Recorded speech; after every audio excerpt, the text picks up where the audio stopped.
What's going on, everyone? Good morning. My name is Iceman. Welcome back to DCS World. Today we're gonna finally do the training missions for the A-10C Warthog 1 and 2. So I know like 7 months ago I said that I would do the training mission for the A-10C, and I never actually got around to it. But now we can finally do it, so I'm doing it now. So this is going to be part 1. We're doing it in 2 parts. Part 1 is going to be the A-10C 1, and part 2 is going to be the A-10C 2. Because they have a lot of missions, and it would just be too long. I know I like doing long plays and stuff, but it would just be like probably 8 hours of content if I did both at the same time. So I'm just going to do... you know, part 1 being this, and then part 2 being the A-10C 2. I will still, you know, term it the same, A-10C, you know, training missions or whatever. But I'll just do part 1, part 2. So that's what I'm going to do there. So that said, let's do it. Let's see here. Right, check out how it works. Okay, so show the options as always. So what we got for graphics. Okay, now gameplay. So what we got? Miscellaneous.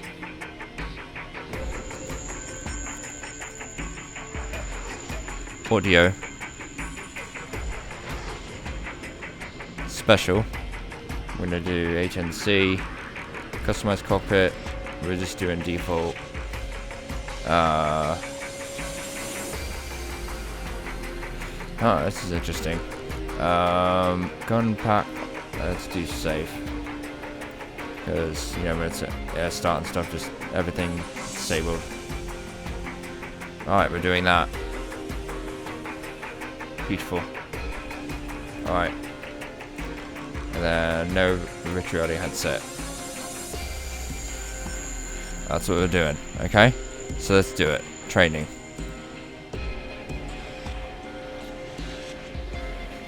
Alright, A-10C1. The A-10A doesn't have any missions, but A-10C1. You got all this. So let's do it. We're gonna do it like non-weapons first, and then we're gonna do weapons. So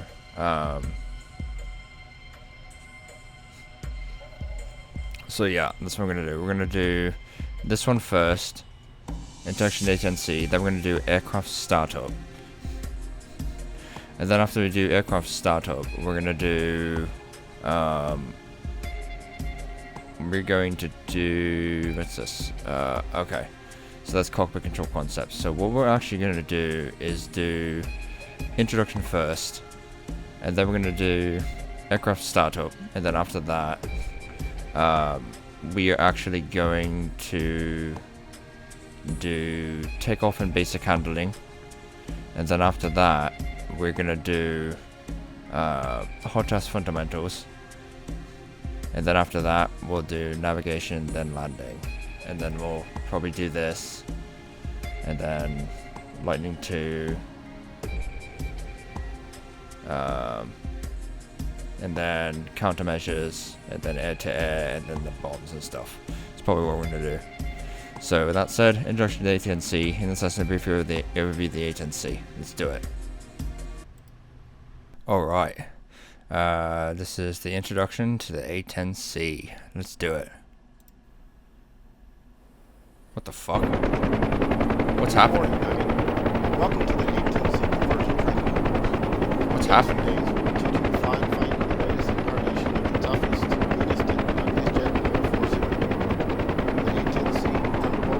So loud.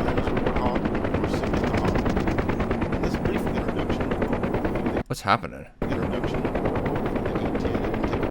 Inside the cockpit. Take control. Do not touch any. Anything? What the fuck happened? What's going on? Hold on, let me restart. Now I think about it, it might be running a script that like moves the camera for me and stuff. That's probably what it's doing. Let's just see what it does. Good morning, Megan. Welcome to the A-10C conversion training. It's loud. For the next few days, we'll teach you to fly and fight in the latest incarnation of the toughest, realistic, ugliest jet in the Air Force inventory. The A-10C Thunderbolt 2, better known as Warthog or simply the Hawk. In this brief introduction, we'll go over the A-10 and take a quick glance inside the cockpit. Please do not touch any input controls while watching this lesson. You can press the pause key to keep briefing over it. Gentlemen to the ground. So let's get to it.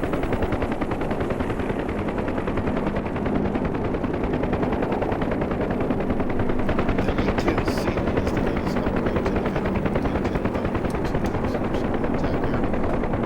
The A-10 has been around since the 1970s, and despite efforts to kill it off earlier, the Hawk plays a vital role in U.S. military operations around the world today. Its original mission was to kill Soviet tanks streaming through the Fulda Gap, but today it's perhaps the most effective weapon in Iraq and Afghanistan. Longer order times, large weapon loads, redundant systems, and powerful sensors make the Hog a favorite of pilots and ground troops alike. Let's take a look at some of the key features of the A-10C.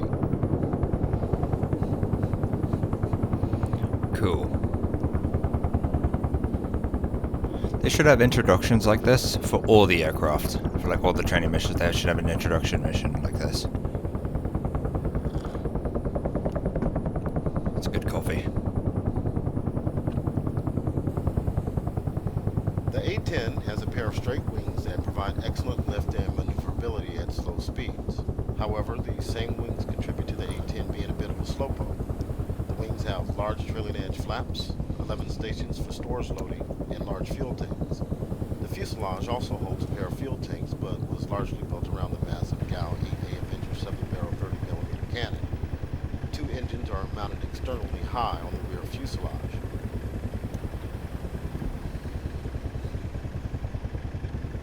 Flight control is provided by large ailerons on the wings, twin elevators on the tailplane, and rudders on the vertical stabilizers. All these control surfaces have backup systems that keep the A-10 flying even after severe battle damage. The flight control system uses a combination of hydraulic and mechanical linkages run through the stability augmentation system that make the A-10 a very controllable and stable aircraft to handle. Nice.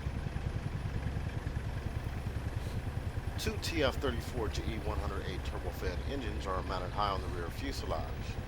These engines are fuel efficient, durable, and can take a lot of damage. The unusual position masks the engines from enemy heat-seeking sensors, minimizes the risk of foreign object and battle damage to both engines, and makes them easier to service. The A-10 also has an auxiliary power unit that can be used to start the engines and run the electrical and hydraulic systems on the ground. It's literally like a tank.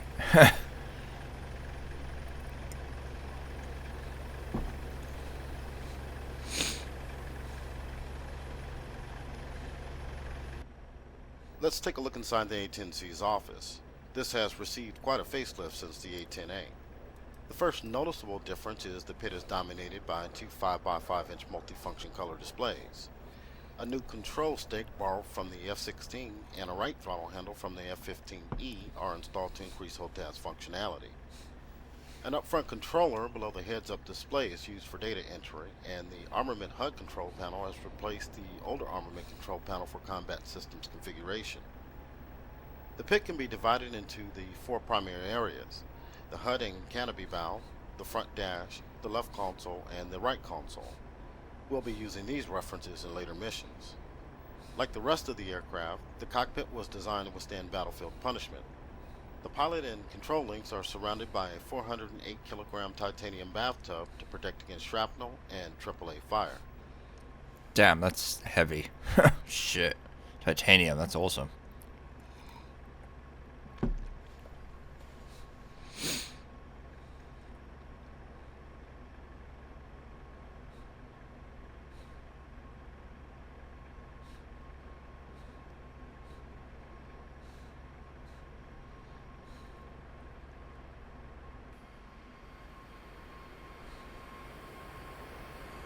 This concludes the overview of the A-10C.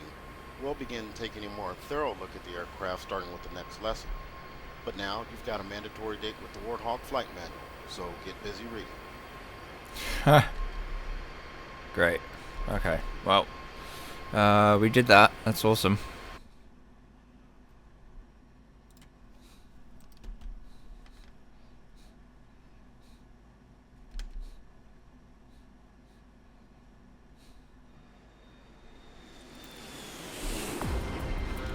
Cool. So that was the introduction. Now we're going to do the startup. In this lesson, we're practice starting the A-10C from the ramp. We'll get to this, don't worry. We're trying the A-10C from the ramp. Let's do it. Alright, startup. Let's do it. Good morning. In this mission, we will practice the startup procedure for the A-10C. There's a lot to cover, so feel free to take a break by pressing the pause key at any point. It will be important for you to follow my instructions to the letter. Do not jump ahead and start mashing buttons and throwing switches. I will guide you toward the desired controls with highlights and by referring to the front dash and left and right consoles. You can pan around the cockpit using your view control commands to locate the switches. If you find it hard to hear my instructions over the background noise, turn down the world and in-cockpit sound sliders to about 50% in the options menu.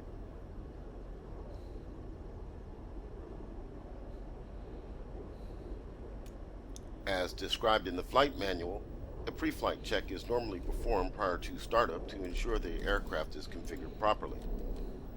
However, for the purposes of this lesson, we'll begin the startup sequence with the aircraft's initial configuration set as it would be at the start of all missions. The startup procedure will consist of initiating electrical power, starting the APU, followed by the left and right engines, and finally powering up and preparing all essential avionics. Press the spacebar key when you are ready to begin. Alright, before we begin, let's just check out the cockpit. Looks pretty cool. Right, let's go outside. That's awesome. Alright. Let's do it. First, set the battery switch on the electrical panel on the right side console to power. This will provide power to the DC buses and the APU. Follow the highlight at the bottom right corner of the screen to locate the switch. Oh shit. Here we go. Give it some power. Let's do it. Good. Now set the inverter switch on the same panel to standby. This will allow AC power to be supplied to numerous aircraft instruments. It will also provide power to the engine igniters. Okay. Let's do it. With electrical power now running, we can take a moment to test the caution and warning systems to make sure that we will receive warnings in case something goes wrong during startup. To do this, press and hold the lamp test button on the auxiliary lighting panel on the left console. Take a look around the cockpit while you hold down the button to make sure that all of the caution lights are functional and you can hear an audible warning tone. Okay. Let's do it.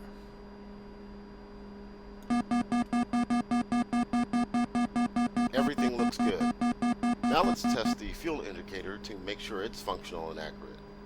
The fuel indicator is located on the right side of the front dash. When tested, the two needles should point to 3,000 pounds, and the digital tonalizer readout should be around 6,000 pounds. Okay. Testing the fuel. On the oxygen regulator panel, set the supply switch to on, and check for oxygen flow to be indicated in the flow window. Alright. So, oxygen on. Press the Oxy-In Test oxygen indicator test button to test the oxygen remaining indicator. Watch the Oxy-Low caution light on the caution lights panel to turn on when the indication falls below 0.5 liters. Alright, let's do it.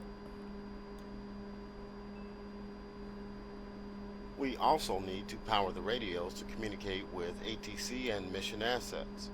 Set the VHF AM frequency mode dial to TR, transceiver. Transceiver, okay. Now repeat the process for the VHF FM radio. Alright. Set the UHF radio function down to main to power the UHF radio.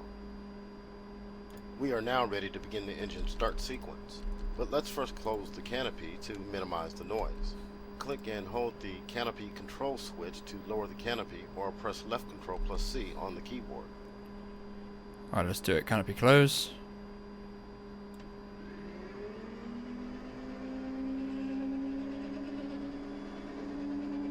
Dope. Starting the engines will take several minutes and require a few steps. First, we need to provide power to the boost pumps of the left and right wing tanks and left and right fuselage tanks. You will find the 4 switches on the fuel system control panel toward the top of the left console. Set all 4 switches to the up position. Okay, so boost pumps on. 1, 2, 3, 4. Before starting the engines, we need to start the auxiliary power unit, APU, which will generate bleed air used to start the main engines. As you start the APU, be ready to monitor the APU exhaust gas temperature, EGT, and RPM gauges on the engine monitoring instruments EMI panel located on the bottom right of the front dash. Go ahead and set the APU start switch to start. Alright, we're starting the APU. First, let's see what it look like without with the canopy closed. Awesome.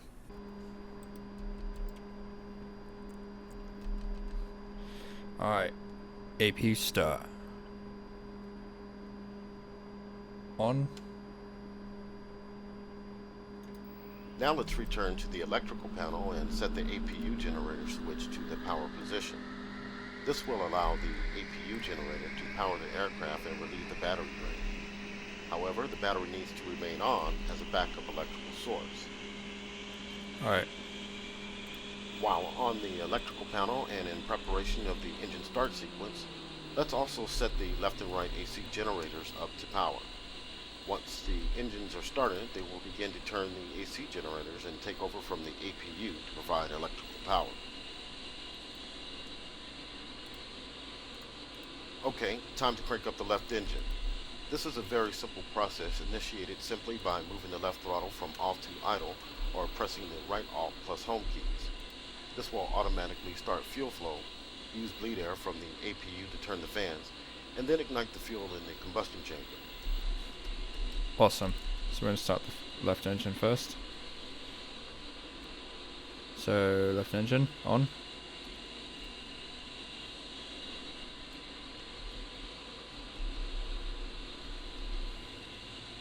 As the engine spools up, scan the engine monitoring instruments panel to watch the engine interstage turbine temperature, ITT, engine core speed, fan speed, and fuel flow gauges. Watch for the core fan RPM to stabilize around 60% when idling on the ground. You will also notice the left hydraulic system's pressure begin to build. This will normalize between 2,800 and 3,350 psi. Once the left engine is running normal and stable, press the spacebar key to proceed.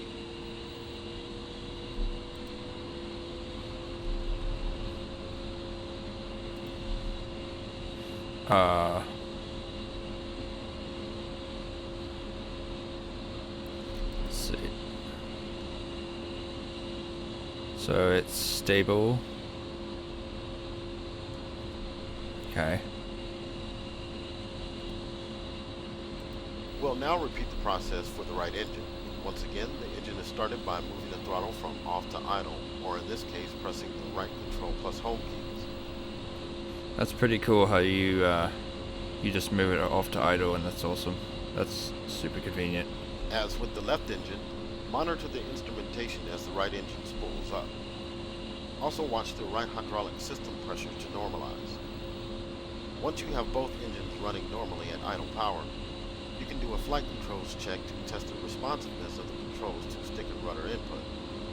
Test the speed brakes and flaps. Press the spacebar key to proceed once everything checks out. Wait for it to spool up.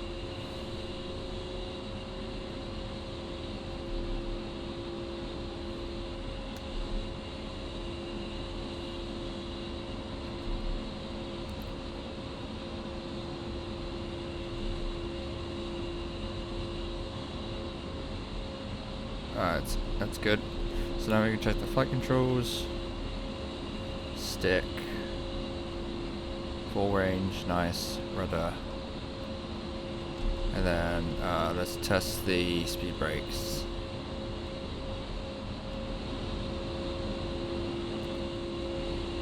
I don't know where the speed brake indicator is. Okay, well, I have no idea. Like how to tell if the speed brakes are out. Or whatever. Let's put them back.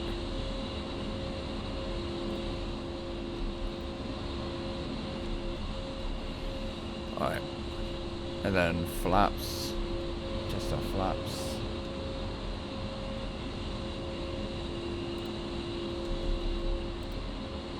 This flaps down. Again.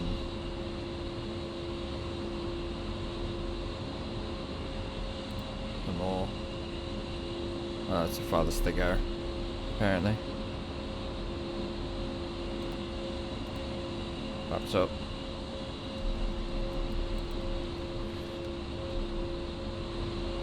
Alright. That's all good. With both engines now running and powering the left and right AC generators, we can turn off the APU generator on the electrical panel, and then the APU itself on the throttle panel. Alright, so off, and then APU.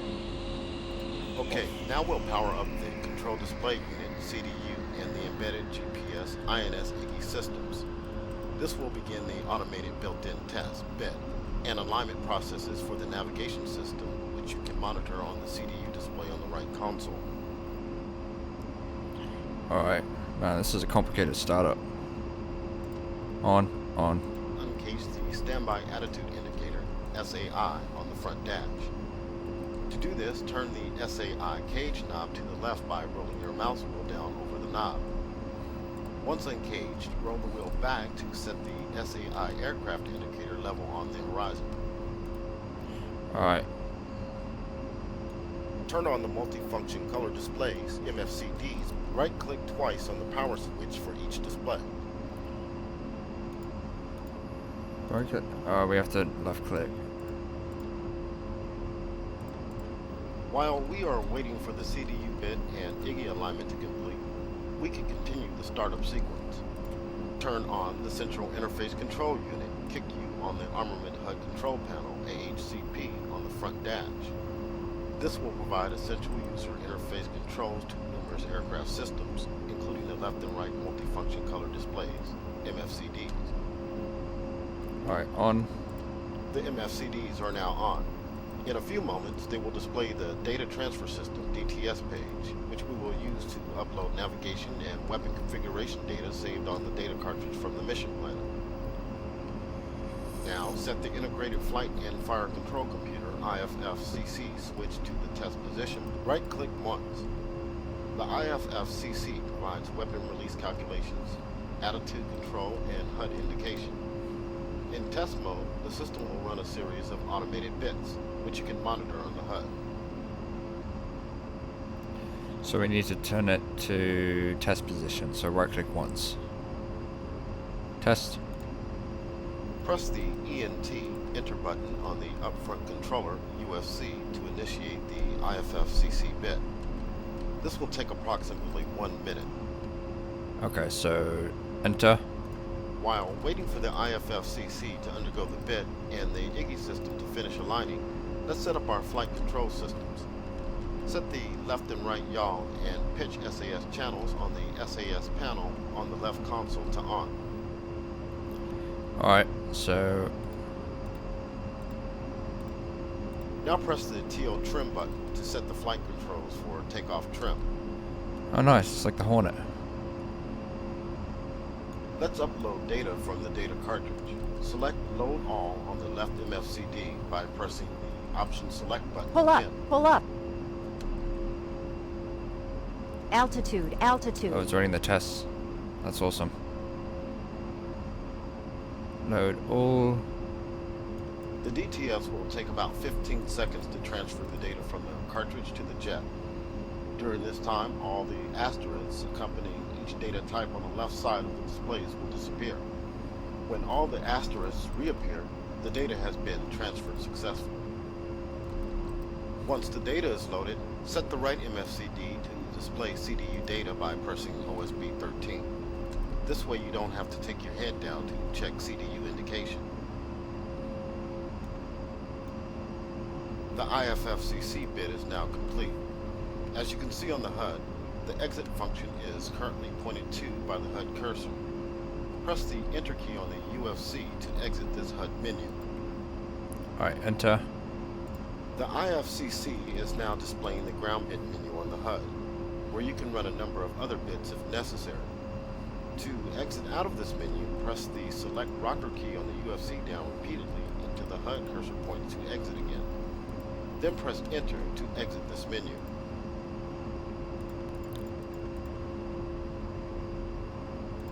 The IFFCC is now displaying the main menu on the HUD, where you can set up various indication and weapon release parameters. Let's take the IFFCC out of test mode and set it to on. Right-click the IFFCC switch one more time.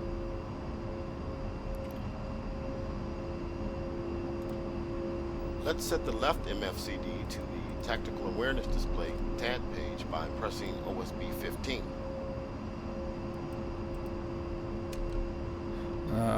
Okay.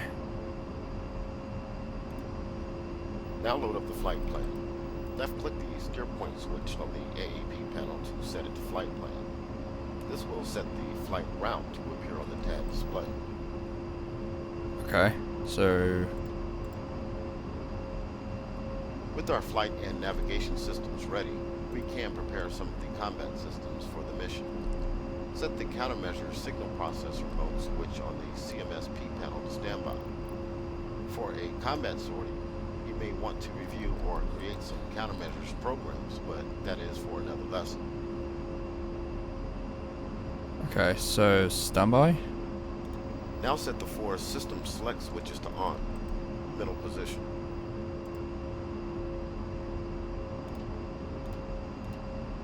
Next, set the Joint Tactical Radio System, JTRS switch on the AHCP to on. This will provide power to the Situational Awareness Data Link saddle. Alright, on. With the IGI aligned, let's select CDU nav mode by pressing OSB 9 on the right MFCD.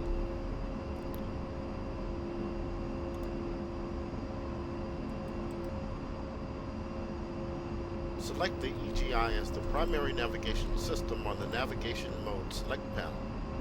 Okay. Next, arm the Enhanced Attitude Control EAC switch on the Low Altitude Safety and Targeting Enhancement LASTE panel on the left console. Note this switch is hidden under the throttle, so you may have to shift your view position to see it, but it is still clickable with the mouse. Okay. Turn on the radar altimeter. Radar altimeter. At this point, we are ready to taxi to the runway. Set the anti-skid switch to on. Now turn on the nose wheel steering by pressing the pinky button on the control stick or insert on the keyboard. Click on the yellow handle to arm the ejection seat. Taxiing out to the runway requires tower permission, so we will end our startup lesson here. Tomorrow you're going up. See you then. Awesome.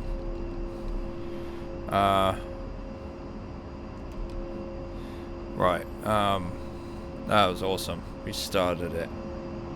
And we're ready to taxi, that's cool.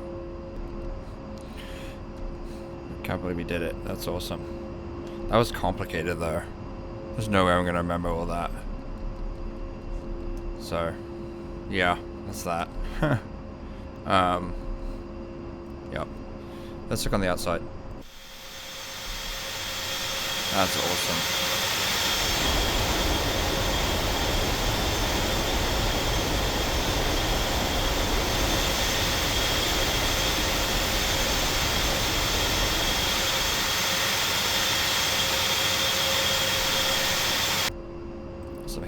stuff. That's awesome.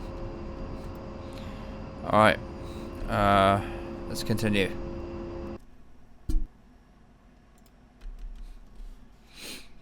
That was pretty good.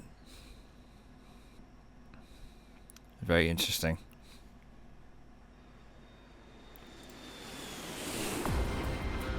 Alright, so we'll do takeoff and basic handling next.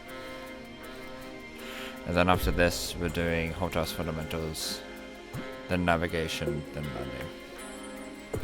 So we'll do takeoff and basic handling. So last time we practiced taking off in the A-10C and some basic maneuvers at medium altitude. Nice. Alright, let's do it.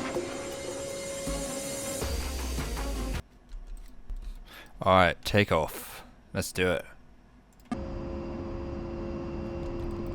Welcome to the Takeoff and Basic Handling Training Flight. Today, you're taking the A-10C up for a spin.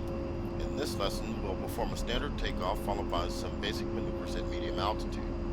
Press the spacebar key when you are ready to begin. Alright, let's do it.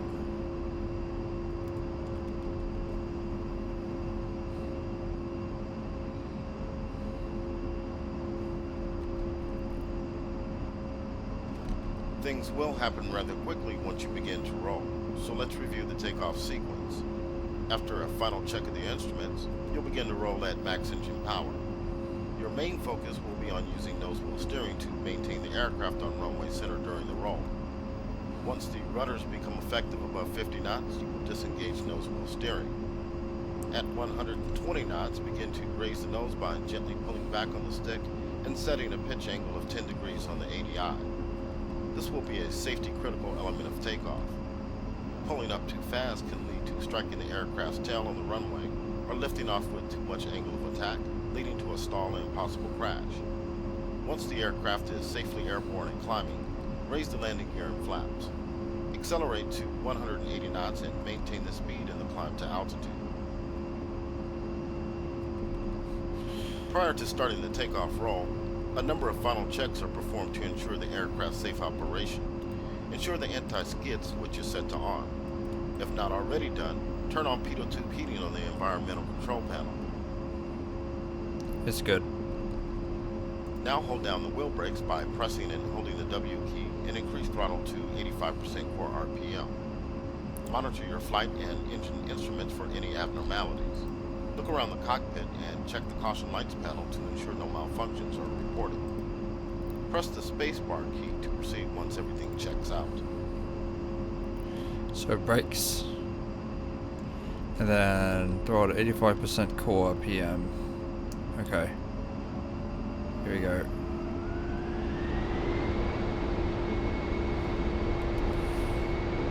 Yeah, we're good. You are now ready for takeoff. Take a note of your current heading as you will maintain this after takeoff. To begin the roll, release the wheel brakes and advance the throttles to max. Alright, here we go. Use careful nose wheel steering commands to keep the aircraft running straight down the center of the runway. Press the hold task pinky button or insert to disable nose wheel steering. Gently pull back on the stick to raise the nose to 10 degrees pitch on the ADI and hold it. Maintain 10 degrees of pitch. Raise the landing gear by pressing G and the flaps by pressing left shift plus F. The landing gear will sound while the landing gear is in transition. Adjust your pitch angle to maintain 180 knots indicated airspeed in the climb, and check the vertical velocity indicator to monitor your rate of climb. Your desired rate of climb will depend on a number of factors, including the aircraft weight, range, and altitude of the steer point. However, 180 knots indicated airspeed is a good average climb speed.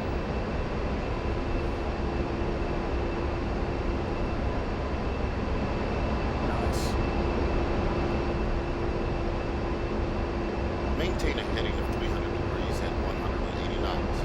Level out at 5,000 feet. Scan your instruments vertically from the HUD down to the ADI and HSI, and then horizontally across the front dash from the airspeed indicator to the altimeter and vertical velocity indicator.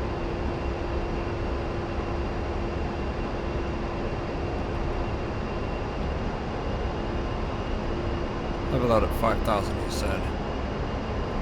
so.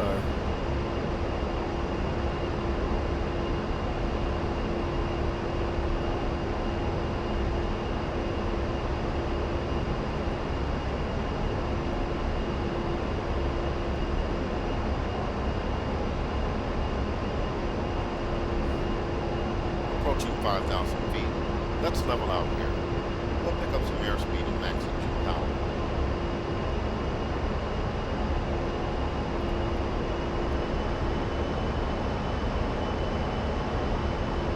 Flying over water can be disorienting, so let's turn right to 040. Okay.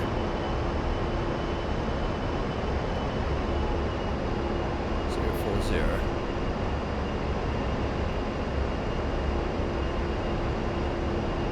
Going too high.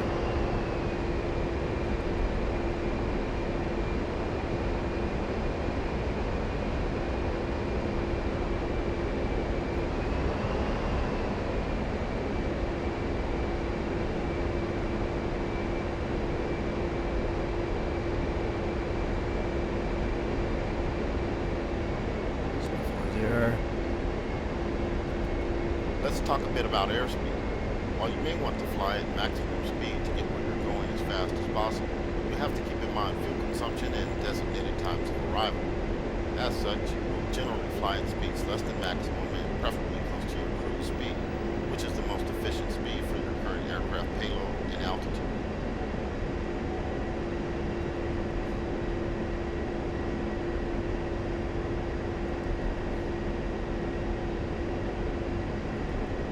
Doing good so far.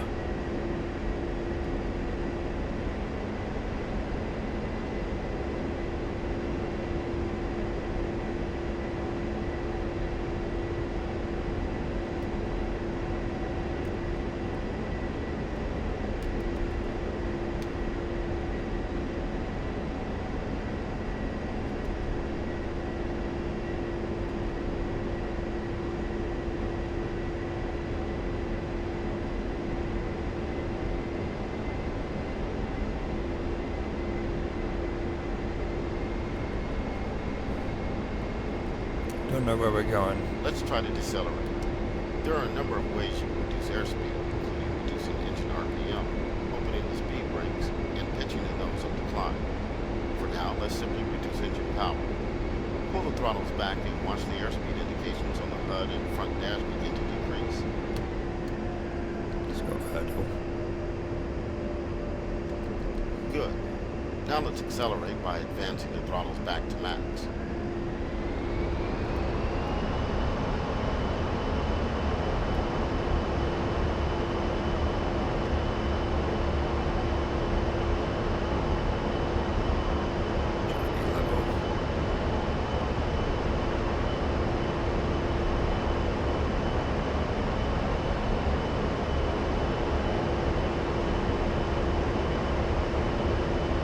Now let's perform a climb. Take the nose up to 20 degrees of pitch by referencing the ABI on the front dash. Climbing 12,000 feet. Alright.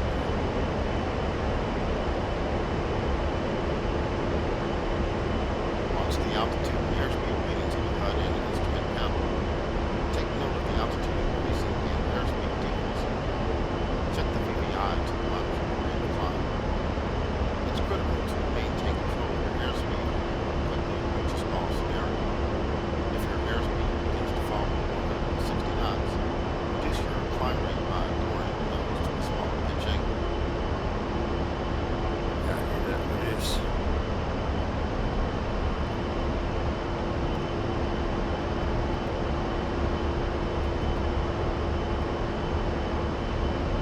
The A-10 does not have a very high thrust-to-weight ratio, so it cannot assume climb like fighter jets. However, with the all blacks and engine power, it makes up for it in engine durability and endurance. Very true.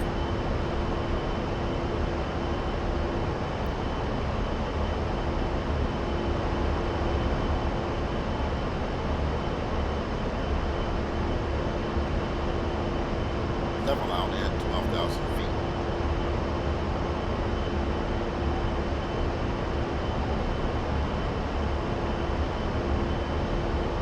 Almost up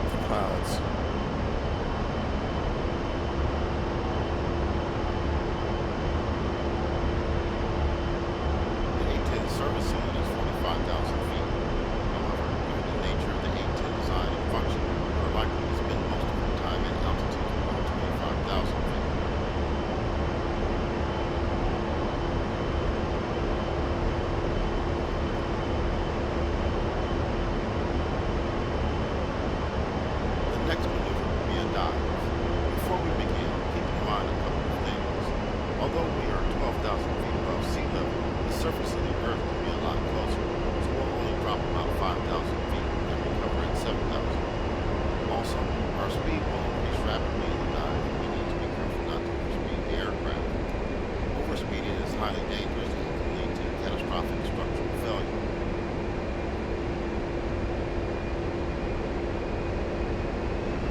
Pull the throttle back and push the stick forward to make your pitch 20 degrees nose down. Watch your altitude decrease and speed increase as you dive. Recover at 7,000 feet. 20 degrees nose down, okay.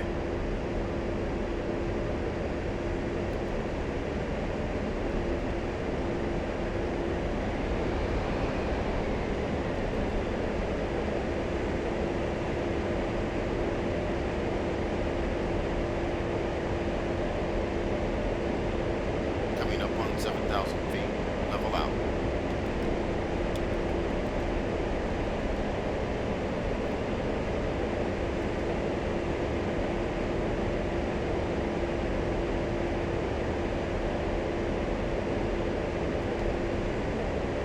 For our last maneuver of the day, we'll try a level turn. Turning is not difficult, but turning well does require attentiveness and coordination.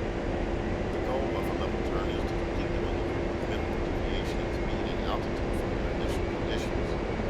A level turn will consist of initial rolling put on the stick, followed by a slight pull and rudder input into the turn to maintain altitude and minimize side slip as indicated by the slip ball on the ADI.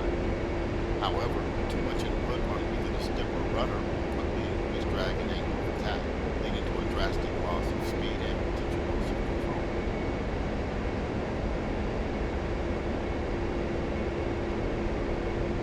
Okay, what should I turn to?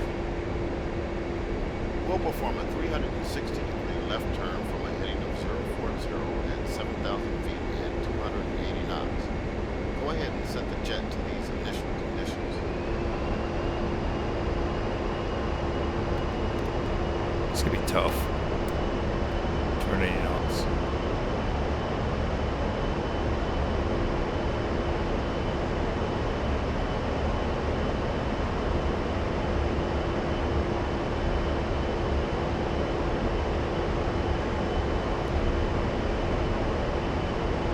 Set. Stabilize at this speed and altitude before starting the turn. Remember, try to maintain the airspeed and altitude throughout the turn. Use the total velocity vector on the HUD to maintain altitude, and step on the ADI ball using the rudder to minimize side slip. Begin when ready. Okay, so turn.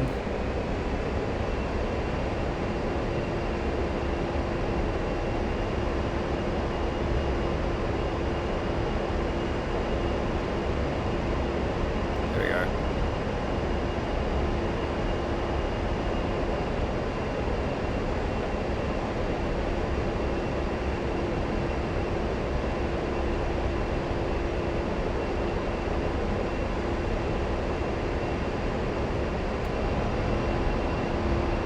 Pretty good. Oh.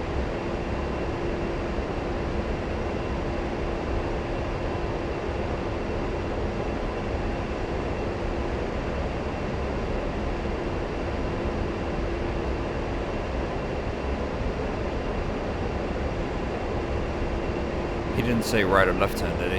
Oh, fuck, I hope I don't screw this up.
Well done. We will end our training flight here. Nice.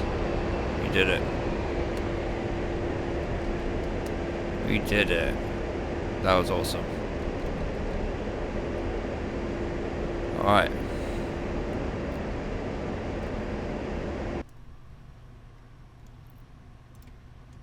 That was fun. A little tough because I didn't know what my trim was. I couldn't like trim out or whatever. Trim.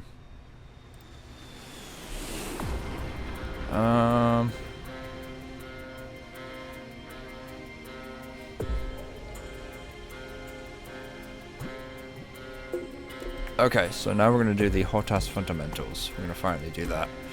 This is me to review essential cockpit control concepts. Alright, let's do it. Alright, hot ass fundamentals, let's do it.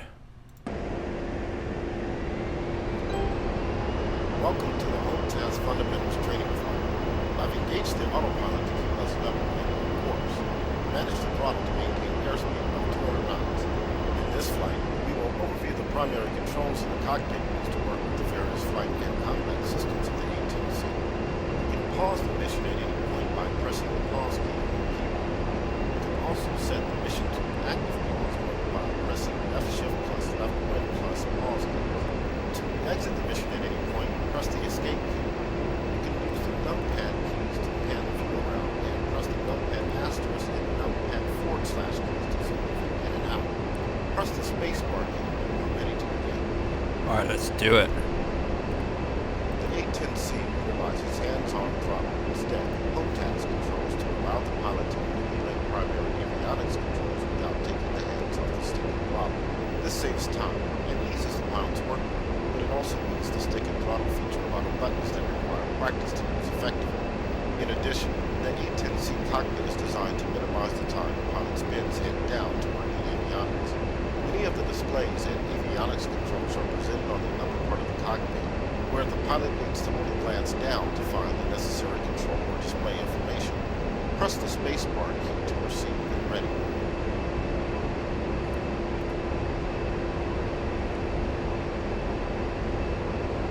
Let's review the HOTAS controls available on the stick and throttle.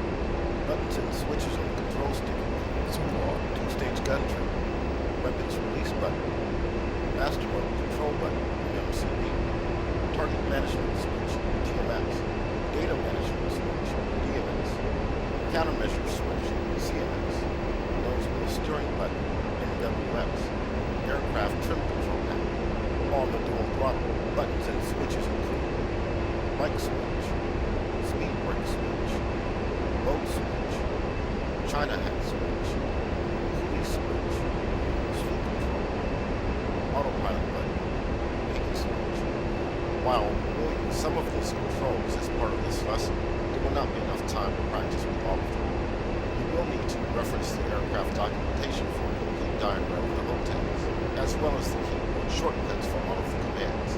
Our goal today is to understand the fundamental concept of HOTAS control in the A-10C, and not the many functions of all of the buttons and switches. Press the spacebar key to proceed when ready. Alright, let's do it. That's a lot of buttons. The cockpit includes three primary displays. The head-up display HUD on the top of the cockpit frame, and the left and right multifunction color displays, MFCDs, on the front panel. The MFCDs feature 20 option select buttons, OSB, around each display, starting with OSB 1 in the upper left corner and moving around the display clockwise. The function of each OSB is identified on the screen and depends on the page being displayed. OSBs 11 through 15 at the bottom of each MFCD set the primary page of the display. Press the spacebar key to proceed when ready.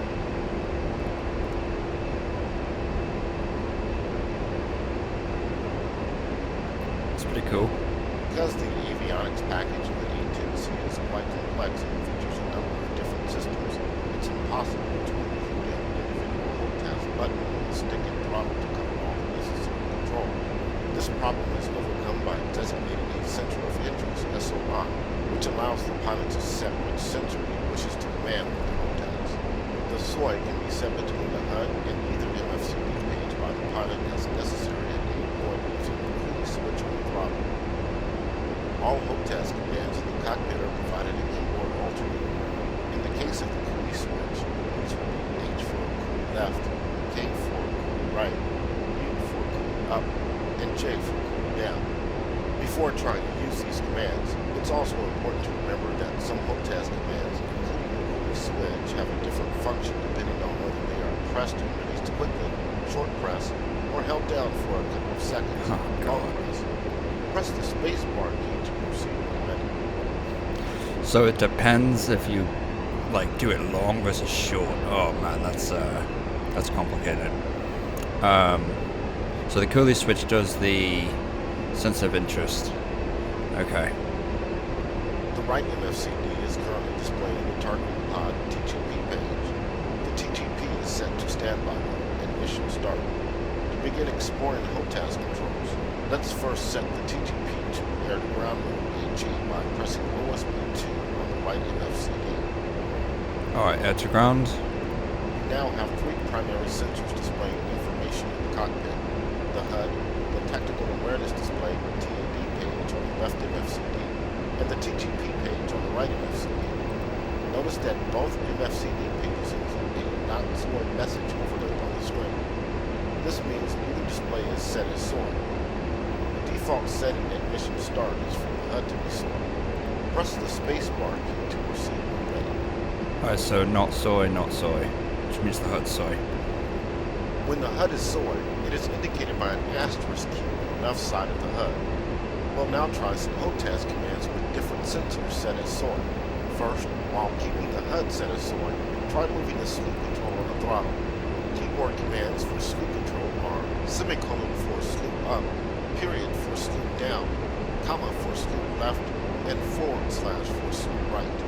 As you move the slew control around, you will see the target designator Q TDC move on the HUD. Nothing will change on the MFCD pages. Move the TDC around the HUD, and then press the space bar key to proceed when ready. Okay, I need to look at the controls because I don't remember how, what I set for all this. Alright, let's see if this works. Left shift. Okay. That's how that works.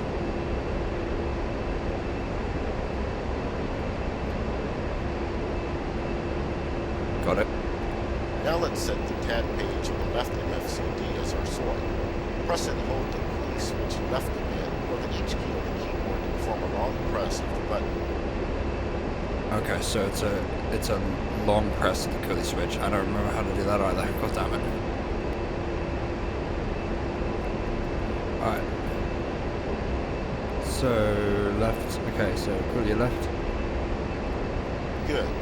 The not SOI message has been removed from the left MFCD, and the display is now described by a green square to indicate that it is SOI. At the same time, the SOI asterisk has been removed from the HUD. Try again to move the slew control around, and you'll see that you are now controlling the TAD cursor on the left MFCD instead of the HUD TDC. Move the TAD cursor around and press the spacebar key to proceed when ready. Oh, there we go, I see. Using that little cross cursor thing.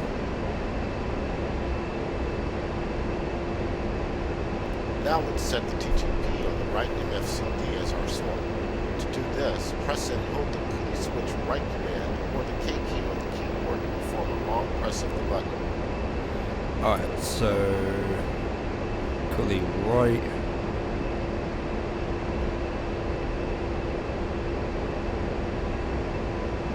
Why'd that not work?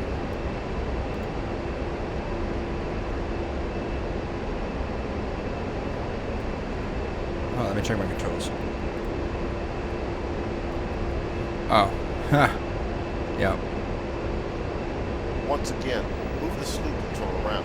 This time, you will be controlling the TGP line of sight.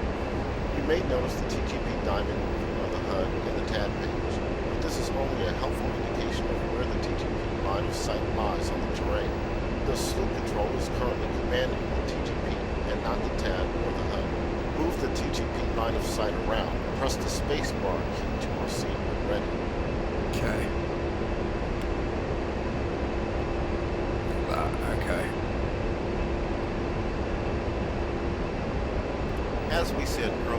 Some hold task commands have a different function depending on whether a short or long press is performed. In the case of the pulley switch, long left and right commands set the MFCD pages as soy as we've seen, but short left and right commands can be used to cycle the MFCD pages. Try pressing the pulley switch right short command or K key on the keyboard a few times to cycle the right MFCD pages until you return to the TTP page. Okay.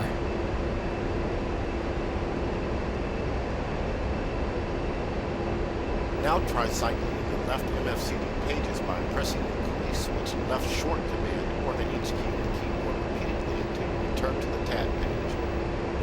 Okay. The pulley switch down short command on the keyboard will swap the left and right MFCD pages.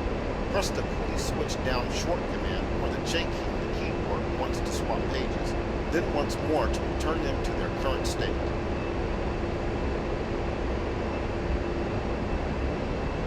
I'm forgetting. There we go. The pulley switch down long command will perform a DSMS quick look function, allowing you to see the digital store's management system page to check the status of your weapon station for as long as the switch is held down. Try performing a DSMS quick look by holding down the pulley switch down command or the J key on the keyboard for a few seconds. Okay. Finally, the pulley switch up short command is used to set the HUD as soy. There is no function for the pulley switch up long command. Set the HUD as soy by pressing the pulley switch up short command or the U key on the keyboard.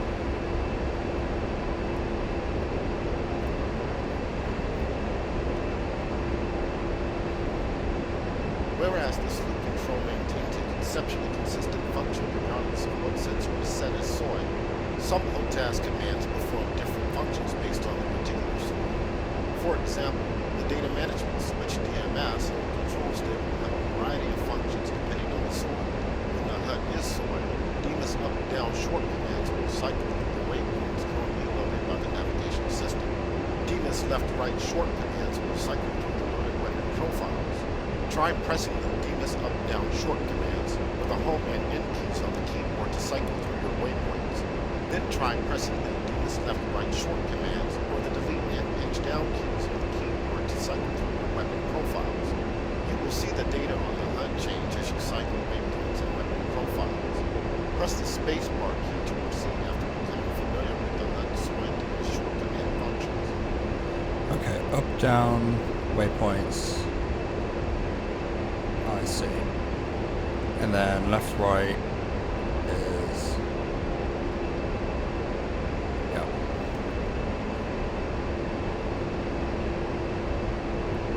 Cool. Let's now see what the DMS short commands do when the TAD is soy. First, change the soy from the HUD to the TAD by pressing the pulley switch left long command while holding down the H key on the keyboard.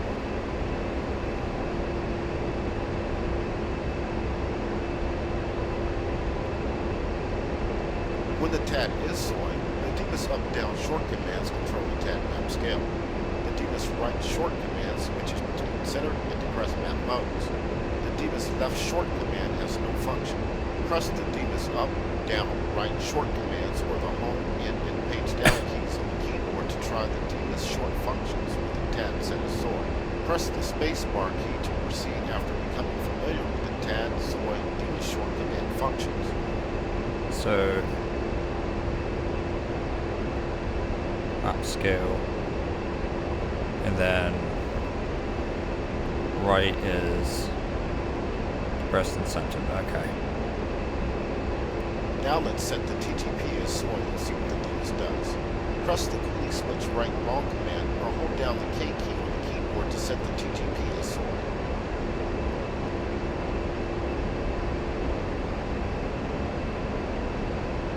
When the TTP is soy, the DMS up and down short commands control the TTP zoom factor.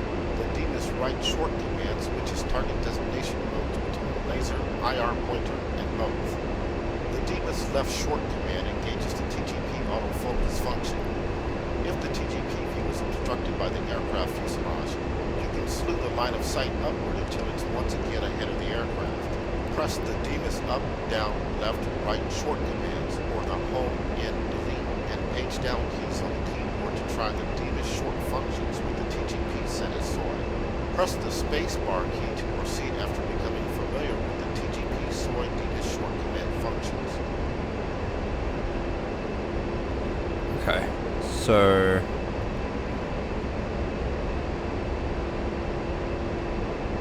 zoom factor, zoom in, zoom out, autofocus, doesn't do anything, laser, okay, I see. Alright, got it. Let's return the HUD as soy. Press the pulley switch up short command or the U key on the keyboard.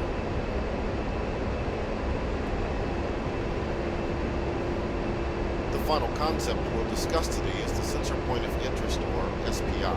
The SPI is the focal point of your combat sensors and is generally the point marking the location of the target, usually set on the ground. There can only be one SPI at a time. For example, before dropping a satellite-guided JDAM bomb, you need to set the target's position as a SPI. The target's coordinates are then downloaded by the bomb's guidance system to allow it to find the target after release. Press the space bar key to proceed when ready. Cool.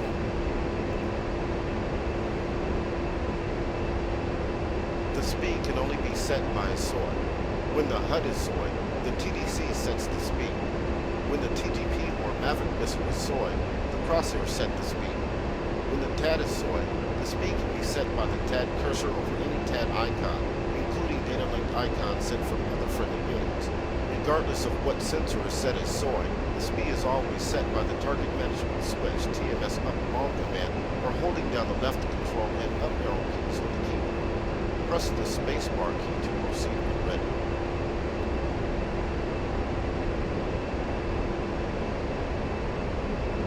We'll now try setting a SPI with the HUD set as soy by placing the TDC over a point on the ground. Slew the TDC into the highlighted box on the HUD and press the Demus up long command or hold down the left control plus up arrow keys on the keyboard to designate this point as the SPI. Alright, let's do it. So bring that down there. And then TMS up long. That work?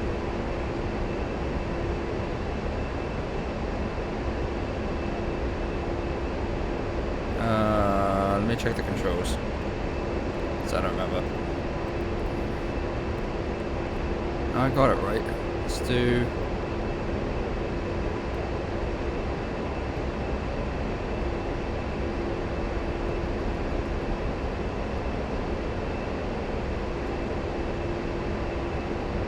I did it. What the fuck? Oh, there we go. Oh, because I had the cross through it, I couldn't do it, so let's do it. The SPI is now set by the HUD TDC as indicated in the bottom left corner of the HUD. Note, there is a range limit when setting the SPI using the TDC, so it may not work when setting at a range further ahead of the aircraft. Yep. Once a SPI is set by any sensor, the HOTAS China Hat forward long command can be used to automatically slew all of your combat systems to the SPI location. Try pressing the China Hat forward long command or holding down the V key on the keyboard to slave all sensors to the SPI. I need to check that too.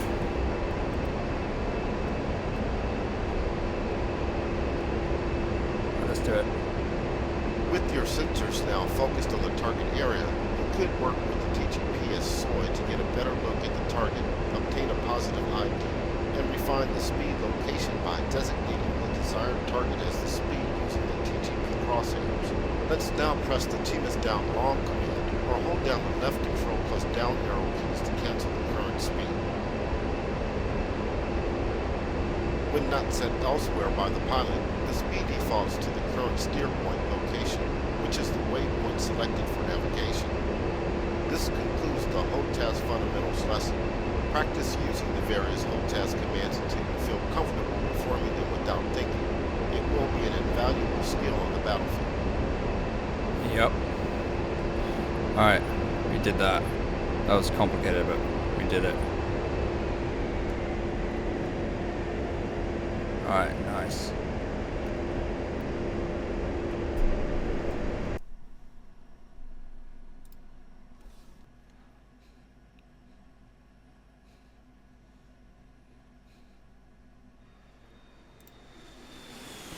Alright, so we did all that. Now we're doing navigation. Let's also maybe the navigation systems, the A-10C and practice navigation procedures. Let's do it. Okay, navigation. It's probably going to be complicated. Welcome to the navigation training front. I've engaged the autopilot to keep the aircraft level and on course, so please do not touch any controls outside of the training commands you will receive. In this flight, we'll review the navigation systems of the A-10C and practice navigation procedures.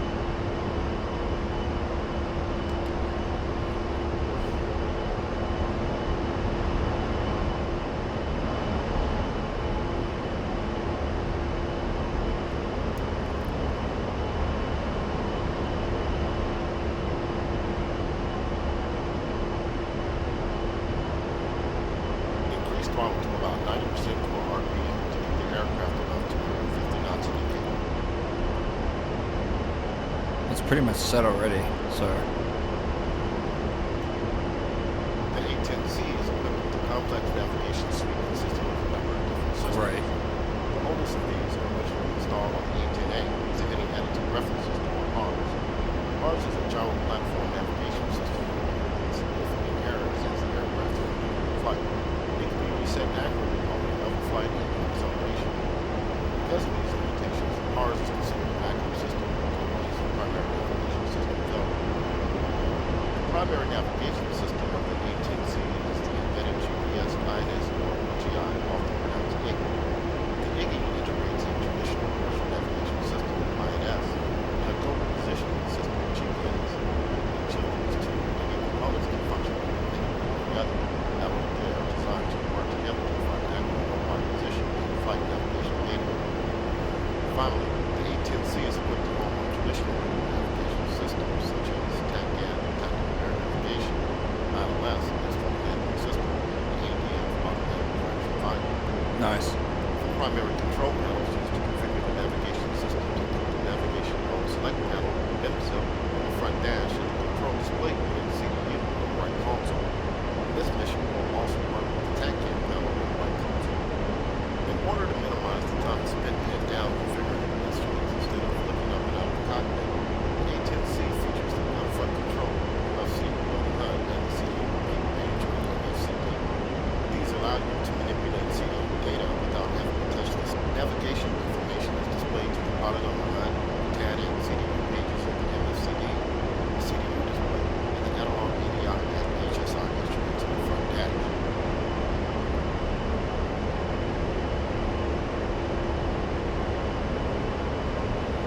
Okay. Let's begin taking a more detailed look at each component of the navigation suite. The NIMSIL, located in front of the control stick toward the bottom of the front dash, is used to select the navigation system used to feed data to the instruments and what type of navigation point to move on. Specifically, the top row select button selects between HARS, IGI, and TISA, target identification set laser. You will generally use the IGI as your primary navigation system, and you can see that it is selected by default. Like HARS, TISA was an A-10A legacy system that has been replaced on the A-10C by the AN/AN2892 targeted product. Along the bottom row of the NIMSIL are buttons to set the type of navigation points to move on. These include STRPT, steer point, ANCHR, anchor point, TCN, TACAN, beacon, and ILS, instrument handling system. During flight operations, you can usually navigate toward the steer wheel, so STRPT for the first selection. TACAN and ILS are used for airbase approaches and landing, and anchor point is usually mission horizontal. In review, the selections of source navigation system on the top row and the type of navigation points on the bottom row determine which system provides steering information presented on the HUD, ADI, and HSI, and what type of navigation point. Oh, it's complicated. Got some clouds. The PTR switch is used to stowaway the pitch and roll steering rollers, as well as the course warning flag on the ADI. The two homing lights to the right of the select buttons indicate VHF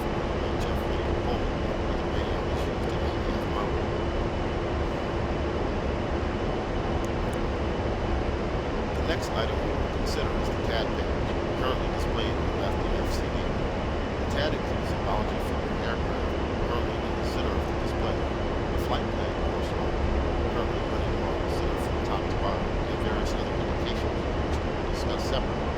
To work with the TAD page, we need to set it as our sensor of interest, SOAR. To do so, press and hold the home task key at left command or the H key on the keyboard. Alternatively, you can press the tab or B15. When set as SOAR, the display will become inscribed in the window. So we need to set it soy, so we'll do it like that. Okay, Yep.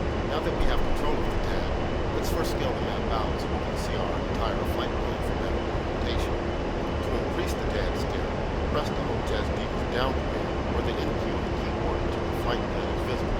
3 presses in this case. 1, 2, 3. You can now see our flight plan consists of 6 waypoints, indicated by square circles connected by orange lines. The currently selected waypoint, called the steer point, is colored yellow instead of green. Also note the TAD range in the upper right corner of the display, currently 40 in the map scale. The range value indicates the range to the outer ring of the display. It's important to understand the concept of waypoints. Waypoint is the generic term for all navigation points of interest, which can include the current steer point, all flight plan waypoints, mark points, and anchor points. Generally, we will be following a flight plan that consists of a number of flight plan waypoints, one of which will be usually selected as your current steer point. Using the CDU, you can edit, create, and delete waypoints either as part of a flight plan or as independent waypoints.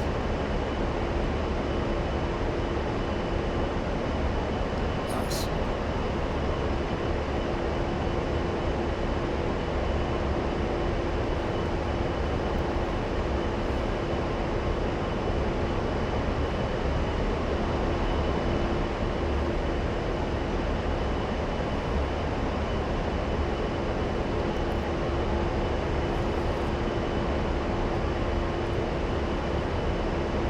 What the hell is wrong with the Let's map? try performing the most basic navigation function of cycling through the flight plan waypoints to select the current steer point. This can be done either by pressing the steer rocket key on the PC or the steer switch on the CDU. I've highlighted both of them by pressing them. Watch the TAD display in the data block in the bottom right corner of the HUD as you cycle through the flight plan waypoints. Press the space bar key to proceed once you cycle through the waypoints. Okay.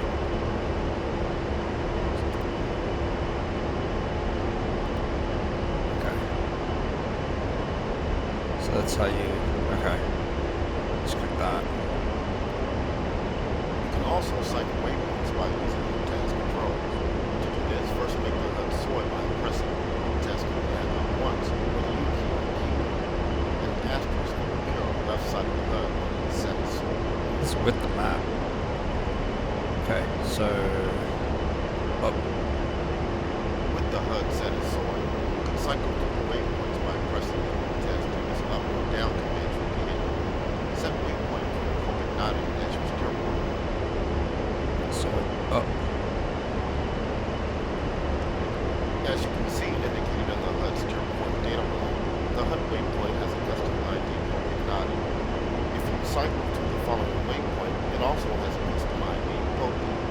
Mission waypoints are assigned the default ID of MSN XXX, where XXX is a numerical value starting with 0 through 1. Mark points are also assigned an alphabetical ID starting with A. Custom waypoint IDs can be created in the mission planner prior to the mission, or in flight by using the CDU waypoint edit functions. Waypoint IDs can also be used to search for waypoints in the CDU database. God, that's complicated. Make sure you have waypoint 3 coordinate set as the steer point. It will turn more important to continue our flight.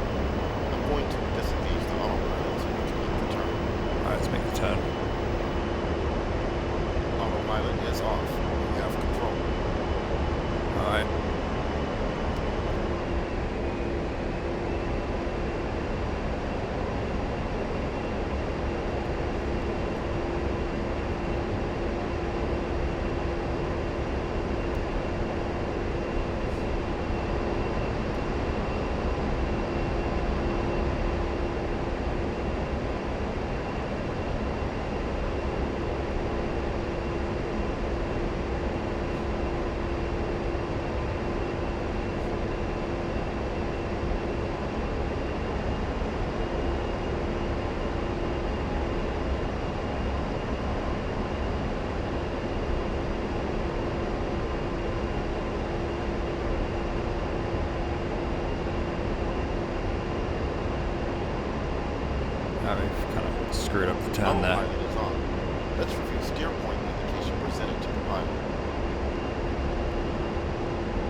altitude valid to 5,000 feet AGL, steer point number and ID, steer point distance to go and target elevation, steer point time to go TTG, and time on target TOT delta, also current time.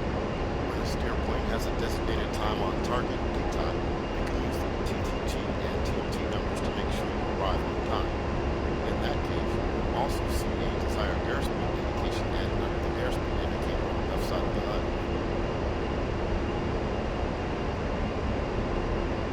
In the bottom center of the HUD is the heading table, which indicates the current heading and desired heading above to direct the pilot to the desired heading of the selected waypoint.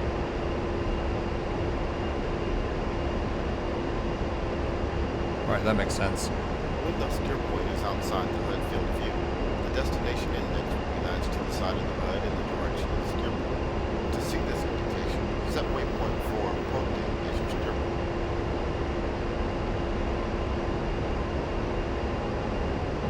Okay. The destination index is now latched to the left side of the HUD and includes two pieces of additional information: the degrees of turn remaining on top of the index and the steer point range under the index.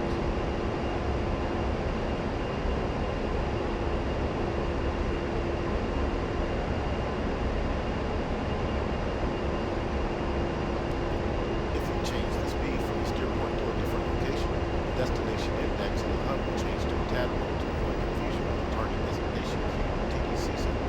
To see this indication, let's designate a speed point on the ground. Press and hold the test to control down or appearing key on the keyboard to swing the TDC down toward the bottom of the HUD. Then press and hold the hold test to use up command or F control to up down keys on the keyboard to designate a speed just ahead of the aircraft. Okay.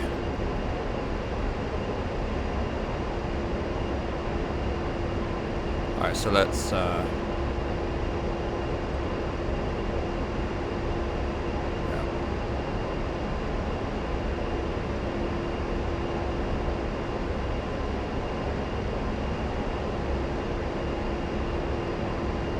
The HUD is now indicating both the tadpole destination index and the speed location as a TDC with a line leading to a total velocity vector.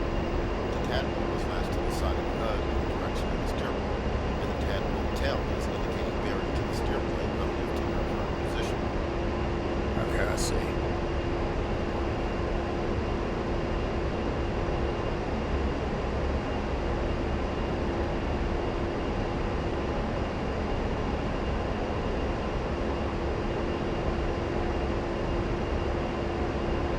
That makes sense. Let's now discuss the CDU. First, set the right MFCD as a CDU repeater. To do so, press the home test with the command right command, or press the K key on the keyboard twice to cycle the CDU page, or press the CDU USB 13 on the right MFCD. As you can see, the right MFCD is duplicating the display of the CDU. We can now work with the CDU directly, or use the UFC and MFCD commands to view and edit CDU data. The CDU is currently displaying a waypoint page as indicated by the page title in the top left corner of the display. The top line also indicates the name of the current active flight point, F1 in this case, and the waypoint number of the steer point. Excuse me.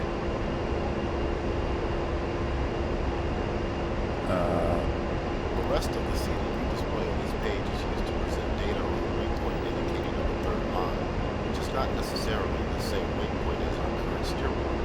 This allows you to view and edit waypoints without deselecting the active steer point information on the HUD and front dash instrumentation. For example, to view or edit the data for our current steer point, which is waypoint 4 local, we can select this waypoint on the CDU by searching either for the waypoint number or the ID. Let's try searching for the number first.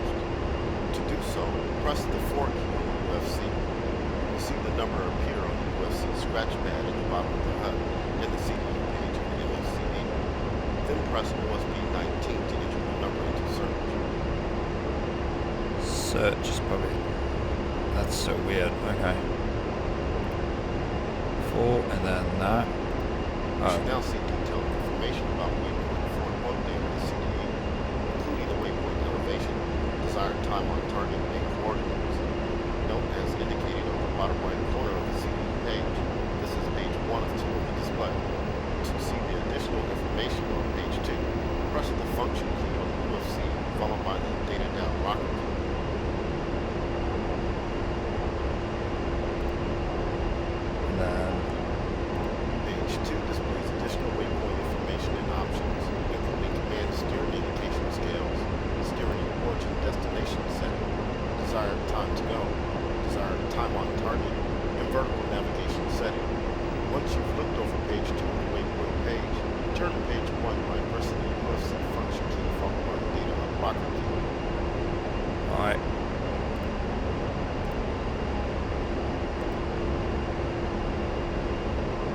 Now let's try the alternate method and search for a waypoint by ID.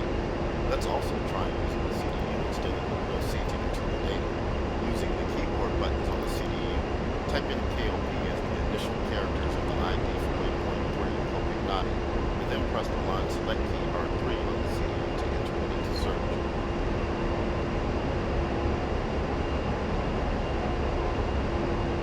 K O P, and that one.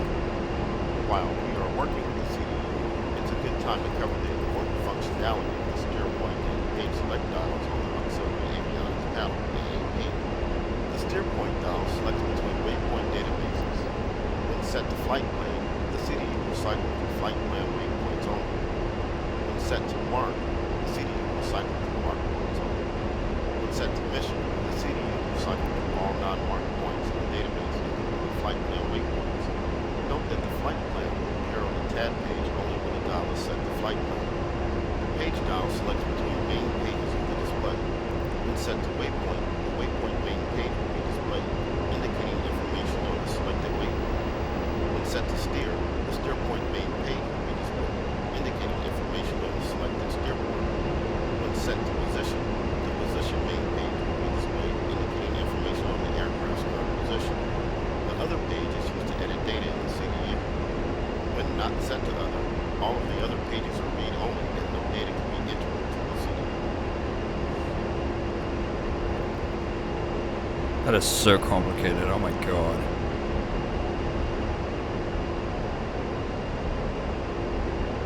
Set waypoint 4 Boaty as your steer point. I will disengage the autopilot so you can turn west on waypoint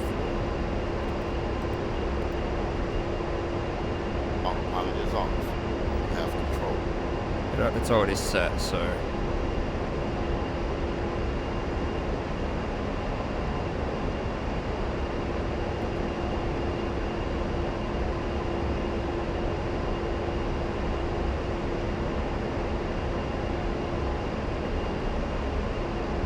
That's so complicated. Oh my god.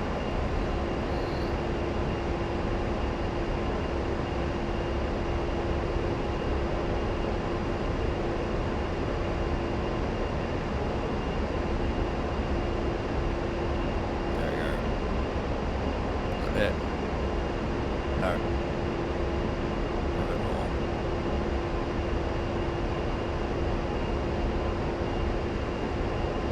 Wait, where is it?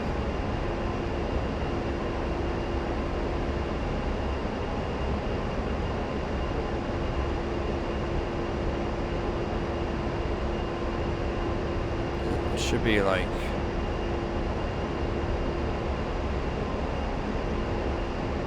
I don't know where it is. Autopilot is on. To navigate a flight plan accurately, you need to fly along the desired course line for each waypoint. To do so, set the HSI course arrow to the desired course for the waypoint, and follow the course deviation indicator CDI on the HSI. For example, our flight plan calls for a course of 270 for waypoint 4. To obtain correct CDI indication, set the HSI course to 270 by rotating the HSI course set line. Press the space bar key to proceed when the HSI course is set to 270.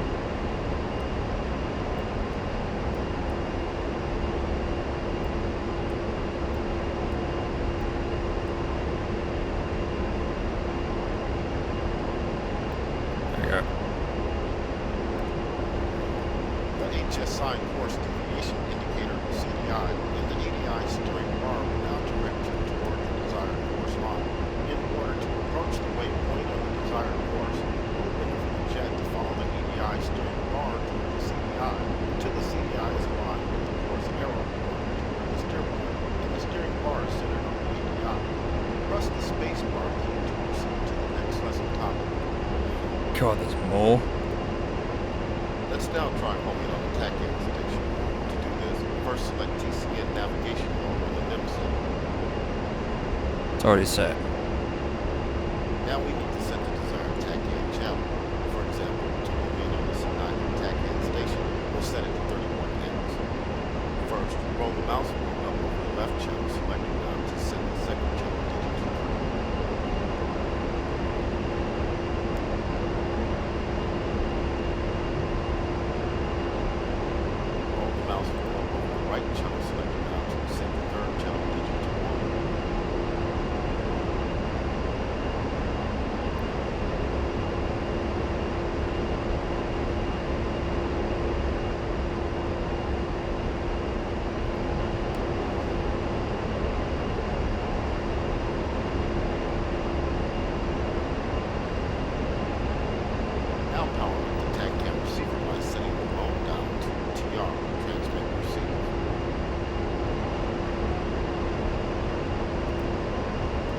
Set. The bearing point of 1 meter on the HSI is now indicating bearing to the selected TACAN station, and the range indicator on the HSI is indicating the range. You can also hear the TACAN station's ID being transmitted in Morse code. You can turn down the TACAN ID volume using the volume knob on the TACAN control panel. If a TACAN approach is desired on a particular heading, turn the HSI set course knob to the desired course. The HSI, CDI, and ADI steering bar then indicate steering commands for the set course toward the TACAN station. Press the space bar key to proceed when set. It's not even working. I don't hear anything. I don't see anything on the HSI and this either. Why is that not working?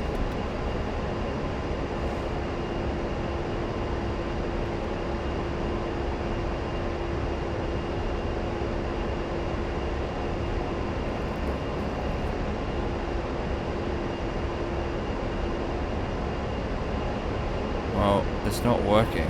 I don't know why. It's on transmit receive.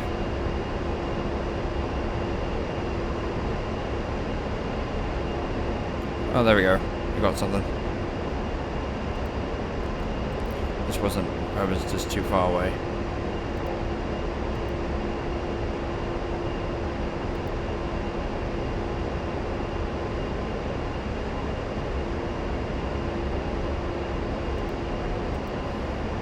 I don't hear anything.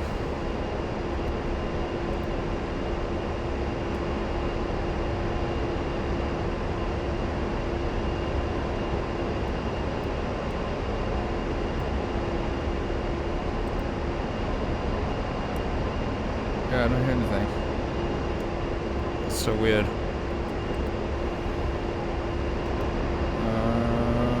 Enter. TACAN. Is this what I need? That's all the way up. What the fuck? I don't hear the Morse code or anything. Okay, whatever. Well, in this lesson here, you can continue to practice using the navigation system to navigate the flight plan waypoints. Yeah, I don't hear anything.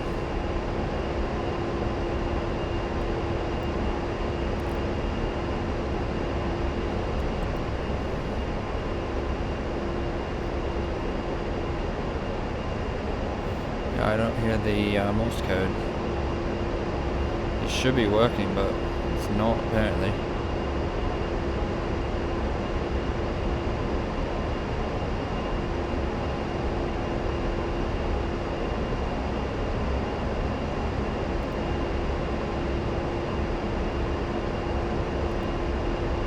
Oh, is that on?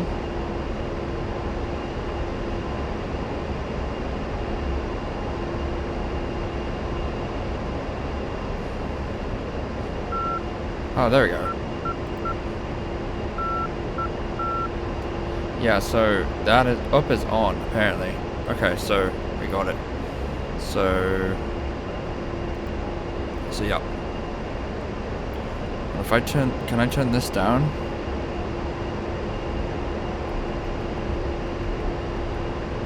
Because you got 2 volume knobs. Let's see if we can get it again.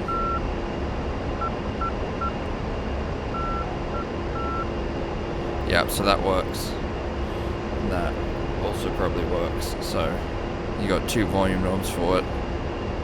Okay. So we did that.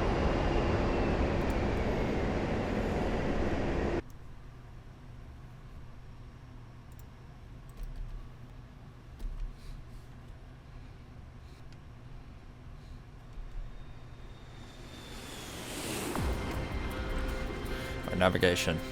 Now we're doing landing. So in this lesson we're practice landing the A-10C using an ILS approach and breather shutdown procedure. ILS? Really?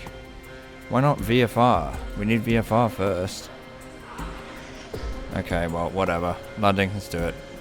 Okay, landing, let's do it. Okay, it's VFR, thank God. Welcome to the landing training mission. In this mission, we'll practice landing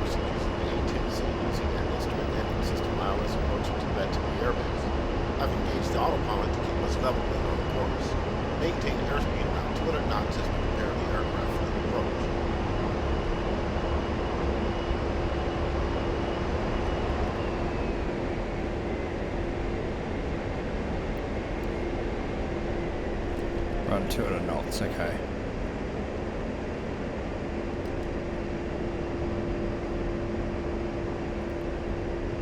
Landing is one of the more challenging aspects of any flight.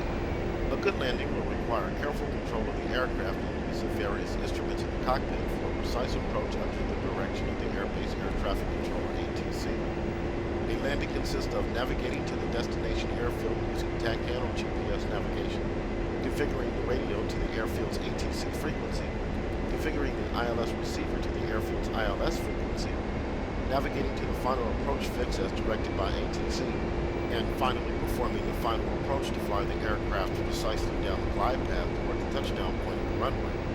Press the spacebar key when you are ready to begin. Okay, let's do it. Because we covered TACAN navigation previously, we'll use the GPS component of the IGI to navigate to our destination in this lesson. The CDU divert page lists the 4 closest airbases programmed in the CDU as selectable waypoints. To access this page, let's first open the CDU page on the right MFCD with OSB 13.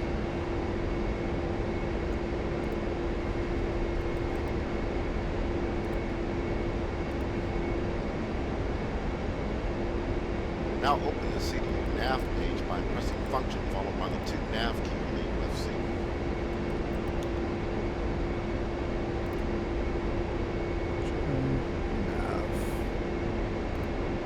Press OSB 10 to open the divert page.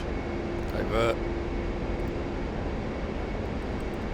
The divert page displays the closest 4 airbases with their corresponding bearing, range, and time to go numbers. Press OSB 16 to make that tuning airbase your steer point. You can now use the navigation data block in the bottom right corner of the HUD to monitor the range and TTG to home plate. As indicated on the CDU FLD info, field info page, the A-10C radio frequency for that tuning is 131.000 MHz. We now need to set our VHF AM radio to this frequency. Press the spacebar key to proceed when the VHF AM radio is tuned to 131.000. One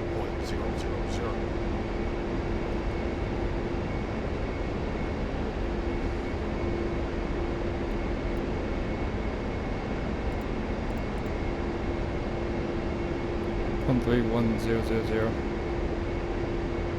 Yep, there you go. Good. We can now contact Batumi A-10C for initial approach instructions. However, before we do this, let's also set up the ILS panel for the approach. ILS is a ground-based precision approach system that guides approaching aircraft to the runway using vertical glide slope and horizontal localizer radio signals. ILS beacons operate at specific frequencies that need to be tuned to by the approaching aircraft. Batumi ILS operates on 110.30 MHz. On the ILS panel, roll the mouse wheel over the left frequency wheel to first set the frequency to 110.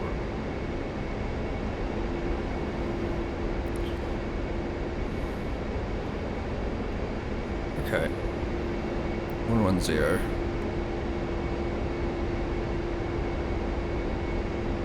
Now roll the mouse wheel over the right frequency wheel to set the frequency decimal to 130. 30.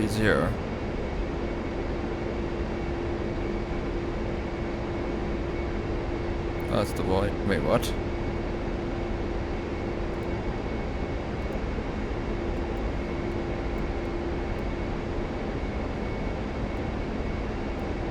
What the fuck is this? What are we... What? How the hell do I... Wait.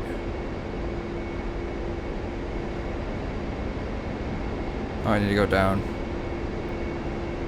Power up the ILS receiver by right-clicking over the left frequency wheel.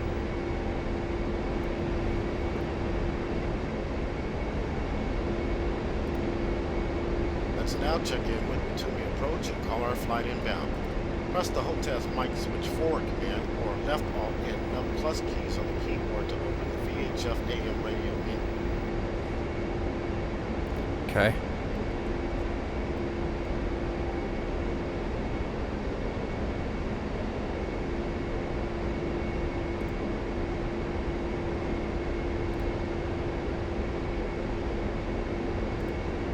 Oh no, I need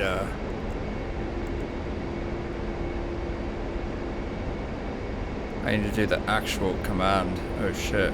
Okay. Well, let's do that. Now press F5 to select the A-10C radio page. Then select Matumi Approach. And finally F1 to call inbound. Take note of the inbound instructions you will receive. Press the spacebar key to proceed once you've received the vector to the final approach fix from Matumi A-10C. To me, inbound. Matumi, Hawk 1, inbound. Hawk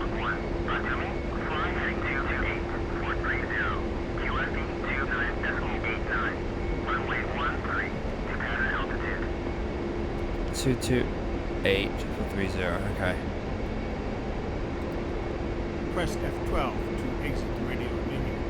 We will return to it in a few minutes. We can now navigate to the final approach fix, which will be approximately 10 nautical miles off the runway.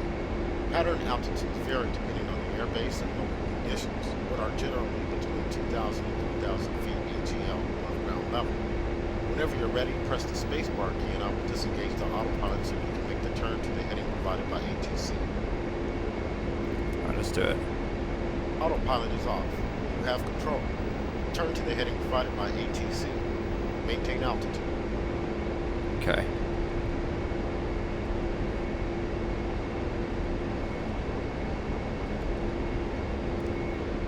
Right, 228. He said 228. So I need to turn this way.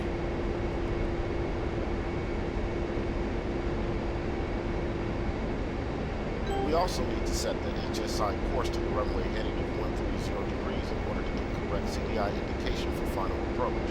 To do this, roll the mouse wheel over the HSI course set knob to set the HSI course needle to 130. Alternatively, you can press and hold the left mouse button while dragging the mouse left or right to turn the knob. Watch the HSI bearing window for the exact bearing.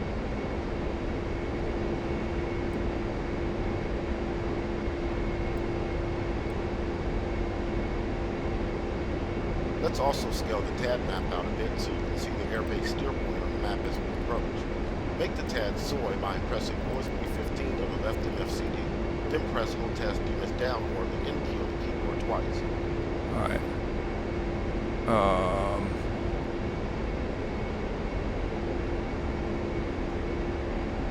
Okay. Set the HUD as soy by pressing the Hold Task Coolie Head Up command or the U key on the keyboard. Because you'll want to concentrate on flying the aircraft once you return on final, let's discuss now what will happen as we near the final approach fix. We want to hit the approach fix at approximately 2,500 feet and 230 knots indicated airspeed. As you approach the final approach fix, the CDI needle on the HSI will begin to move down toward the course needle. You will turn toward the runway to keep the two needles aligned to pick up the glide slope along the runway heading. As you turn, you will bleed off speed to below 200 knots and extend the landing gear and flaps for landing. Press the spacebar key to proceed when ready. Once the ILS signal is picked up by the ILS receiver, the glide slope deviation indicator will appear on the ADI. You will need to center this needle by gaining or losing altitude to see the pitch steering bar on the ADI for precise pitch control down the glide path. The bank steering bar will also appear on the ADI for precise directional control. Press the spacebar key to proceed when ready.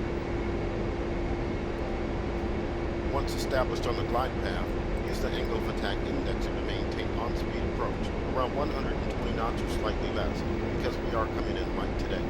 On the AOA indexer, the up arrow light indicates speed is too fast. The down arrow light indicates speed is too low.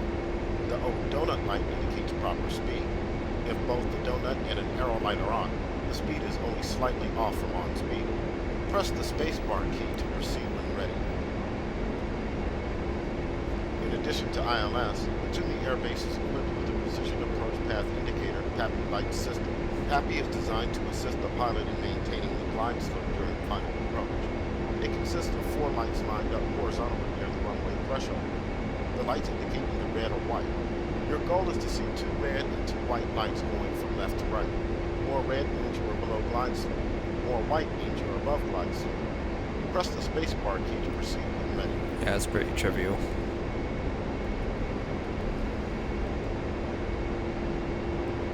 We'll keep the aircraft on autopilot until we get a little closer to the approach fix. If you wish, you can press left control and Z keys to accelerate time. Press left shift and Z to return to normal time. I got rid of those keybinds.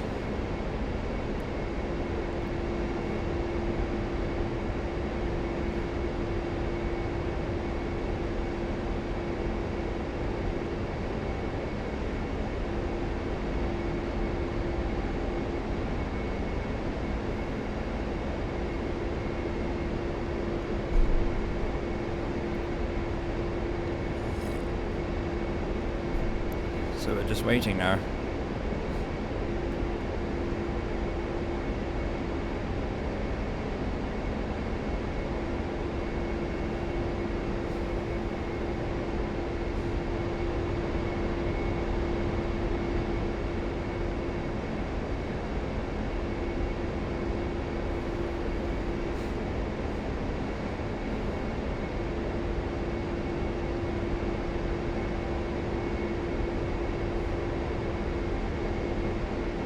We are now approaching the final approach fix.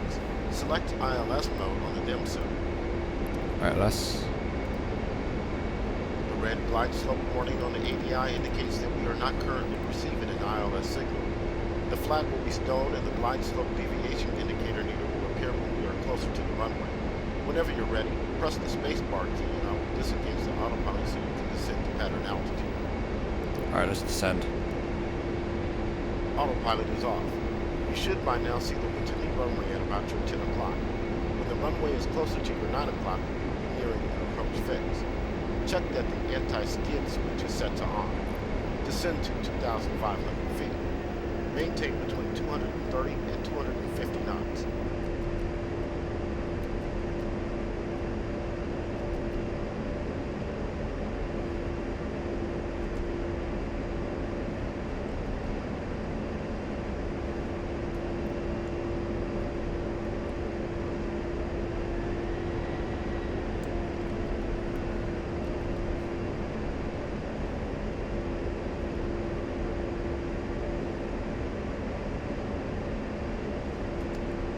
It's pretty cool. Like how it goes into the whole thing.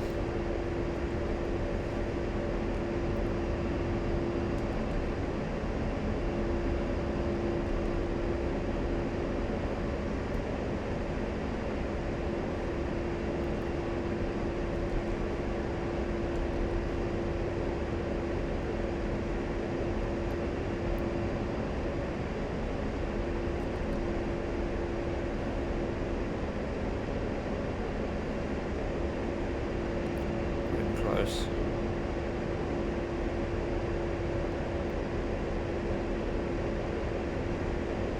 To descend more. So that localizer's coming in. Well, it's going too soon.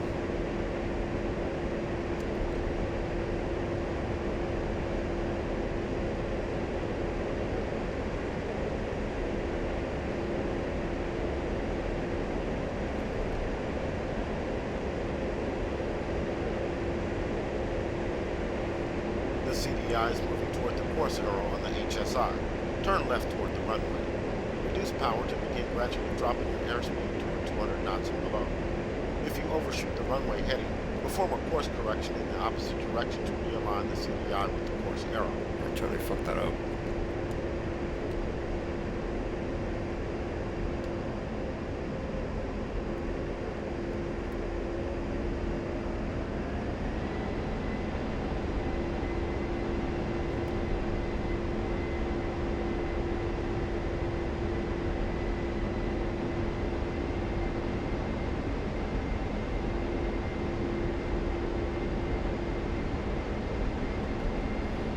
Just gotta fix it here.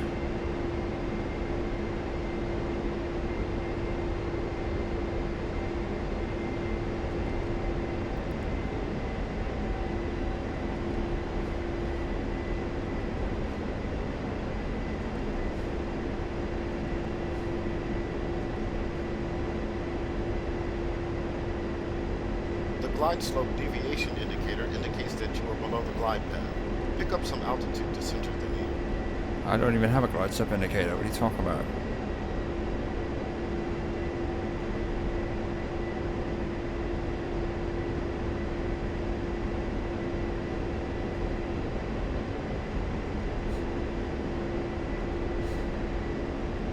Come on, man.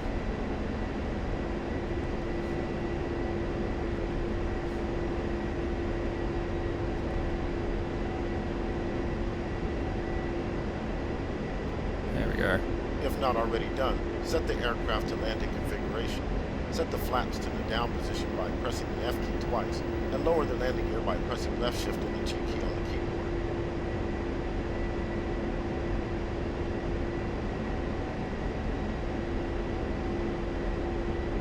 Okay, let's do that.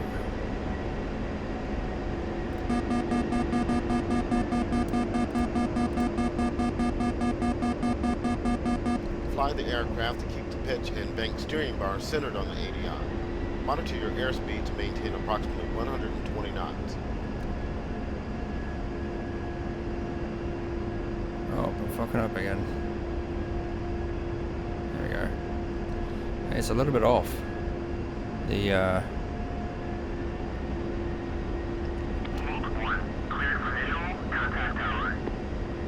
Batumi approach is now transferring us to Batumi terminal control for landing clearance. To request landing, press the HOTAS mic switch forward command or left alt and num plus keys to open the VHF AM radio command menu. Then press F1 to request permission to land. When cleared, press F12 to exit the radio link. alright, let's do it. Batumi, Hawk 1, request landing. Hawk 1, Batumi, clear to land, runway 13, wind 240 at 3 meters per second.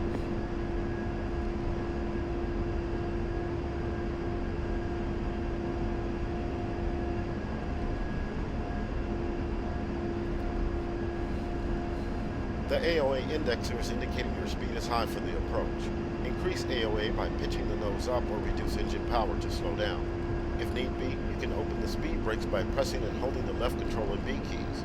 To retract the speed brakes, press and hold the left shift and B keys. As you approach the runway threshold, the pitch steering bar on the ADI might begin to oscillate slightly. Do not chase the needle. Maintain the glide slope to the touchdown point.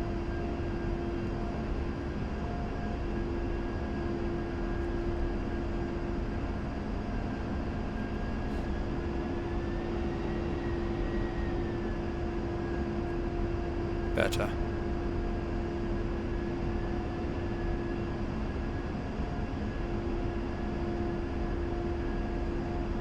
Altitude, altitude. We're good. We're good.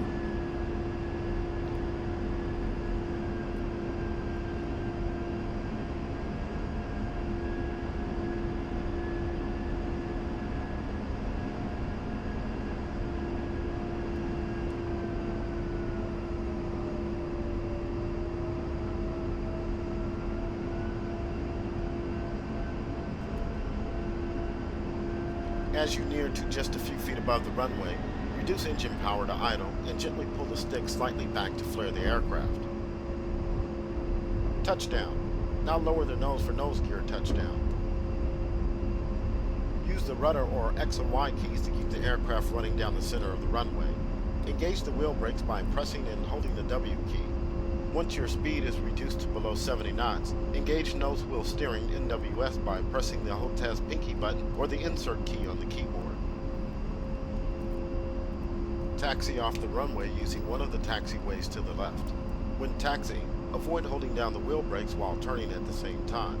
Keep the ground speed under control to avoid damaging the tires, gear mechanics, or tipping the aircraft to either side. That was awesome.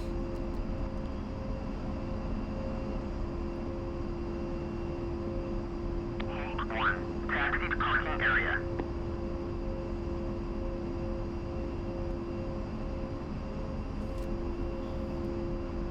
Follow the taxiway line to the parking spot. Looks like the crew chief is on his way over there now. Where? Oh. Oh, we get to shut it down too? Fuck yeah.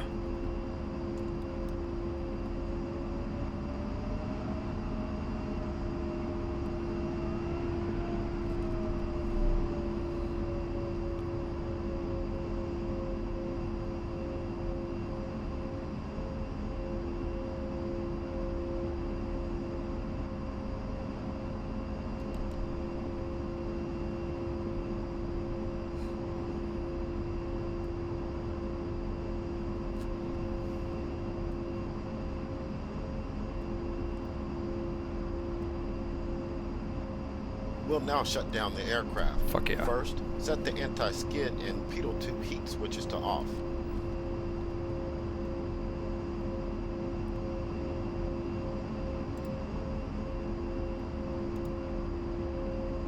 Turn off the ILS receiver by right-clicking the left frequency dial knob.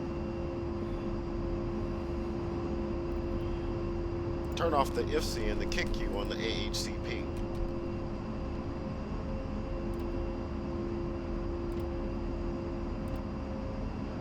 Turn off the left and right MFCDs. Oh, I made a mistake, I turned that off, but whatever, that should go off anyway.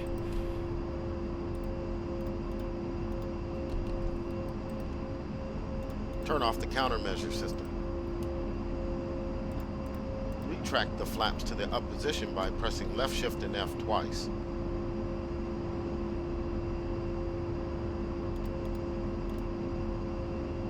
Turn off the IGE and CDU on the right console.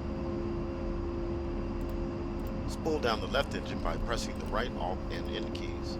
Monitor the EMI panel to check for a safe spool down. The core RPM should drop down to 0 and the IGT to approximately 200 degrees. Anticipate a slight heat soak back as the engine stops. Alright, so left engine off.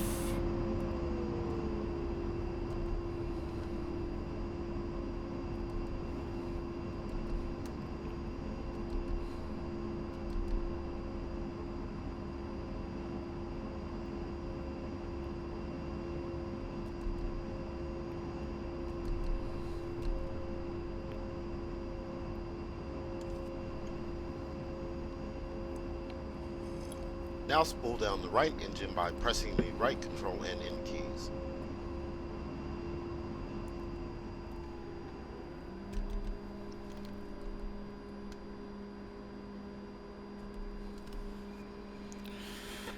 Cool.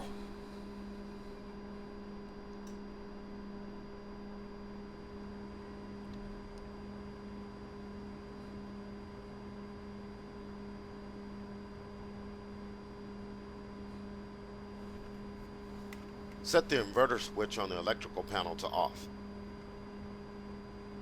Turn off the battery. Turn off the VHF AM, UHF, and VHF FM radios.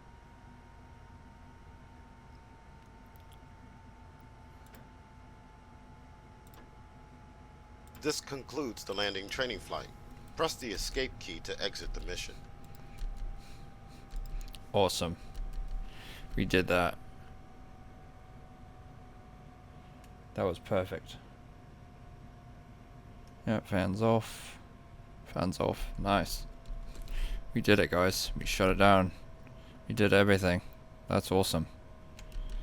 That was fun. I know I accidentally hit that, but it should go off anyway. Technically all the stuff should be off. Safe and stuff. So yeah, that's that. So let's continue.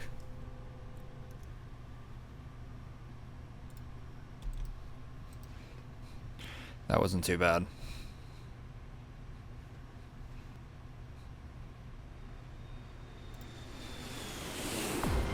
Alright. So now we're gonna start doing a little bit of the weapons. It looks like we're doing the Digital Stores Management System, DSMS, and then countermeasures. So what we're going to do is countermeasures, no, we're going to do Digital Stores Management System, DSMS first. Yeah, we'll do Digital Stores Management System now, and then after that we'll do countermeasures, and then we'll get into this stuff. So Digital Stores Management System, let's do it. Alright. Digital Stores Management System. Let's do it. Welcome to the training lesson on the Digital Stores Management System, or DSMS, often pronounced DSMS. We'll conduct this lesson right here on the ground, so I'm going to run the batteries and bring up some systems.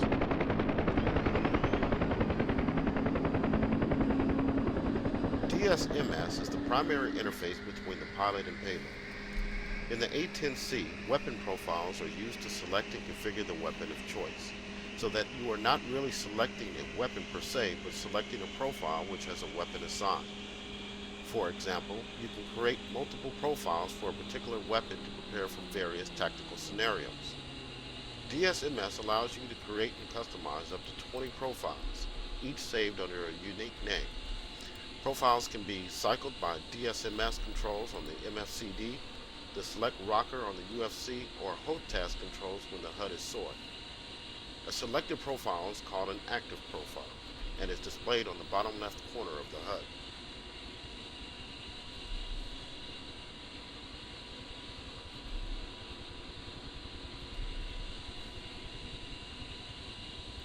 It's pretty cool.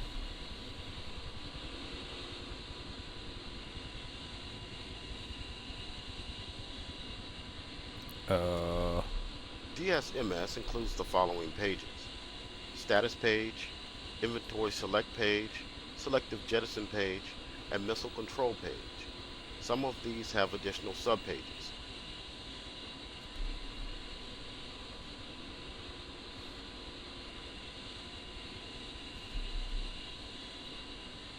The DTS upload page is now up. Press OSB 18 on the left MFCD to upload the DSMS data. Okay, the DSMS.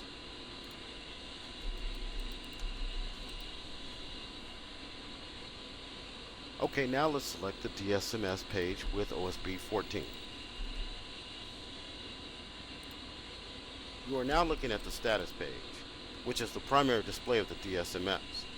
This page allows you to quickly view the following information: weapon inventory and status for each of the 11 stations, release settings for the active profile, gun status and ammunition remaining, EO power timer if Maverick is active. At the top of the display, OSB 1, 2, and 4 and 5 allow you to access the other pages of the display. Without pressing any buttons, take a moment to become familiar with the display. Press the spacebar key when you are ready to proceed. Okay, so these are like the numbers of the... That's how many you have. Okay. Let's set the master arm to training mode. Right-click once to set the switch to train. Right click. No, that's arm. The blue indication on the DSMS denotes training mode. White indicates master arm safe, and green indicates master arm armed. As you can see, stations 1 through 11 are displayed sequentially clockwise, starting from the bottom left corner. Each station box indicates the profile name, which usually corresponds to the designation of the loaded weapon and the quantity remaining. Depending on the weapon, additional information may be contained inside the box, such as the launcher configuration or weapon sensor status. In the bottom center of the display, the cannon data block indicates the ammunition type and amount remaining. The center of the display indicates the current HUD mode and additional details of an active profile when one is selected. Press the spacebar key to proceed.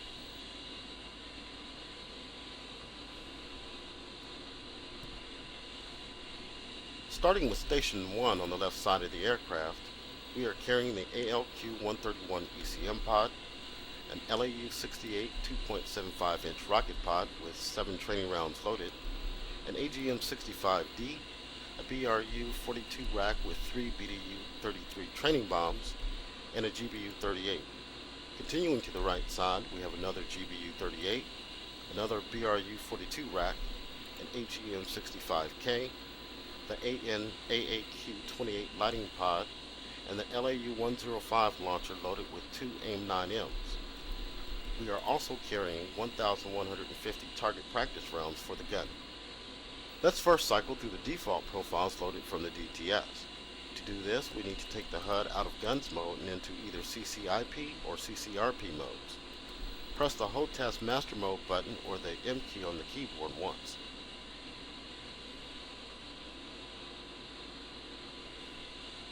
HOTAS master mode, what? The fuck is that? Hold on. Okay. We can now cycle the profiles using the select rocker key on the UFC. Alternatively, because the HUD is currently soy, you can press the HOTAS DMS left or right commands, or delete and page down on the keyboard.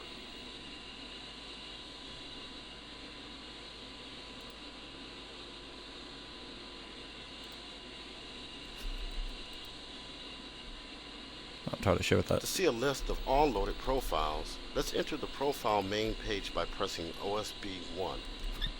Not entirely sure what that did, but whatever.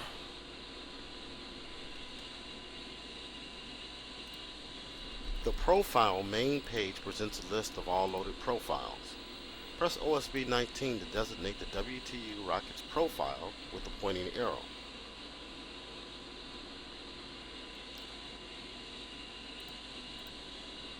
You can now move this profile up and down the list using OSB 6 and 7. Disable the profile with OSB 9 and activate the profile with OSB 17. However, let's instead press OSB 3 to enter the profile control page to view the settings of this profile.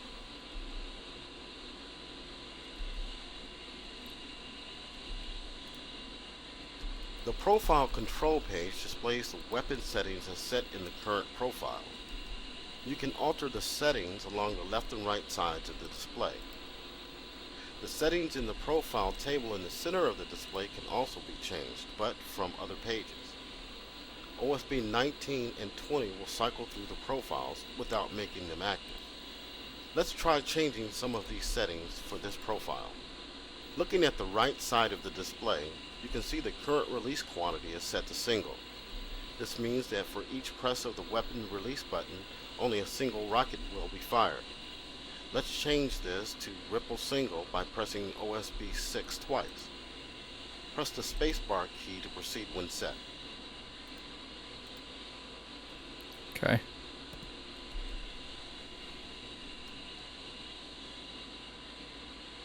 You can now set the ripple quantity to determine how many rockets will be fired while the weapon release button is held down. For example, to set the quantity to 3, press button 3 on the UFC, and then OSB 8 to enter the value into the profile. Press the spacebar key to proceed when set. Okay, so you click that first and then do that where you're going to put it. Okay, makes sense. Additional options on this page include OSB 10 to set the default HUD mode, and OSB 18 to paste current profile settings into a new profile. Press OSB 16 to enter the profile settings subpage to access additional settings underlined in the data table of the display. You can now see additional profile settings. On the left side of the display, these include the escape maneuver, desired time of flight, and minimum altitude. On the right side of the display, you can set the horizontal offset, vertical offset, weapon eject velocity, and bomb rack delay.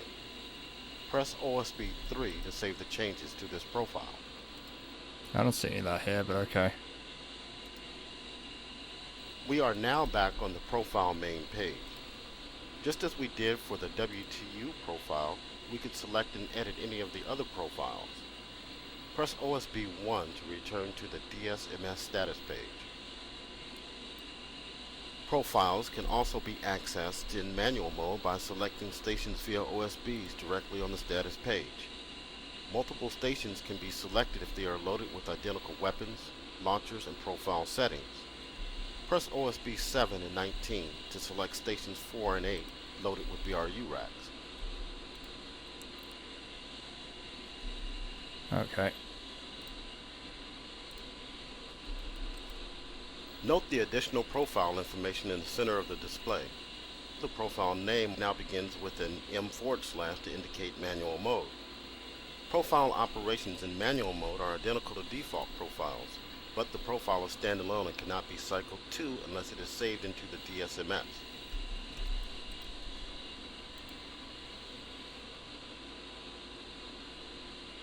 Pressing the profile OSB 1 while in manual mode will open the profile control page directly. Let's take a look at the profile settings available for bomb release. Bomb profiles include the additional option of the view settings with OSB 7. This can be cycled between nose for nose fusing, tail for tails fusing, and NT for nose and tail fusing. Press OSB 6 twice to change the release setting to ripple single as we did earlier for rockets. Press the spacebar key to proceed when set. Okay, got it. With bomb release set to a ripple setting, you can also adjust the ripple quantity and impact separation in feet. Let's change the impact separation to 150 feet. Type in 150 into the HUD scratch pad using the UFC, and then press OSB 9 to enter the value into the DSMS. Press the spacebar key to proceed when set.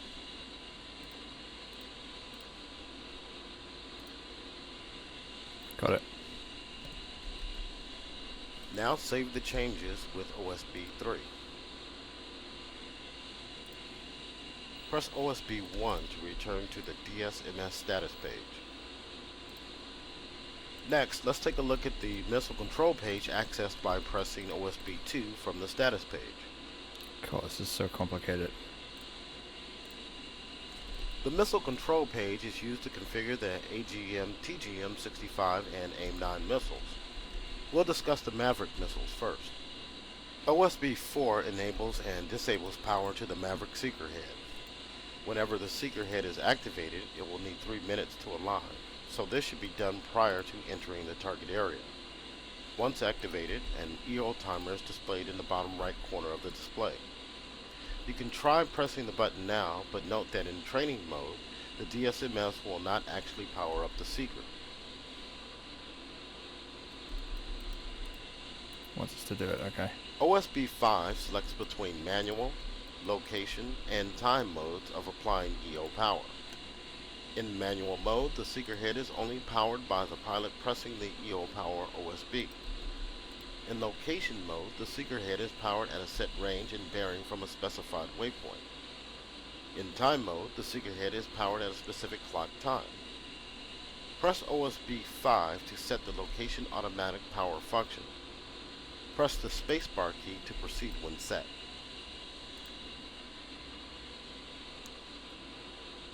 Okay. Be that one, right? Configuring the location automatic power on function requires a few steps. First, select the waypoint rotary by pressing OSB 9. You should see the up-down rotary arrows on the OSB become highlighted.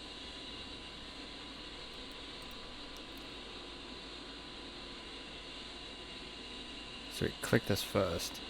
Now, press the function button on the UFC, indicated by the F adjacent to the UFC scratch pad on the HUD, and press the select rocker up to cycle to the next waypoint. You will see the waypoint number change on the missile control page. Press the spacebar key to proceed when set.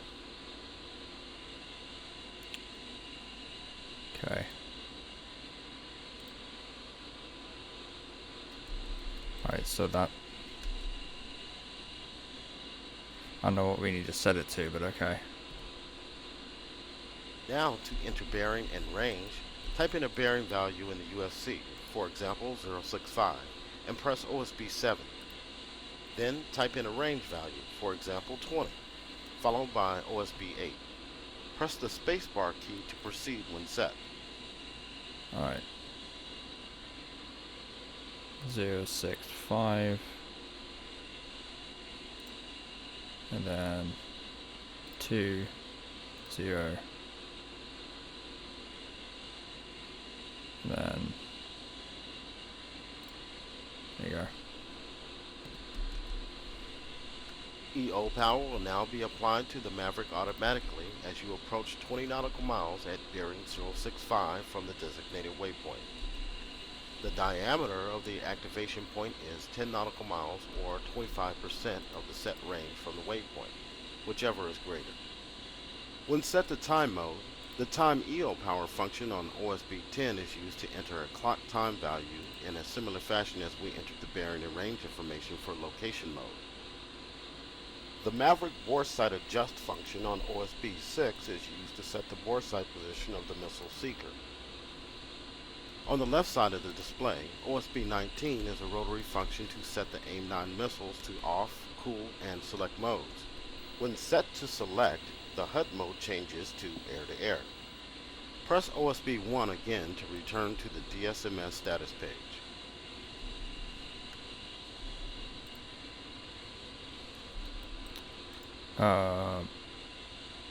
Okay. Next, we'll take a look at the Jettison Select page. Press OSB 4.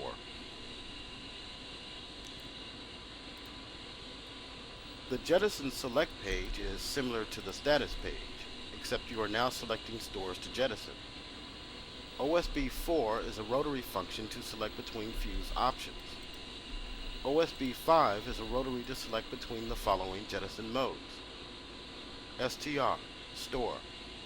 When in STR mode, the user can jettison stores from one or more selected stations.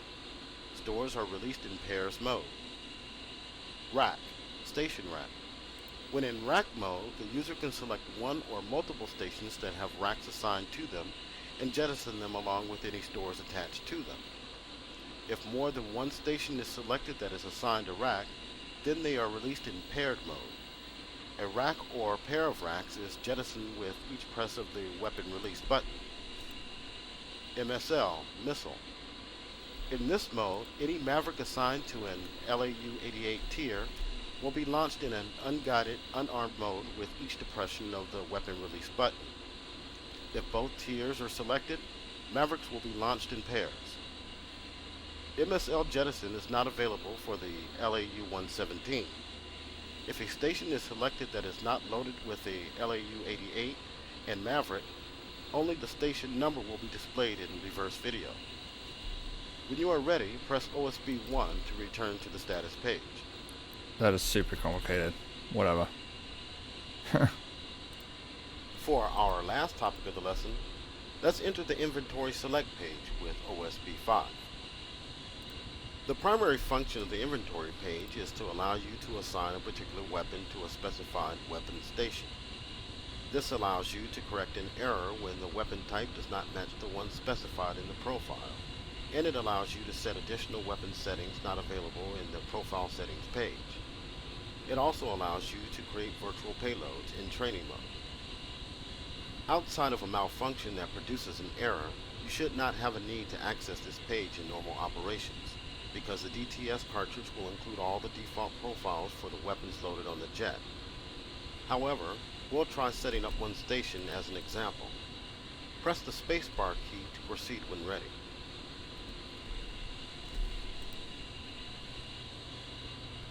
We'll reset the Maverick on Station 3.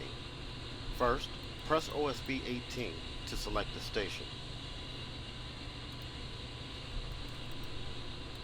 Now press OSB 18 again to select Missile as the weapon class.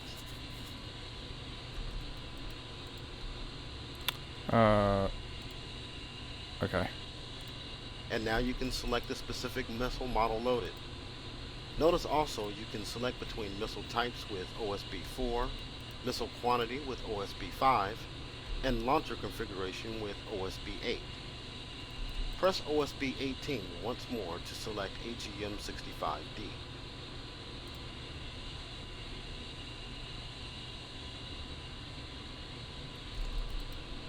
I did it. Fuck. Let's return to the status page with OSB 1. Okay. This concludes the training lesson on the Digital Stores Management System. God, that was super fucking complicated. I didn't understand a lot of that. I have to do some research, but yeah, that's a lot. That was a lot. I did not understand 90% of that stuff. The only thing I understood is like everything is in profiles and you can change stuff, I guess. Yeah. I got some reading to do, shall I say.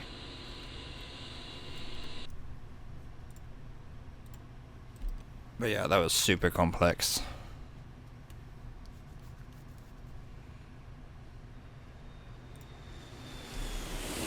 Oh, we did Digital Stores Management System, now we're going to do countermeasures. This is the last one, I think. Actually, this might be something where it's not, there's no weapons. So Yeah, so what we're gonna do is we'll do this one next. AN/AAQ 28 Lightning 2. So the T-pod. This lesson we were practicing the AN/AAQ 28 Lightning 2 targeting pod against ground targets. Let's do it. Alright, targeting pod. Let's do it. Welcome to the training lesson for the use of the AN/AAQ 28 Lightning 2 targeting pod. I've engaged the autopilot to maintain altitude and heading. Pay attention to the airspeed and manage the throttle to stay above 200 knots throughout this mission. Okay.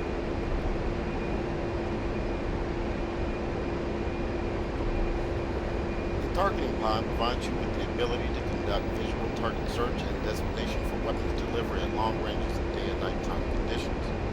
The Lightning 2 features 3 live video modes, charge coupled device or CCD, and a white hot or black hot forward-looking infrared flare. The pod can also function in laser spot search and laser spot track modes to track a laser designator from another source on the ground or in the air. Let's examine the air-to-ground page accessed by USB 2.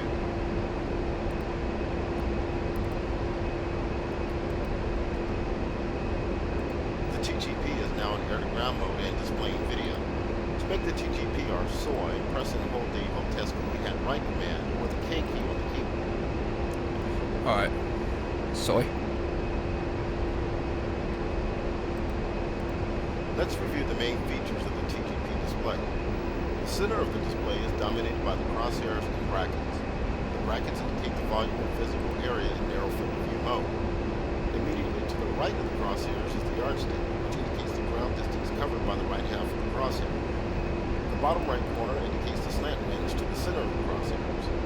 The upper right corner indicates the north arrow, which is stabilized to the ground plane and indicates bearing to north.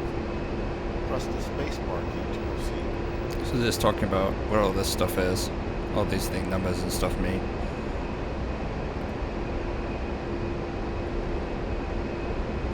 Going around the edges of the display, the top left corner indicates the current field of view and zoom level.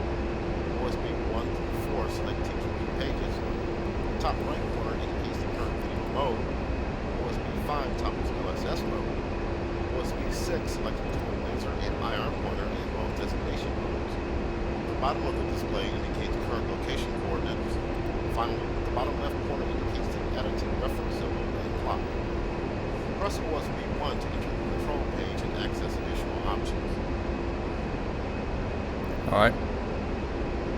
Control.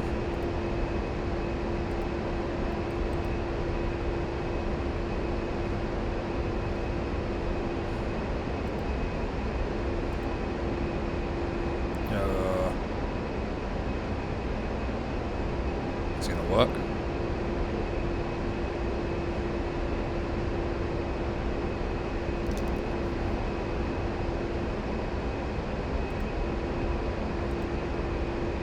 Why is it not working? Oh. Starting with the right side of the display, OSB 7 toggles between latitude, longitude, and MGR as coordinate systems for current location indication. OSB 8 toggles latch on and off modes. In latch off mode, when the laser is fired manually by pressing the HOTES pinky button, it will only fire as long as the button is pressed down. In latch on mode, the laser will be switched on and off with each press of the button. Note that default profiles for guided munitions will be set for automatic laser operation. OSB 9 toggles between entry, OS, and off settings for the yardstick.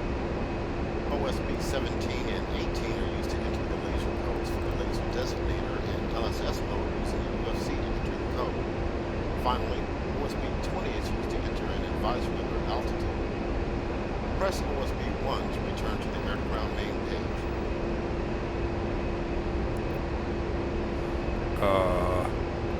What am I doing?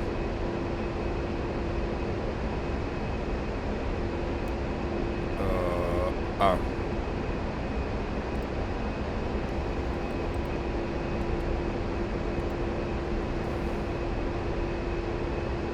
Okay, now for the fun part. Try to slew the pod around. Move the line of sight down into either side using the HOTES slew control switch or the semicolon, comma, period, and / keys on the keyboard. Watch the HUD and TAD displays to see the TGP LOS diamond move to indicate its position over the terrain. You may need to zoom the TAD display out to see the TGP diamond. Also, watch the situation awareness key dot. This cue indicates the TTP LOS to either side and down relative to the nose of the aircraft. Okay, so let's slow it. Down, up, left, right. That's pretty cool.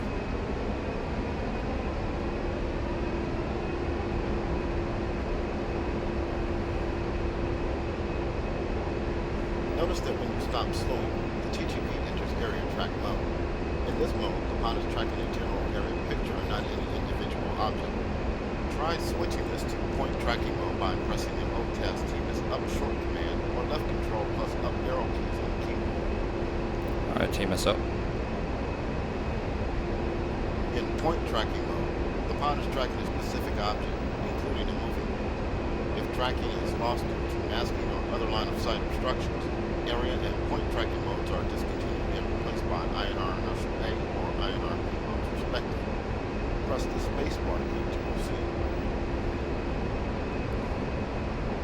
One of the main advantages offered by the A-10C upgrade is the integration of avionics components that allow the pilot to quickly locate, identify, and prosecute targets from long range with precision munitions.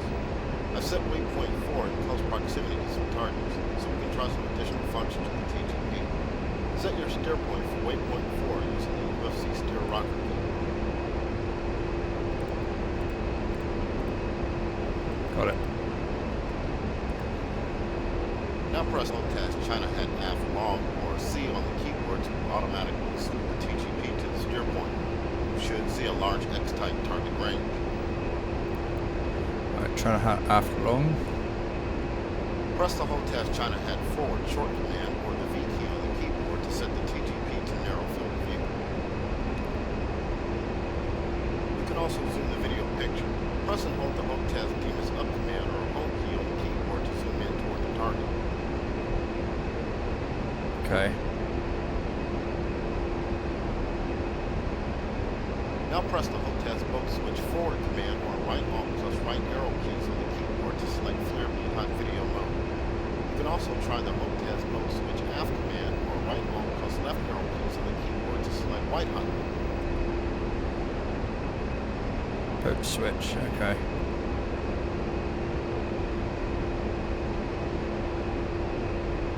Now choose a target and initiate either area or point track. An M indication on the TTP display below the crosshairs indicates a masking obstruction. Tracking may not be possible in this case. If this occurs, you may need to turn the nose more on target. Choose a target and initiate either area or point track. Let's zoom in again.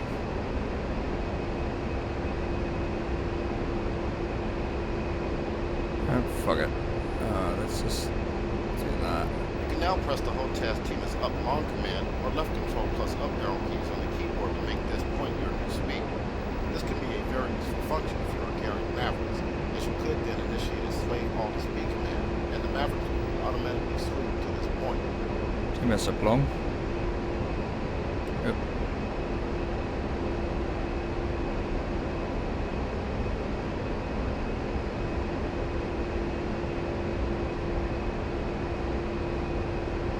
Also create a mark point at this location to store in the CDU database. Press the O-Task TMS right short command or left control plus right arrow key command on the keyboard to create mark point A. Okay, TMS right, short.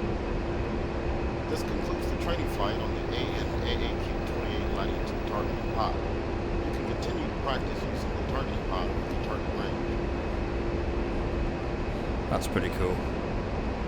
We did it.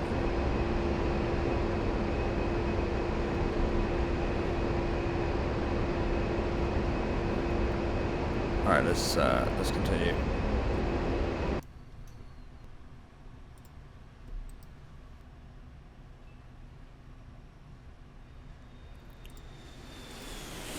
Alright, I was right, so that wasn't weapons really, it was just using that. So now we're going to do countermeasures, CMS. In this lesson we overview the countermeasure systems of the A-10C. Let's do it. Alright, countermeasures, let's do it. Welcome to the training flight on the countermeasure systems of the A-10C. I've I've engaged the autopilot to keep us level and on course. Manage the throttle to maintain the airspeed above 200 knots. Alright, looks good. The countermeasure set CMIS of the A-10C includes the countermeasure set control CMIS-C panel on the front dash, the countermeasure signal processor CMIS-P on the right console, the ALR-69 radar warning receiver RWR, the missile warning system MWS, and the chaff and flare dispensers. Let's take a quick look at the DSMS page to review our payload.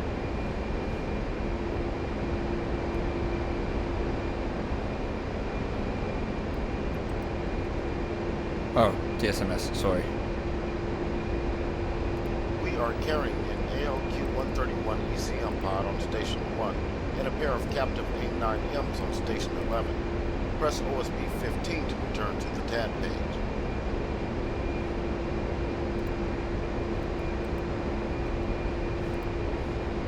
Adjust the TAD scale so you can get a better idea of the flight plan.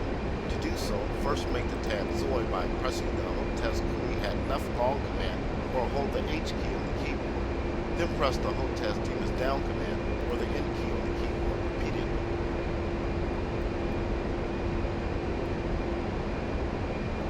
Oh, I made a mistake. Sorry. I held spacebar instead of Alt, which is what I needed.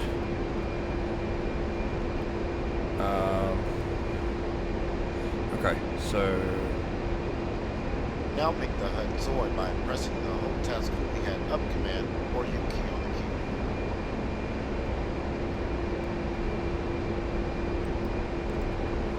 The CMIS of the A-10 is capable of detecting, classifying, and actively counteracting both air and ground threats. The system will indicate threats to the pilot, including missile fire detected by missile rocket fuel presence, and engage countermeasures in either manual, semi-automatic, or automatic modes of operation. The CMIS-P includes custom programs to counteract specific threats, and these can be selected and activated manually by the pilot or automatically by the CMIS. Active countermeasures include self-protection jamming, SPJ, when a jammer pod is loaded, and release of chaff and flares against radar and infrared guided surface-to-air missiles, SAM. Press the spacebar key to proceed. nice. Oh wait, radar and infrared. Oh.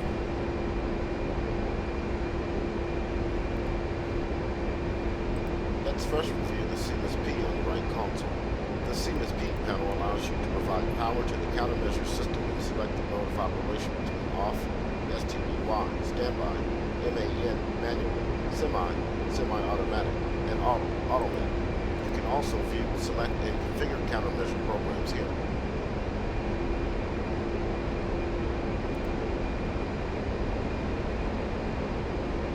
The mode select dial selects between operational modes as follows.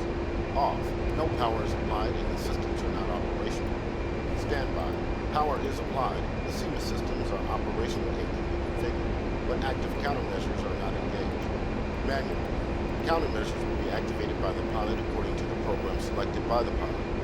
Semi, countermeasures will be activated by the pilot according to the program selected by the CMIS depending on the type of threat. Automatic, countermeasures will be activated by the CMIS according to the program selected by the CMIS depending on the type of threat. Press the spacebar key to proceed.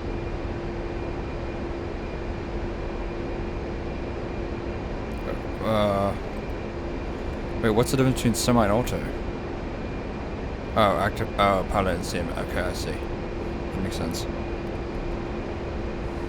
The CMIS-P display window indicates the current chaff remaining count, flares remaining count, RWR status, and current release program. The 4 system select switches enable disable power to the CMIS-P component systems, which include MWS, missile warning system, JMR, ALQ-131 ECM pod, RWR, ALR-69V radar warning receiver, DISP, chaff flare dispensers. Press the spacebar key to proceed. Let's now take a look at the countermeasure set control CMIS-C panel below the UFC. The top display window of the CMIS-C indicates the current status and program of the jammer ECM. The jammer status will indicate one of the following. Off, ECM system is disabled. SPY, ECM system is enabled, but not emitting. OPR, operating. ECM is active. The jammer programs include AIR, defense against airborne target threats. SAM-1, defense against older generation SAM systems such as SA-3, SA-6, and SA-8. SAM-2, defense against later generation SAM systems such as SA-10, SA-11, SA-15, and SA-19. AAA, defense against radar-guided anti-aircraft artillery systems such as the CSU-23-4. Press the spacebar key to proceed.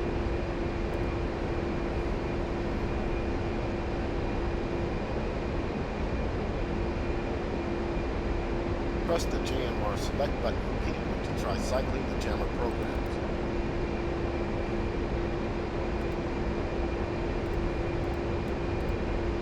Cool.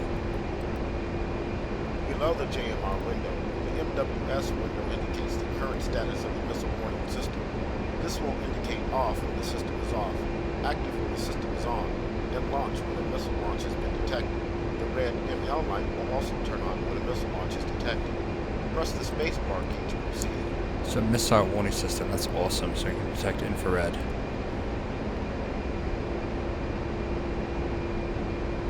To the right of the JMR display window, the chaff flare window indicates the following. Current release program letters A through Z. Chaff remaining in XXX format. CMIS P mode underlined X for standby, M for manual, S for semi-automatic, and A for automatic. Flares remaining in XXX format. When a release program is active and chaff flares are being deployed, the mode letter indication is replaced by a diamond symbol. Press the spacebar key to proceed. Alright, that makes sense. The PRI select button selects between displaying 16 or 5 of the highest priority threats on the ALR-69 RWR display. When priority mode is on, only the 5 highest threats will be displayed, and the green light above the PRI select button will turn on. The SCP select button declutters the RWR display by separating contacts away from each other on the scope. The BRT brightness knob adjusts the C-to-C display brightness. The AUD audio knob adjusts the ALR-69 RWR warning tone volume in the headset. Press the spacebar key to proceed. Now let's come back to the CMIS P to review the steps required to configure a chaff flare release program. The NXT Next rocker key is used to cycle the programs. Cycle to release program B.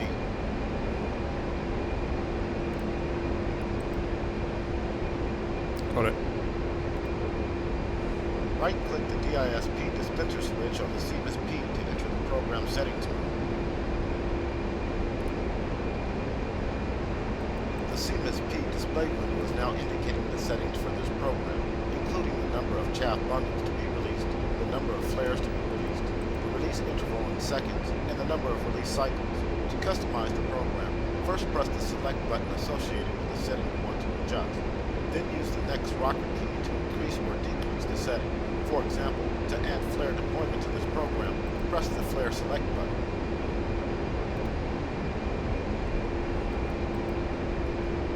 Okay. Now what?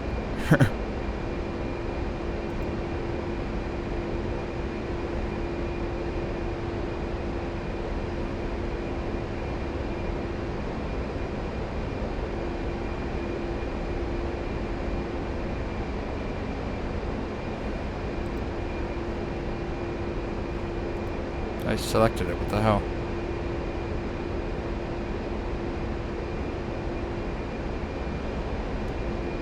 Now press the next rocker key up twice to set the flare release quantity for this program to 2. Okay.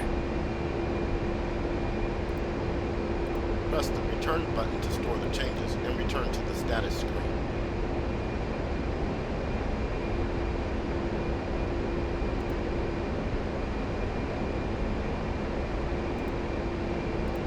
The JTS in-off switch to the right of the select button is used to enable the jettison of the ECM pod, which is not normally jettisoned. We'll now turn our attention to the CMIS switch on the HOTAS. Regardless of what sensor is set as soy, the CMIS switch has the following 5 functions. Right, cycle to the next CMIS program. Left, cycle to the previous CMIS program. Forward, start CMIS program. Aft, stop CMIS program.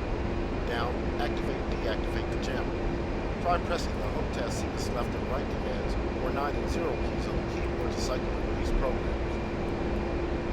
Okay.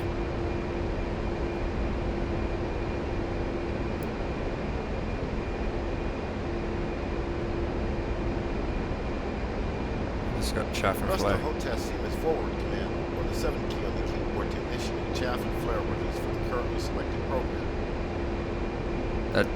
Okay. It used the program for whatever reason. That was weird. Don't see us forward.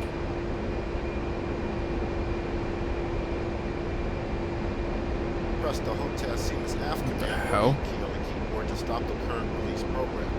It's not even... I don't know what the fuck is going on right now. Now press the HOTAS CMS down command or the dash key on the keyboard to activate the jammer. Okay. What the fuck? Remember, when the CMS P is set to auto mode, the chaff, flare, and jammer programs will be selected and activated automatically by the system. We'll now discuss the ALR69 RWR This is not display. working right. I don't know what the fuck. It's so weird. The ALR69 RWR display presents threat symbols according to bearing and threat priority, not range. Threats in search acquisition mode are displayed in the outer ring, while threats in tracking lock mode are displayed in the inner ring. As such, any contact in the inner ring should be considered a higher threat than any contact in the outer ring, even though the former may be further away than the latter. The RWR scope classifies targets by type and status. All known airborne and ground radar types are identified by a letter or a number code corresponding to their designation. A hat symbol is added above airborne radar contacts. The highest threat contact is inscribed by a diamond. A semicircle is added above the most recent contact. A flashing semicircle or circle is added to a contact that is supporting a missile launch. All detected missiles are identified by the letter M inscribed by a circle. Press the spacebar key to proceed. I don't know what is with the CMS. It's not working right. You're supposed to cycle the programs or something. I don't know. Autopilot is off. Set your steer point for waypoint 3, range, and turn toward the weapon's range. Maintain altitude above 12,000 feet. We'll try utilizing the CMS against actual threat contacts in range. If you wish, you can accelerate time by pressing the left control and Z keys. To return to normal time, press left shift and Z. Going to range. Where's the range? To the left.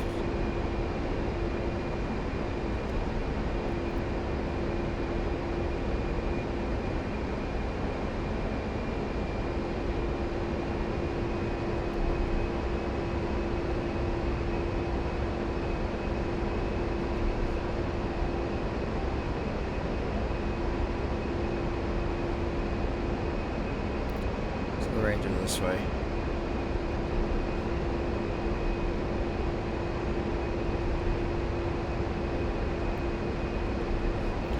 Yeah, I don't know what is going on with it. It's so weird.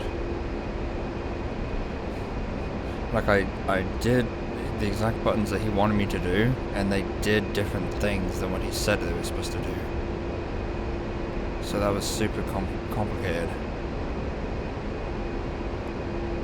I don't know what I'm doing wrong. Maybe they changed the way it works. I don't know.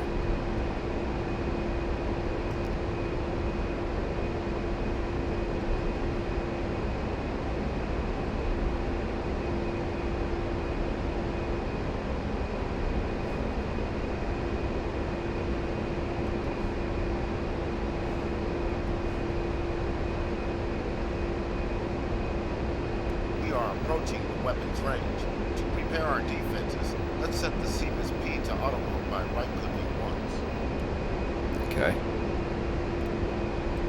Our first contact will be a ground-based early warning radar, EWR station. Identified on the RWR with an S for search radar. The semicircle above the contact indicates that it is the most recent contact, and the diamond indicates it is the highest priority threat.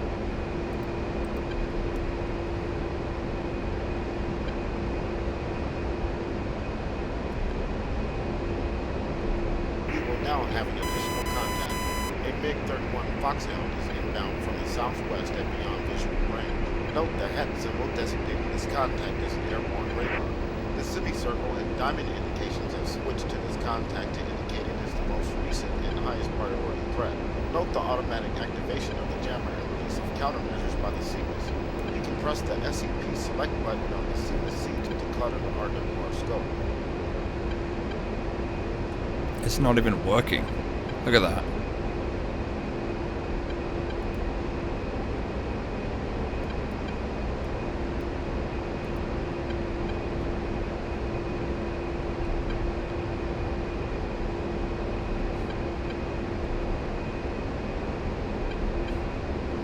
It's not even working properly.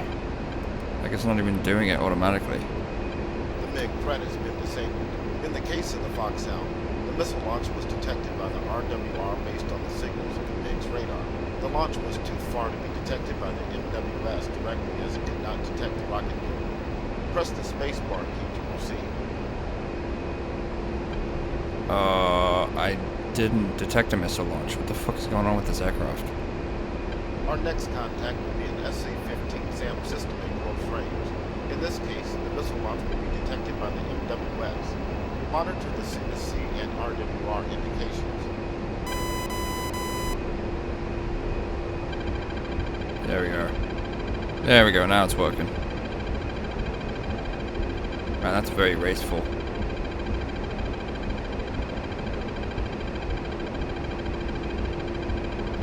That is so raceful, look at that. I'm almost out of flares and shit. Sam. The SA-15 has now been disabled. Although in this lesson we flew straight and level toward the hostile contacts, that is obviously not the best course of action in battle. Your first line of defense should always be good mission intelligence and threat avoidance. Study the route and target area prior to the flight, and plan to avoid all known threats as much as possible, both horizontally and vertically. When engaged, you may be able to simply turn the other way and run if the shooter is at a relatively long range. But given the A-10's slow speed, this may not always be a reliable option. At the kinds of close ranges you are most likely to encounter threats in the A-10C, your best bet would be to make good use of the CMIS to actively counteract threats and defensive maneuver. In general, this means putting an incoming missile at your 9 o'clock, diving toward the ground, and making a high G turn as the missile closes in to try to break the missile's secret lock, or simply exhaust its energy potential to keep up with the turn. This concludes the training lesson on the countermeasure systems of the A-10C. You can press the escape key on the keyboard to exit the mission. Alright. Maybe it's the fact that I'm using the A-10C1 instead of the A-10C2 that is messing up. Who knows?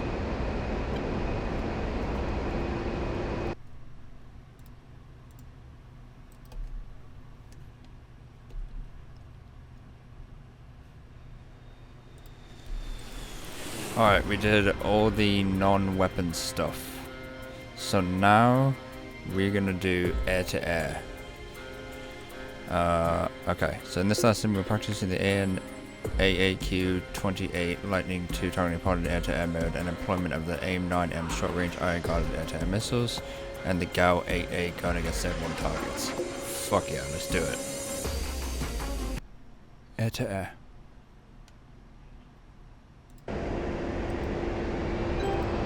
Welcome to the training lesson on the employment of the A-10C in an air-to-air engagement. I've engaged the autopilot to keep us level.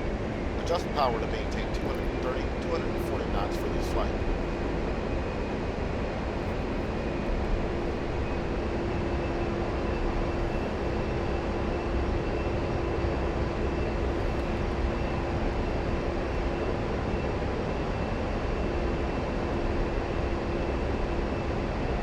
Although the A-10 is not a fighter jet, it is nevertheless quite nimble and packs more than enough punch to defend itself in a dogfight. A Warthog's speed of 30 might give any predator something to think about before jumping an A-10. A-9 sidewinders are also available to extend the engagement envelope against airborne targets.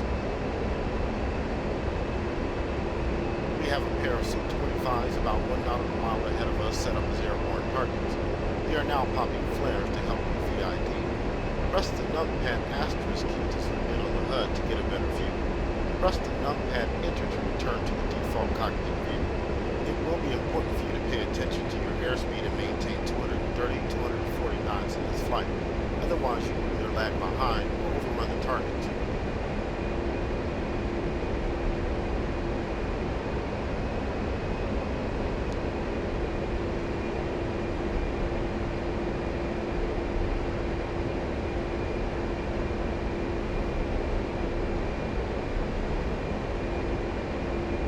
Set the left MFCD to the DSMS page so we can review our payload. We are carrying a lighting tube pod on Station 2 and 2 AIM-9Ms on Station 11. We are also fully loaded with CM gun ammo. Nice. Although the A-10 should avoid getting tangled up in an air-to-air engagement as a general rule, you never know when an enemy aircraft might take an interest in. In combat, a good opportunity may also present itself to you for an aircraft kill, such as an enemy chopper or ground attack jet buzzing around the battlefield at low altitudes. In such cases, the lighting tube TGP may be very helpful in keeping track of a bandit. Press OSB 4 to open the TGP AA page. Now make the TGP SOI by pressing the HOTAS hat right long command or the K key on the keyboard. So I remember how to do that. There we go. Target 2 on the right is stop popping flares. We'll focus on target 1 to the left, which is still releasing it. Use the HOTAS control or semicolon, comma, period, / keys on the keyboard to position the TGP LOS on target 1. Okay. The cross key on the TGP display indicates an object the TGP can track. Target 1 has now stopped releasing flares. Press the HOTAS TMS up command or left control and up arrow key on the keyboard to set the TGP to point track mode for target 1.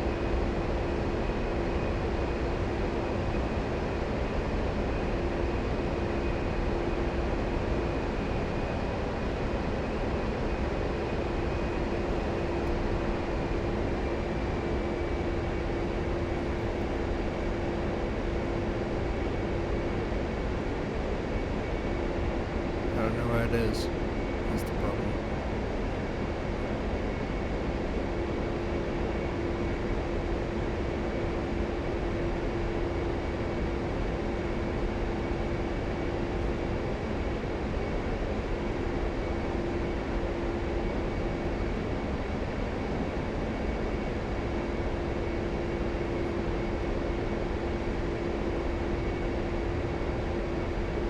I can't tell where it is. Damn it.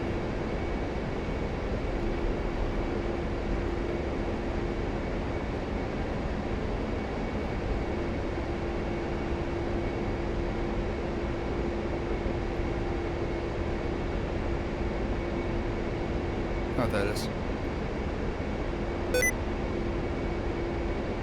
Got sticky keys. Set the TGP to narrow field of view, NFOV, by pressing the HOTAS China hat forward short command or the V key on the keyboard. Alright. It's a good idea to switch to FLIR video to keep the target in contrast against terrain background. Press the HOTAS bulk switch forward command or right alt and right arrow key on the keyboard to set the TGP to W hot white hot video. Make the HUD SOI by pressing the HOTAS hat up short command or the U key on the keyboard. Now set the HUD to air-to-air mode by pressing and holding the HOTAS master mode button or M key on the keyboard.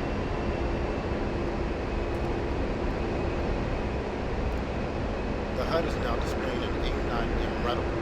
The audible growl is an indication of the AIM-9 secret lock status. The higher the pitch of the signal, the more valid the secret lock. The AIM-9 is currently in warsight mode, which means the seeker is fixed to the warsight line and you have to maneuver the aircraft to place and maintain the reticle over the target for a valid lock prior to launch. Press the HOTAS China hat forward short command or the V key on the keyboard to uncage the seeker. When uncaged, the seeker is no longer bound to the warsight line and floats around the scan zone. When attacking a target in warsight mode, uncaging the seeker prior to launch is a good way to confirm the seeker has a good lock. Press the HOTAS China hat aft short command or the C key on the keyboard to set the seeker back to warsight. The AIM-9 seeker can also be set in scan mode. where it performs a conical scan pattern around the bore sight line to cover a greater volume of airspace around the aircraft. Press the HOTAS TMIS up short command or left control and up arrow key on the keyboard to enter scan mode.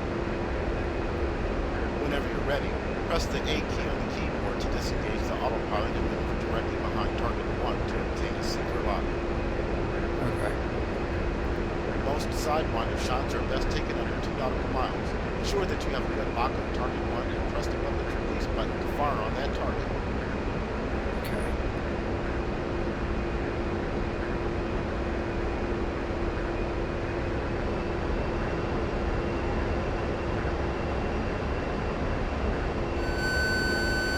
Fuck it. Fox 2. Splash 1. Maintain level flight.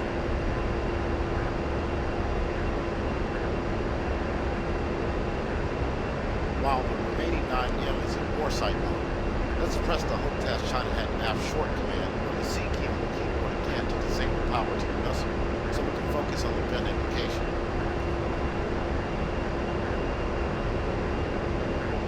Let's also revert the TGP to bore sight and begin tracking target 2, which is now releasing flares again for VID. First, make the TGP SOI by pressing the HOTAS hat right and wrong command or the K key on the keyboard.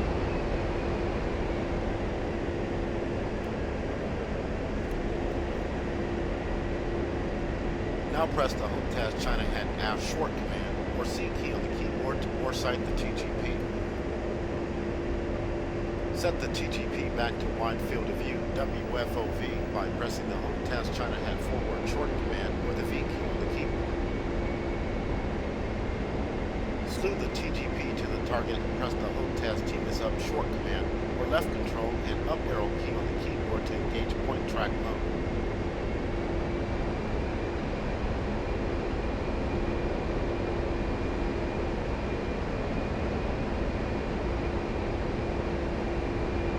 Need to close some range to target 2 for a gunshot. Increase power to close the range, but be careful not to overrun the target.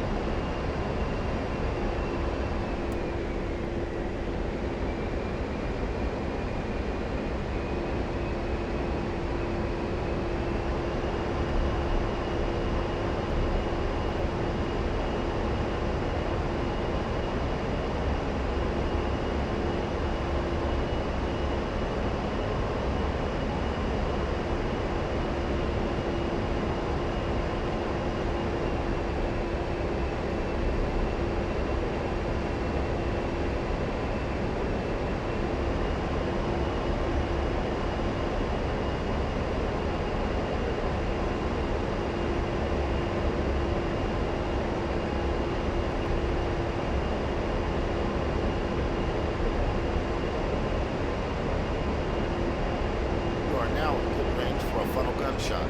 Establish co-altitude and co-speed pursuit at 230-240 knots.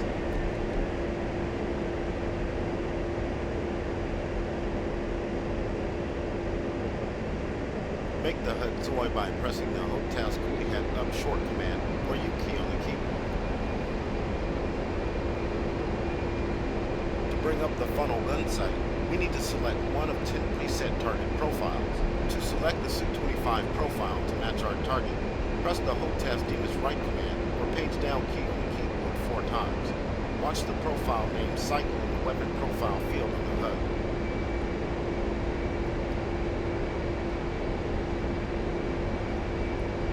To aim using the funnel gun sight, maneuver the aircraft to match the target's plane of motion and position the target inside the funnel such that the target's wingtips are touching the edges of the funnel.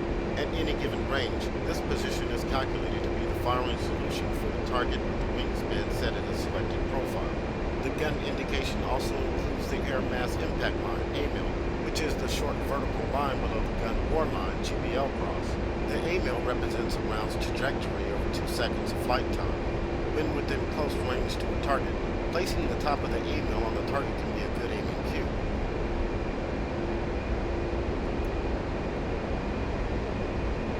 You are cleared to open fire on target 2. Humiliation. The fuck?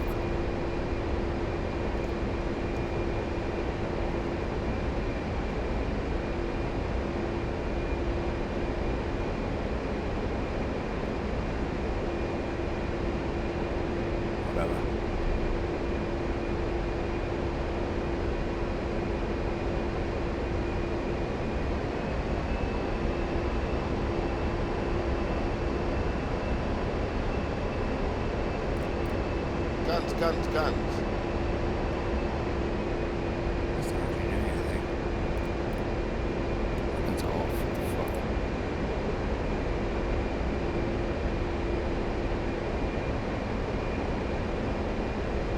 Oh. We got it.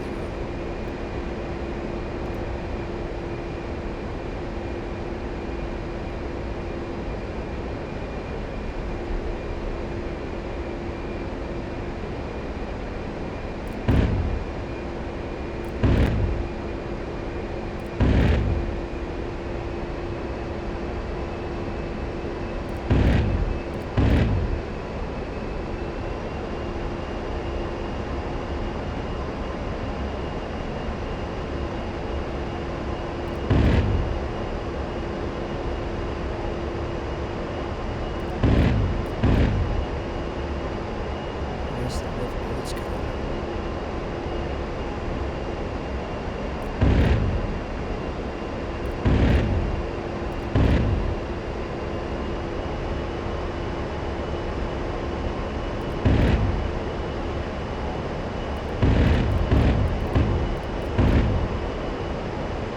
Can't see, there's no traces.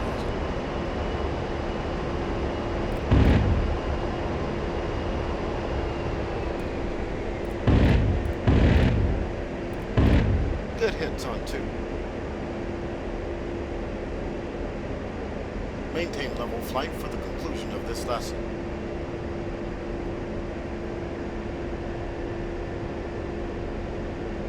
I've engaged the autopilot to keep us level. Before we conclude this lesson, let's take a look at the IFC test menu, where you can configure the funnel target set. Left-click the IFC switch on the AHCP once to set it to test mode.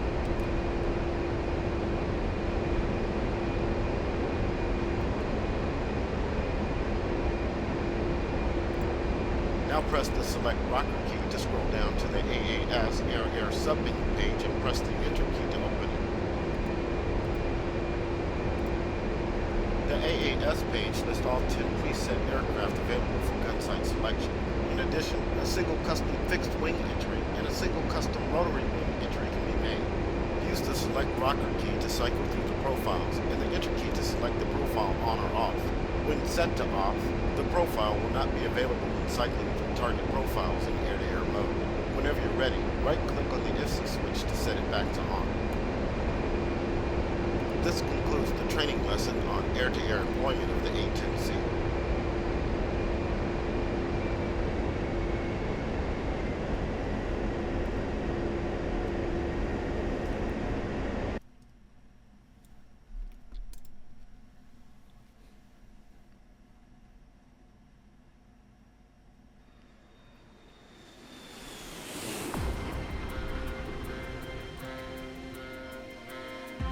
Okay, so now we're going to do the GAL-8A and unguided rockets. We're going to do that now. Okay, this lesson will be the employment of the GAL-8A gun and unguided rockets carried by the A-10C. Let's do it.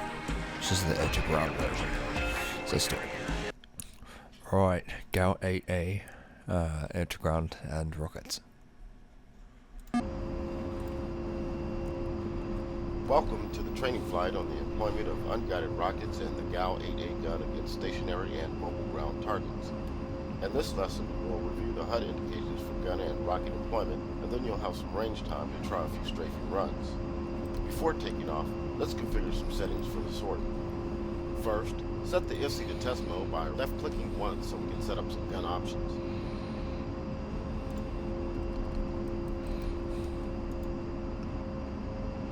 Use the select rocker key to scroll down to the weapons page and press the enter key to select it.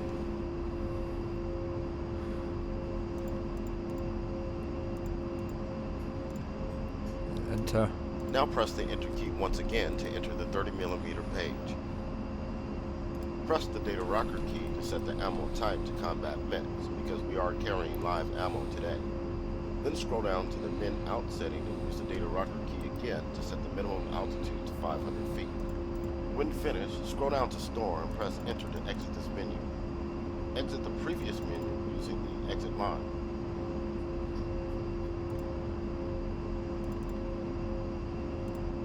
You can now set the IFC switch back to on by right-clicking once.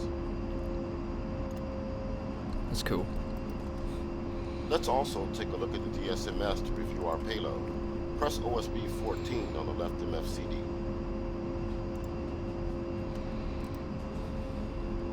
We are carrying a total of 4 LAU-68 rocket pods. These are loaded on stations 2 and 3 and 9 and 10. Let's adjust some release parameters.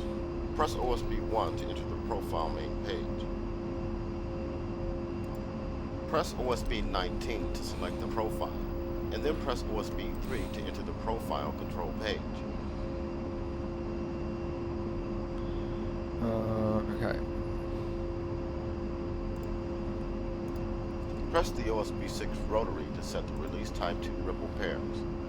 Set the ripple quantity to 3 by using the 3 key on the UFC, followed by the ripple quantity rotary on OSB 8. Press OSB 3 to save the profile changes. Let's now bring up the TAD page for takeoff.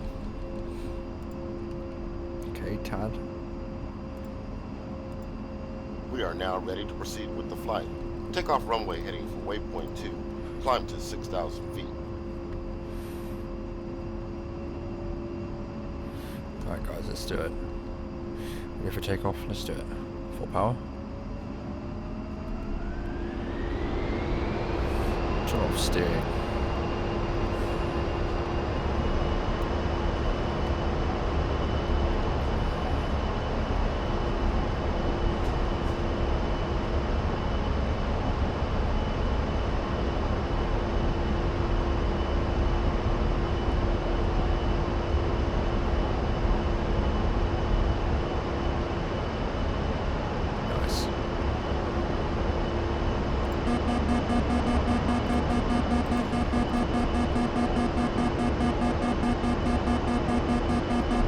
Maintain 180 knots in climb.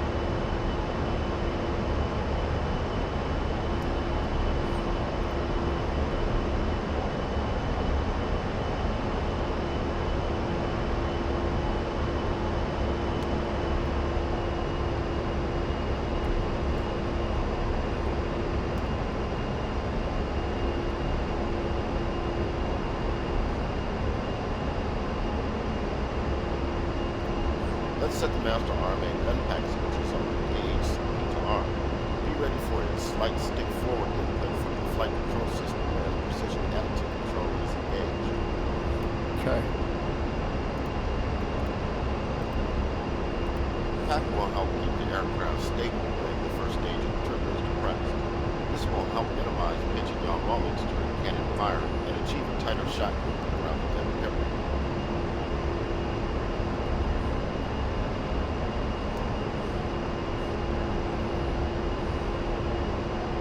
Level off at 6,000 feet and maintain max engine power for waypoint 2.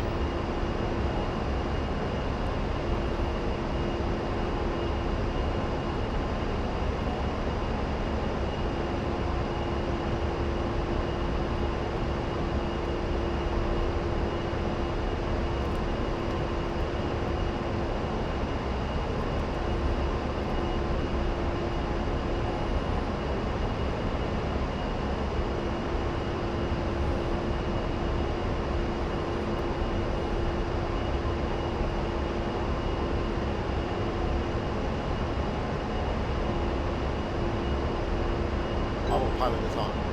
Let's review the HUD indication relevant to gun deployment. If not currently set, make sure the HUD is in guns mode by pressing the HOTAS master mode button or M key on the keyboard.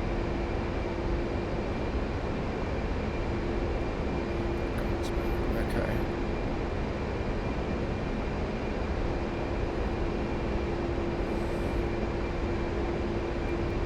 The gun bore line cross is displayed above the center of the HUD. This cross represents the longitudinal axis of the gun. You may have to turn slightly off course to see the TBL cross. The gun ammo type and amount remaining are displayed in the data block over the left corner of the HUD. This currently indicates CM1150 for 1,150 rounds of combat mix.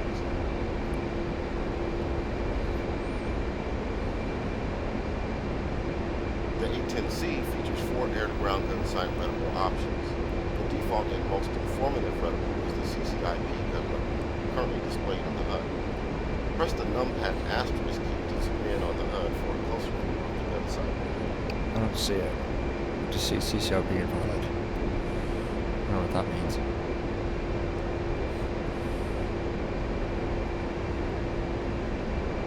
The main features of the CCIP gun reticle are the pepper dot in the center of the reticle and the unwinded range bar around its circumference. Yeah, I Four didn't see hash it. marks at the 12, 3, 6, and 9 o'clock positions reference the slant range to the target in thousands of feet. When in range, the range bar unwinds counterclockwise. For example, if the range bar is at the bottom of the reticle, the slant range in feet is 6,000.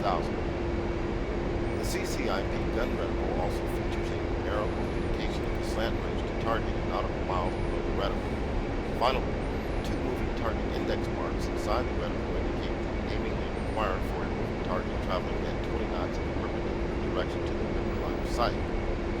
These are currently latched to the outside limit of the reticle at 3 and 9 o'clock positions due to the high slant range. Set your steer point for waypoint 3 and let's head back in. I'm going to disengage the autopilot so you can make the turn. Okay.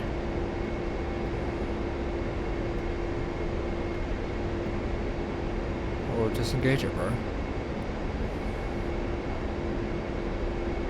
Autopilot is off. You have control. Alright.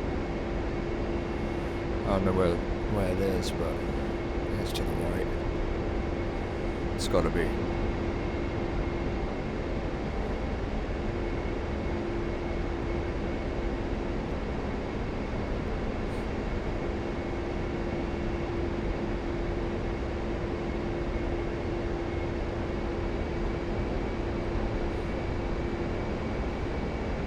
There it is.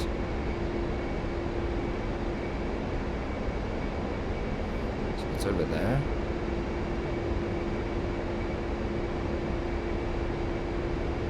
Autopilot is on. Make sure the HUD is set as soy using the HOTAS key at up command or U on the keyboard. Press the HOTAS TMS right command or page down on the keyboard to switch the gun sight to the CCIP gun cross.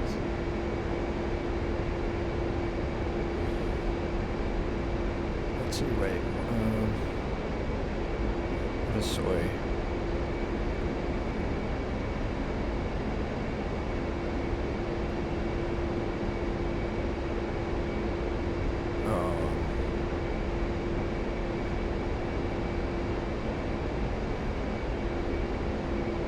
Okay.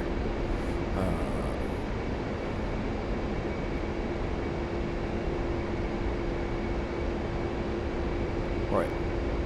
The CCIP gun cross is a more compact version of the CCIP gun reticle. It provides the same aim accuracy, but is less intrusive on the HUD and does not include the moving target index marks. Press the HOTAS TMS right command or page down on the keyboard again to select the 4A12 gun reticle. I still don't see it. There it The is. 4A12 gun reticle is a degraded version of the CCIP gun reticle. It provides 3 impact point peppers inside the reticle for preset ranges of 4,000, 8,000, and 12,000 feet. Normally, you would only use this gun sight if accurate target elevation data was not available for a CCIP solution.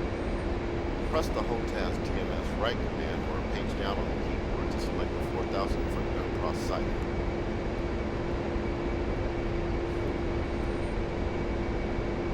The 4,000-foot gun cross resets a gun solution for a range of 4,000 feet.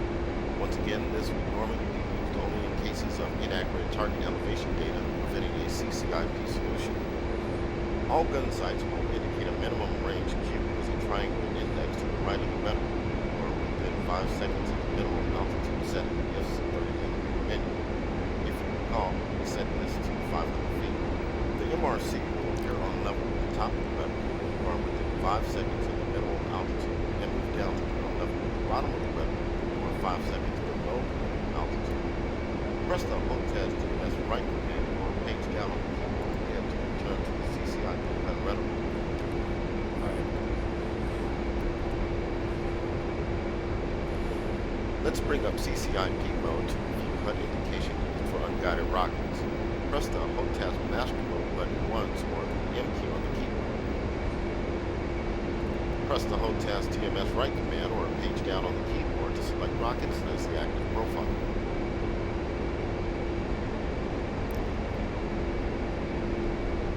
The rocket CCIP reticle is very similar to the CCIP gun reticle, except it will not utilize the moving target index marks.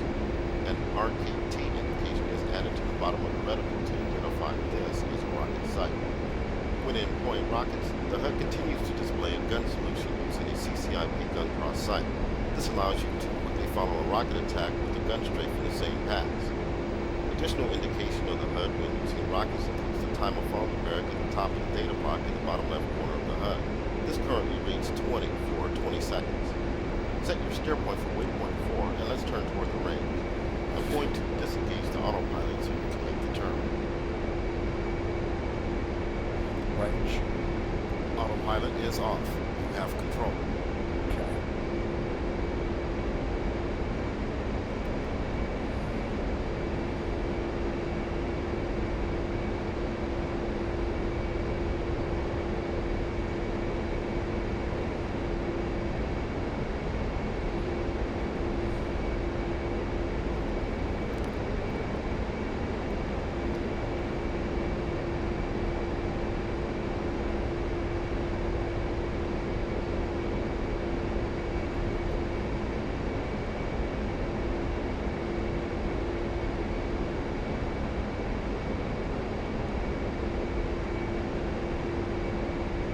Well, there's the reticle.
The range on the runways.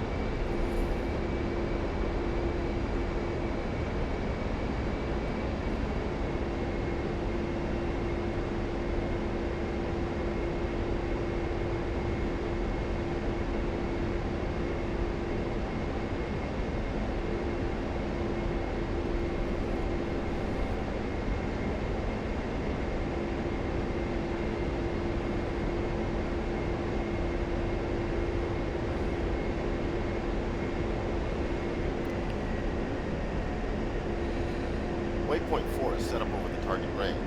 A number of targets are positioned for rocket and gun fire. Your targets will be marked with smoke markers for each pass. As we approach the range, bring up the DSMS page on the left MFCD by pressing OSB 14. I'm about to pass it, so... Your first target will be a group of stationary trucks set up for a rocket pass on the southwest corner of the range array. The target is now marked with red smoke and you are cleared hot. Alright, let's do it.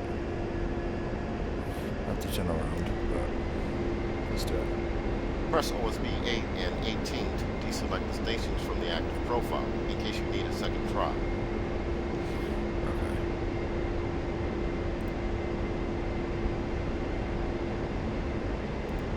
As you approach to within 4 nautical miles, reduce power and begin to dive toward the target. The range bar will begin to unwind as you fly within weapons range. Keep the pepper on the target and hold the fire within 2 nautical miles. Press and hold the trigger to fire the entire ripple quantity. Do not target fixate.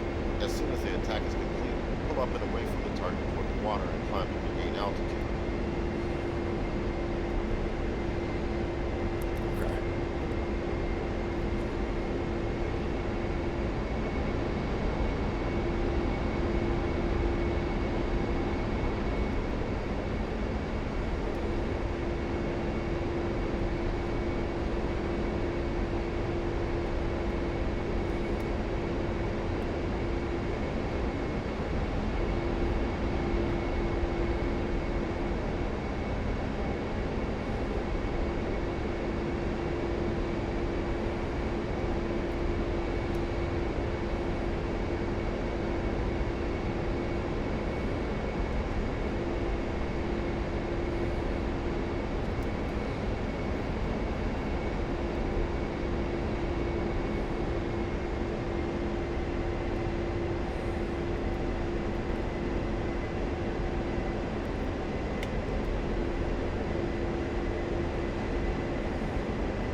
Let's do it.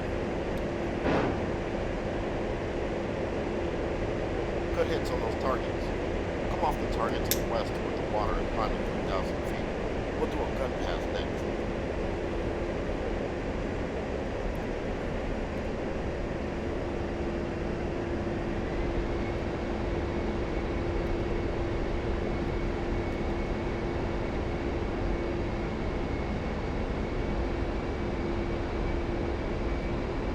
Switch to guns mode by pressing the home task master mode button or the M key on the keyboard. Target 2, vehicle with stationary A-10Cs on the northeast corner of the range array. The target is now marked with red smoke. Rolling on the target and strike down upon it with great vengeance and furious anger. Let's do it.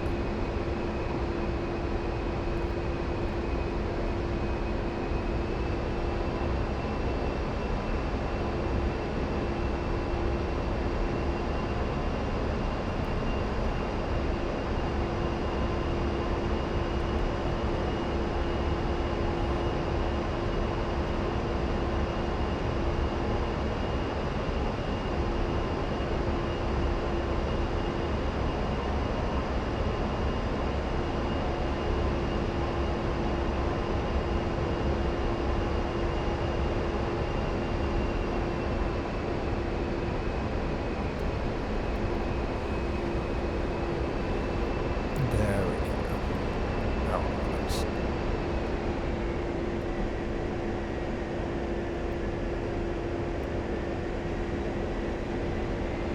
Let's go for these targets.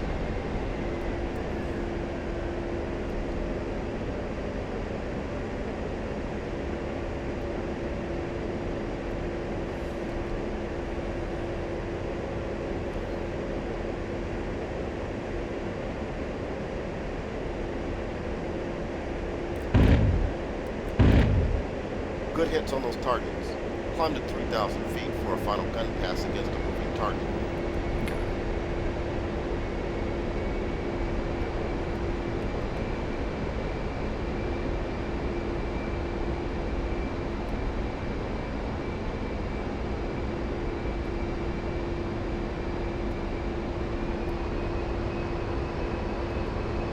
Your final target will be a group of 2 vehicles.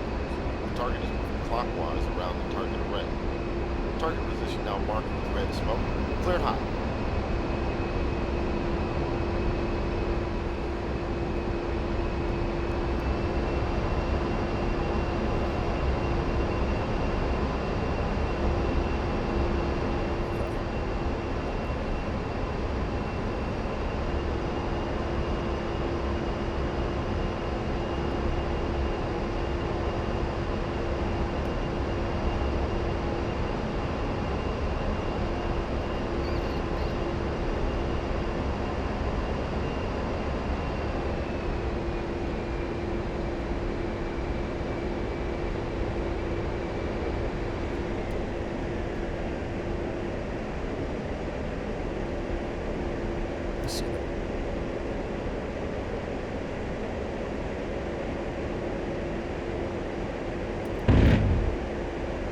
Good hits on those targets. Nice. Climb out to 3,000 feet and level out.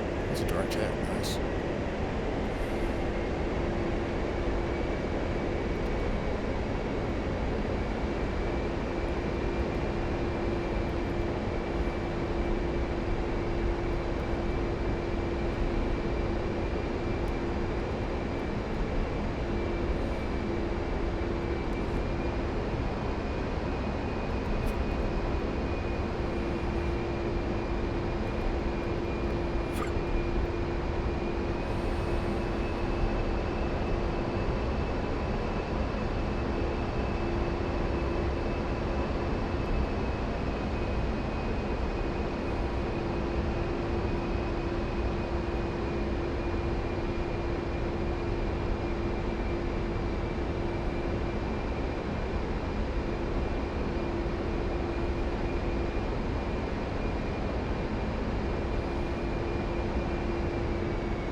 Rockets can also be employed in CCRP mode by designating a speed over the target using the HUD TDC, the TAD cursor, or the TGP.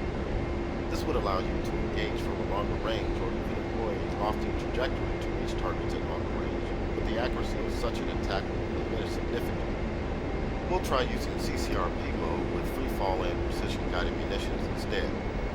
This concludes the training lesson on the use of the gun and unguided rockets against stationary and moving ground targets. That was awesome. Let's do it.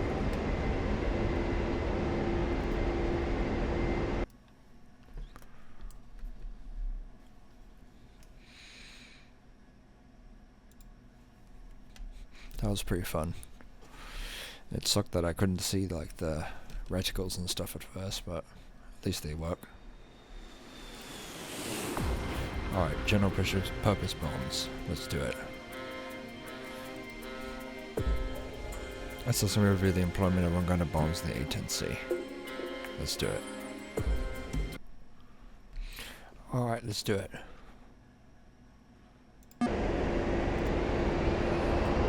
Welcome to the training lesson on the employment of unguided bombs using CCIP and CCRP master modes. I've engaged the autopilot to maintain altitude and heading. Pay attention to the airspeed and manage the throttle to stay above 200 knots throughout this mission. Okay.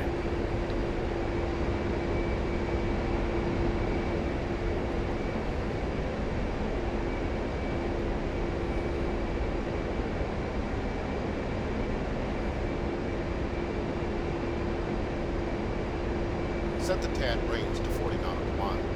To do this, first make the TAD soar by pressing OSB 15, and then press the hold TAD stimulus down command or the end key on the keyboard 3 times.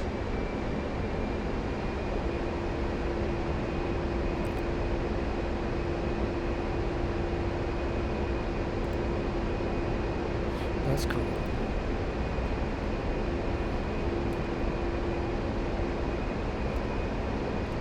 Now change the HUD back to soaring by pressing the hold TAD squeeze hand up command or the end key on the keyboard.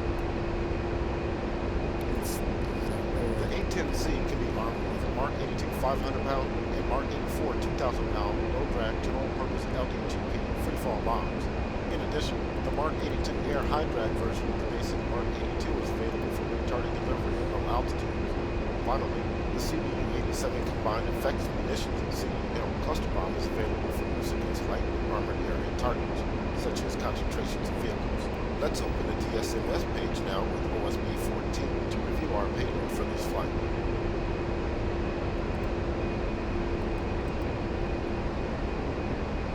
We are carrying 6 Mark 82s loaded on triple ejector racks here on stations 3 and 9, and 4 Mark 82 airs on stations 4, 5, 7, and 8.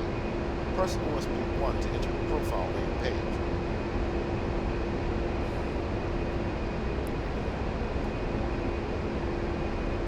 Now press OSB 19 to select the Mark 82 profile, and then press OSB 3 to enter the profile control page.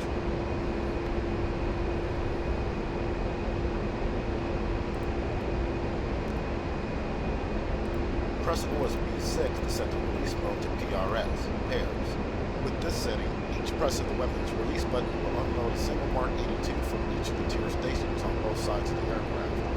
Once the release mode is set to pairs, press OSB 16 to enter the profile settings page. Okay. On the profile settings page, OSB 20 is used to select the safe escape route for yourself, currently set to CLM, climb. It's important to remember that when your mission starts on the ground and either a cold start on the ground or a hot start on the runway, the default symbol should be set to none. In that case, you will not be able to get a valid CCIP solution. You should set the SIP to either CLM, TRN, turn, or TLT, turn level turn, prior to entering the combat area. The profile settings page also allows you to set the bomb desired time of fall, DES-TOF, with OSB 19, and minimum release altitude, MIN-ALT, with OSB 18. These settings will determine the positions of the minimum range statement, MRS, and desired release queue, DRC, of the CCIP solution. We'll have a chance to view these indications in a few minutes. Press the spacebar key to proceed to the next step.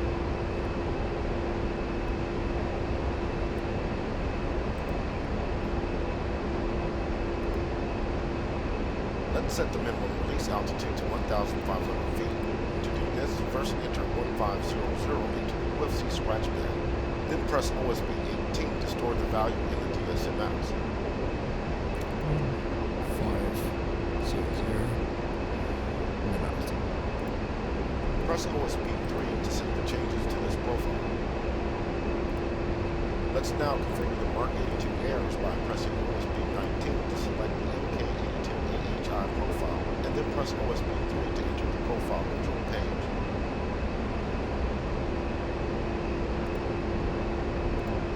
We'll make a number of changes to this profile. Press OSB 6 to set the release mode to ripple signal. This will release the bombs individually in sequence. Set the ripple quantity to 2 by entering 2 into the UFC scratch pad, followed by OSB 8. Press OSB 10 to change the HUD mode for this profile to CCRP. Note that the default fuse setting for NT, nose down, on OSB 7 will result in a deployed chute for a high drag delivery. Leave this setting as is so we can try a high drag CCRP delivery from low altitude. To release the Mark 82 air as a low drag bomb, you can change the fuse setting to nose. Also note the impact interval setting of 75 feet on OSB 9, which you can change by entering a different value from the UFC. Press OSB 16 to enter the profile settings page.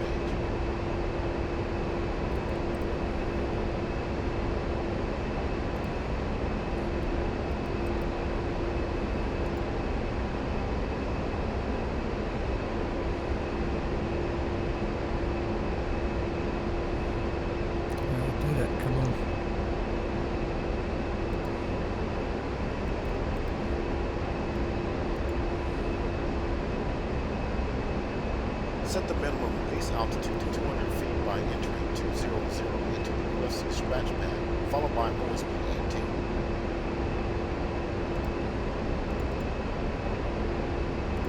Press OSB 3 to save the changes to this profile. Press OSB 1 to return to the DSMS status page. Set the master arm on the A-10C mount to train by left-clicking the switch twice.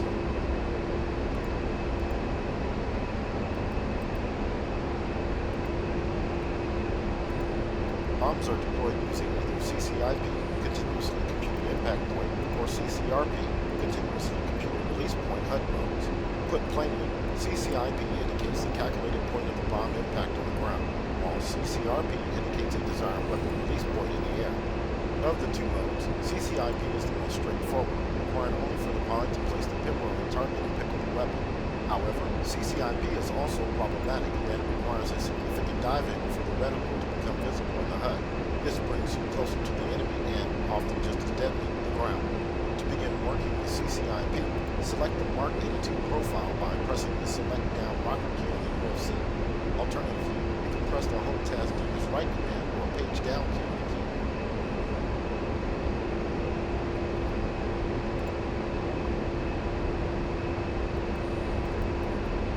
CCIP indication is now visible on the HUD as a dashed line called a projected bomb impact line keyboard.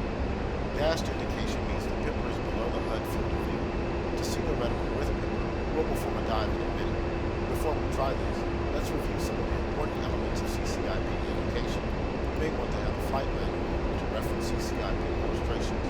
Press the space bar key to proceed when ready.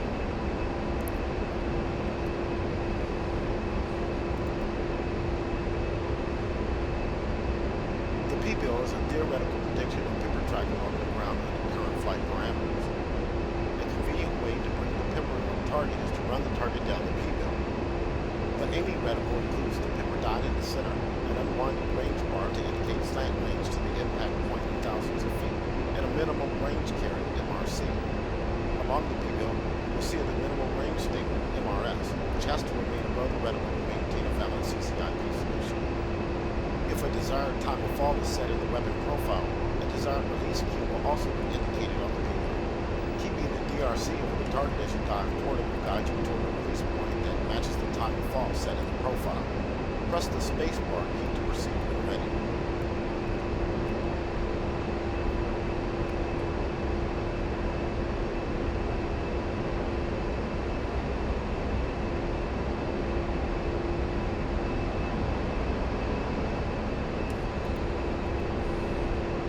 Come on.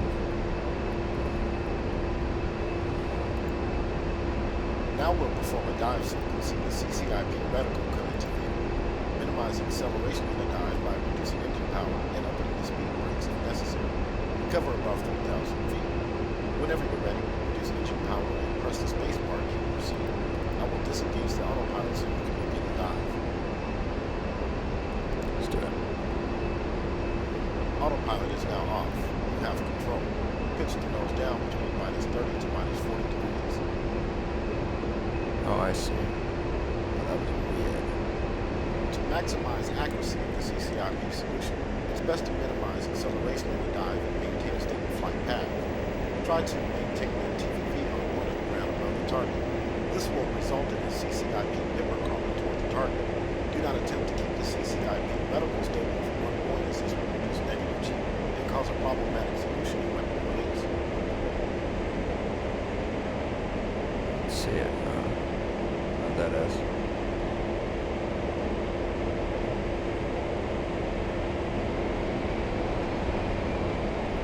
Level out.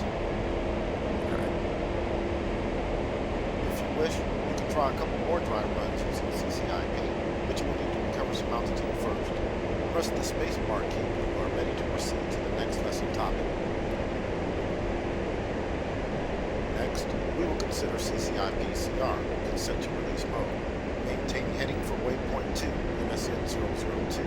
Climb to 6,000 feet and maintain airspeed above 200 knots.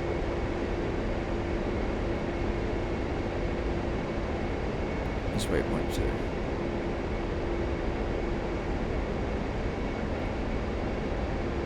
Oh. Let's go right.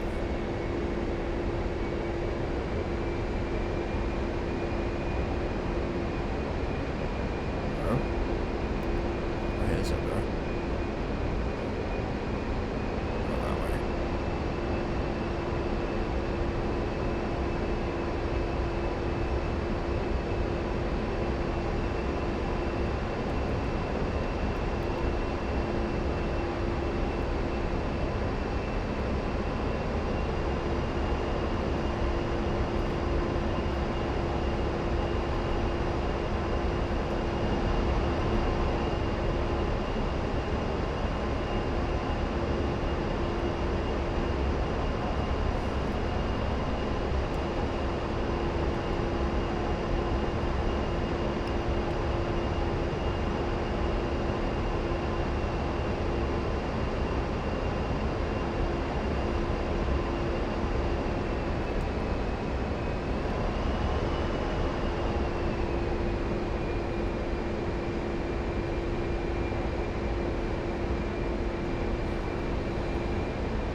Autopilot is on.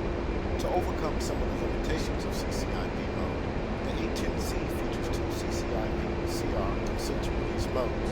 In CR mode, the CCIP reticle is always visible on the HUD, whereas in standard CCIP, the reticle disappears out of view when the impact point is below the HUD. In CR mode, it remains dashed and latched to the bottom of the HUD. This allows you to designate a target by placing the pipper over it and performing an attack by pressing down and holding the weapons release button. Doing so adds indication to the HUD to guide you to the desired weapons release point. Weapons are released automatically as you pass the release point as long as the weapon release button is held down. CR mode comes in two flavors, 3.9 and 5mm. We'll try using 3.9mm as it allows more error in the delivery. CR modes are enabled in the FC test menu. Left-click the FC switch on the AHCP once to set it to test. Okay, let's do it.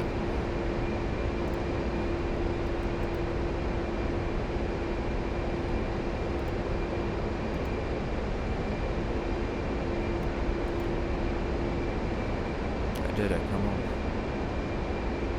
Press the UFC data rocker key to change the CCIP consent OPT option from off to 3.9.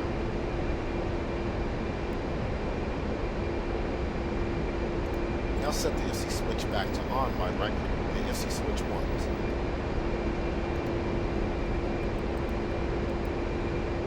Press the HOTAS Master Mode button or M key on the keyboard to return the HUD to CCIP mode. Note the 3.9 indication on the HUD is the weapon release mode.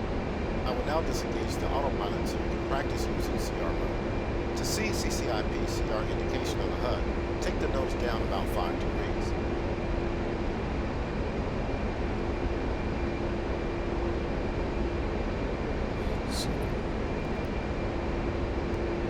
There we go.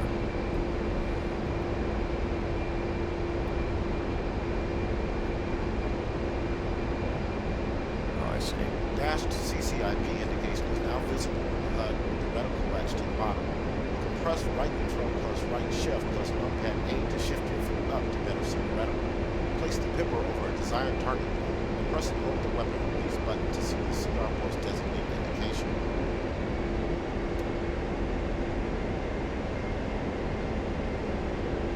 The indication is now solid. An azimuth steering line, ASL, with the 5mm solution key time to release numeric TTRN is added to the HUD. Fly the aircraft's VL and ASL remain line. As you approach the target, the TTRN will begin the countdown to releasing the solution key moves down the HUD. Your objective is to fly the aircraft so that the solution key moves down the PL and passes through the center of the CCIP reticle. You can now continue to practice targeting using CCIP CR mode. Press the spacebar key when you are ready to proceed to the next topic. I see. Oh, what?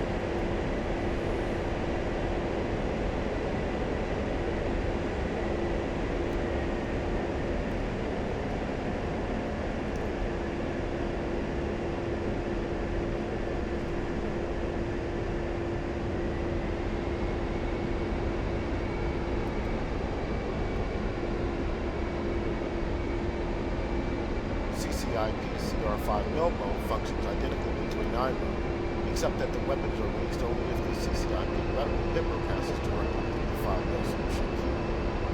Next, we'll take a look at CCRP mode. Select the MK82AHI profile by pressing the HOTAS Image Right command or the page down key on the keyboard. Press the HOTAS Master Mode button or M key on the keyboard to select CCRP mode.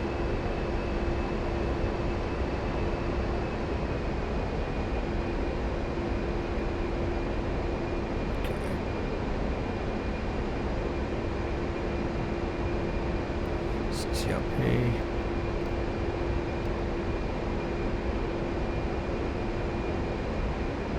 And then what?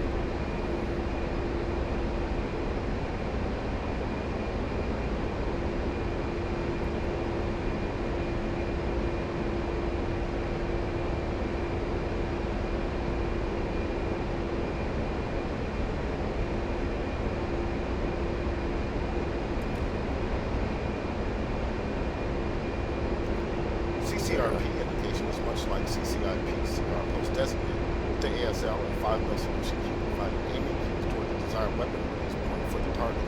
The difference is that in CCRP mode, the target is marked by a sensor point of entry speed using any of the available sensors. We'll try using the HUD to designate a speed using the target designation key, TDC. Press the space bar key to proceed when ready. Okay.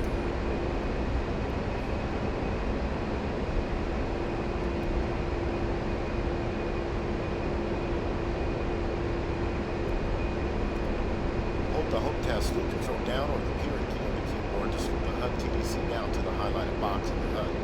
Designate this point as the speed by holding down the A-10C's up command or left control plus up arrow keys on the keyboard.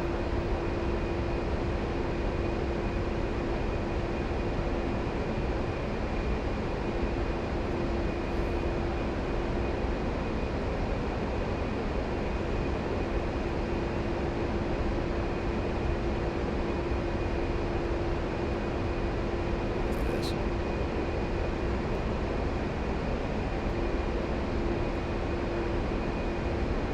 CCRP indication is now visible on the HUD with the familiar Azimuth steering line and 5mm solution cue. As you approach the target, the solution cue and TTRN timer move down the ASL, and the weapons will release as they pass through the CCRP reticle while the weapons release button is held down. Because we set up the MK-82A high profile for a high drag delivery, the release point will be virtually above the target in this case. You can try designating other speed locations if you wish. Press the spacebar key to proceed to the next topic.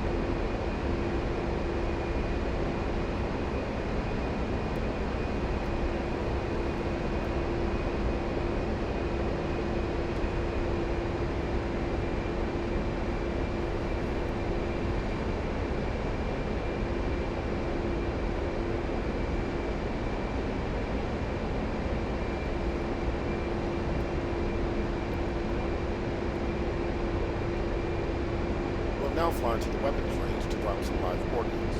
Hold down the A-10C's down command or left control plus down arrow keys on the keyboard to reset the speed to the steer point. Set the master arm to on by right-clicking the switch twice. Awesome. Press the A-10C's up command or home key on the keyboard to set your steer point for waypoint 3 range. Navigate to the weapons range. You will want to gain some altitude to practice CCIP runs. The weapons range is set up with a number of target arrays. Practice dropping Mark 82s and Mark 82 airs in CCIP, CCIP-CR, and CCRP modes. Remember, we set the Mark 82 air profile for a high drag delivery, so you can use CCRP mode to designate the target with the HUD TDC and deliver the bombs at no altitude and level flight.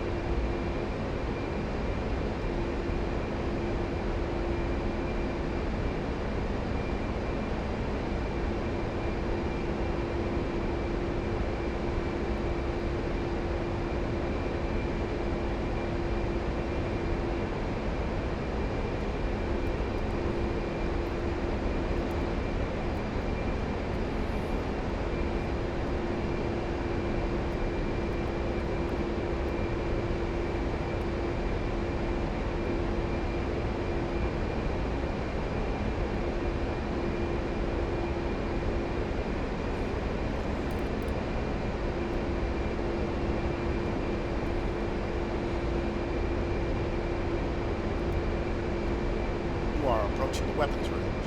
In general, it's best to keep the target at your 10 or 2 o'clock position as you approach. This allows you to keep your eyes on the target and better time the roll in for the dive. This concludes the training portion of the flight. Targets are now marked with red smoke and you are cleared in. Alright, let's give it a go.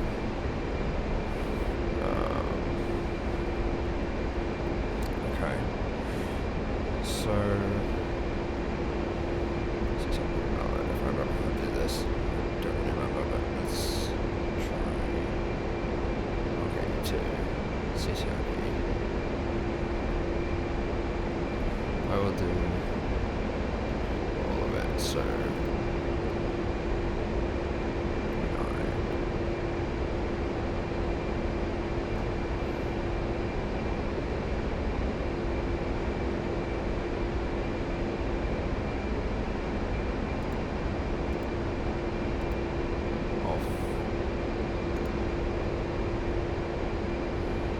9.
got some hits there. Nice.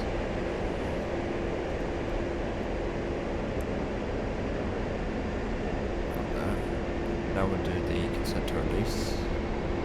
We'll do both types.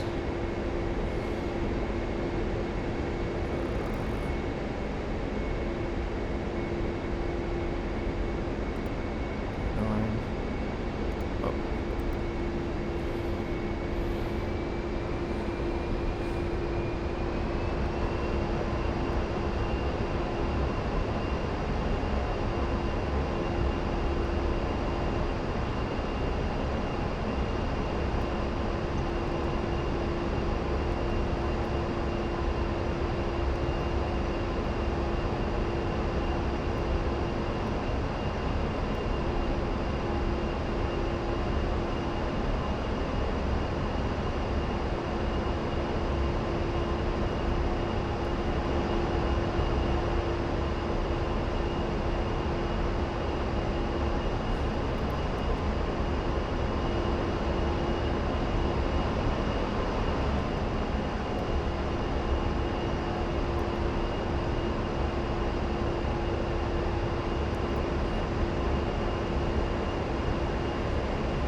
Designate type thing.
Nice Nice. bombs.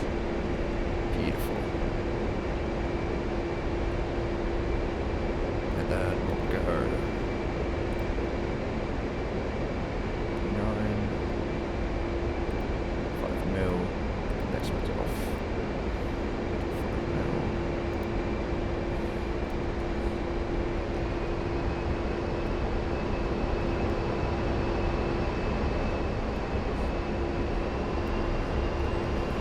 Same thing, but it's going to be more precise.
good hits on those targets. Damn.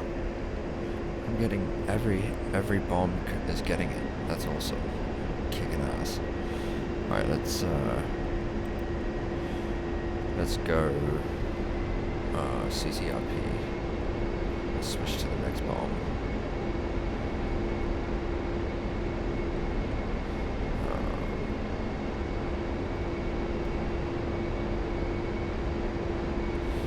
I'm gonna deselect these profiles in case I need to do another pass.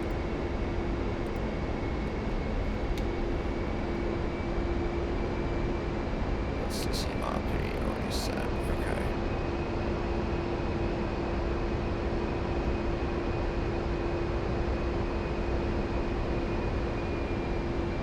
Let's make sure it's CCRP. And just set a stick point for that. Or speed.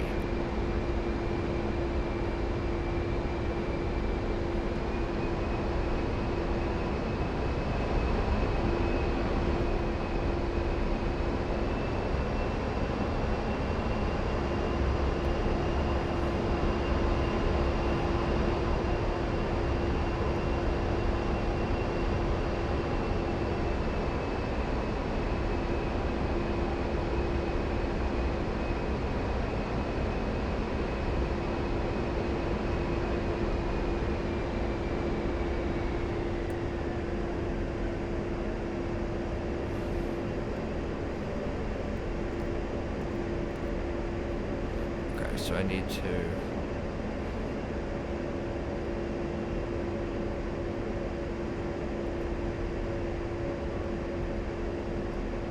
where's the speed? There it is. I'm gonna set it to these guys.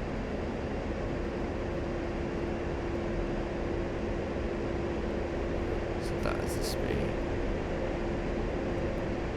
I'm gonna go around.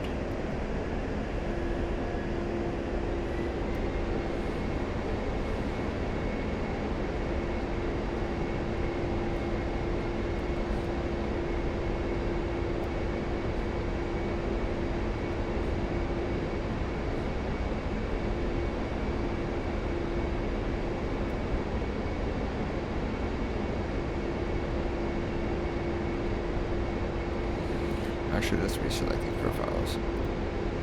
Let's get rid of everything.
We apparently have more bombs, so let me get rid of those.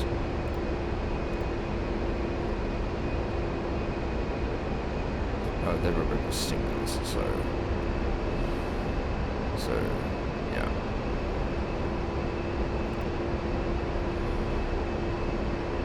So we have to do it again. Set another speed.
Oh, those probably... Are those... Oh no, those weren't... enemies. They were. What the fuck? What happened to my bombs? I guess I missed. I don't know what happened. Oh well. I guess I missed those. Other than that, we got everything else. That's awesome.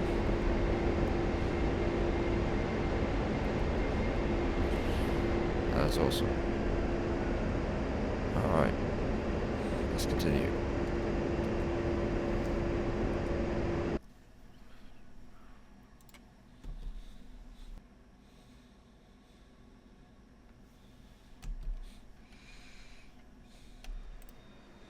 Medal of Honor. Awesome.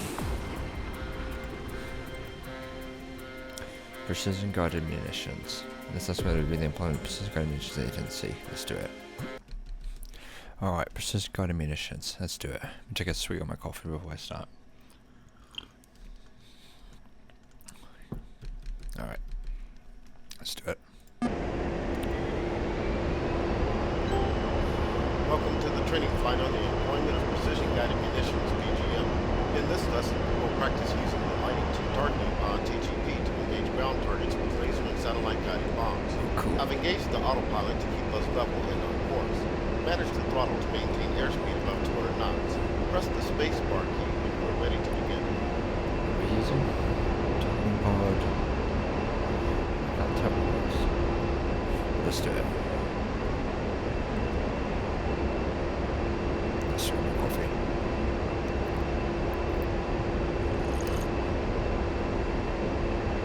The A-10C is equipped with two types of PGM, laser guided bomb, LGB, and inertially aided munition, IM. LGB munitions home in on the laser energy reflected from a target being painted by a laser designator, such as the one installed on the Lighting 2 targeting pod TGP, or from another source on the ground or in the air. This makes it possible for another platform to provide designation or buddy lays, while the firing platform remains passive. The laser-guided GBU's guided bomb unit carried by the A-10C include the GBU-10 and GBU-12. These are essentially Mark 84 and Mark 82 general-purpose guided bombs equipped with a paved-weight 2 LGB kit, which adds a laser seeker to the nose and a set of retractable control fins on the tail of the bomb. One advantage of the lighter GBU-12 is that up to 3 can be carried on triple ejector racks, tiers, on stations 3, 4, 8, and 9. Press the spacebar key to proceed. Nice.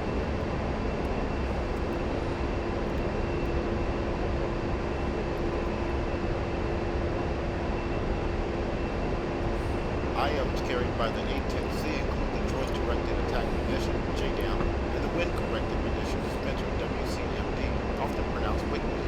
Like the Paveway 2, JDAM is a GBU version of the Mark 82 and Mark 84 guided bombs.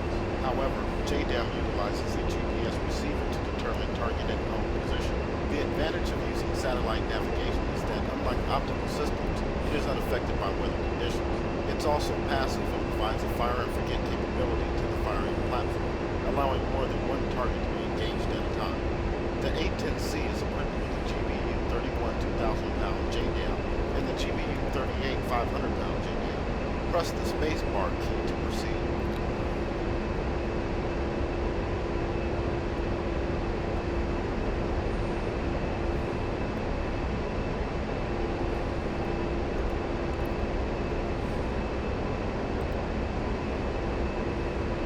That's awesome. It's pretty much similar to the EF-16. The CBU-103 WCMD is a conversion of the CBU-87 cluster bomb. An inertial navigation system, INS, is added to the weapon to provide autonomous guidance toward the target. Like the JDAM, this makes the weapon passive and provides fire and forget capability to the firing platform. Let's now review our payload on the DSMS page by pressing OSB 14 on the left of LCD. We are carrying 2 GBU-12s on stations 4 and 8, and 2 GBU-38s on stations 5 and 7. We are also carrying the Lighting 2 targeting pod TGP on station 2, and 2 captive AIM-9Ms on station 11. Press OSB 1 to enter the profile name page. Press OSB 19 to cycle to the GBU-12 profile. In Then press OSB 3 to enter the profile control page. GB profile, okay. Press OSB 10 to change the default profile to CCRP. Then press OSB 16 to enter the profile settings page.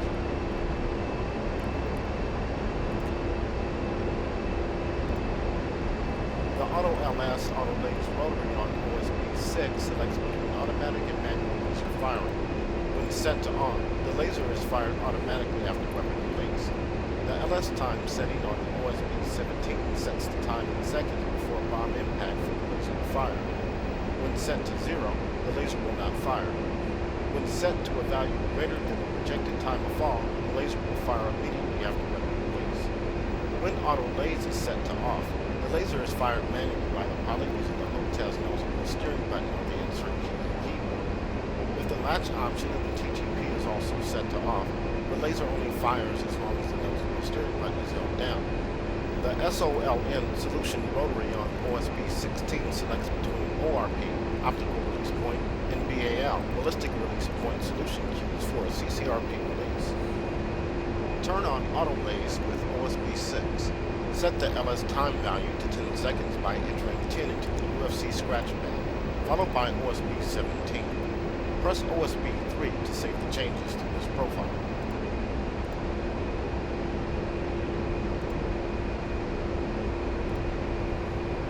Press OSB 19 to switch to the GBU 38 profile, and then OSB 3 to view the profile control page. Once again, the options on the profile control page are familiar. Let's take a look at the profile settings page with OSB 16. As you can see, there are no unique options specific to the GBU 38 profile settings. Let's bring the left MFCD back to the tab page with OSB 15.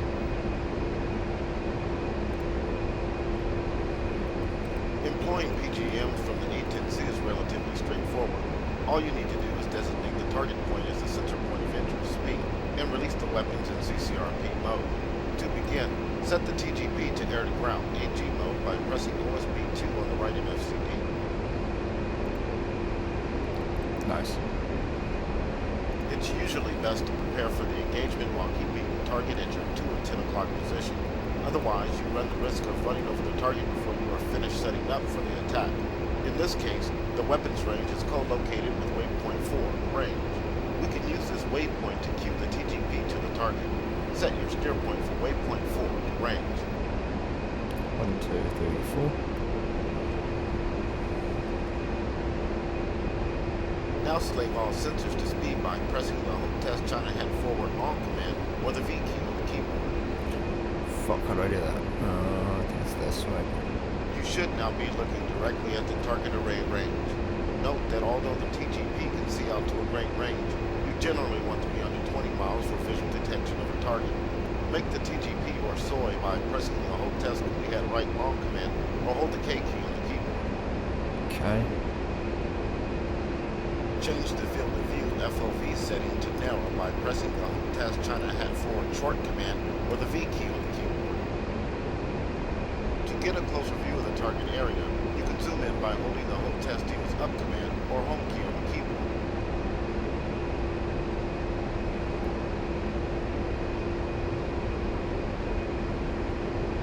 Your first target is on the southeast corner of the array, now marked with red smoke. Slew the TGP to the target using the HOTAS slew control or semicolon, comma, period, / key commands on the keyboard. Once the crosshairs are over the target, press the HOTAS Team's up command or left control and up arrow keys on the keyboard to set the TGP to area track mode. Repeat the command to set the TGP to point track mode. Okay.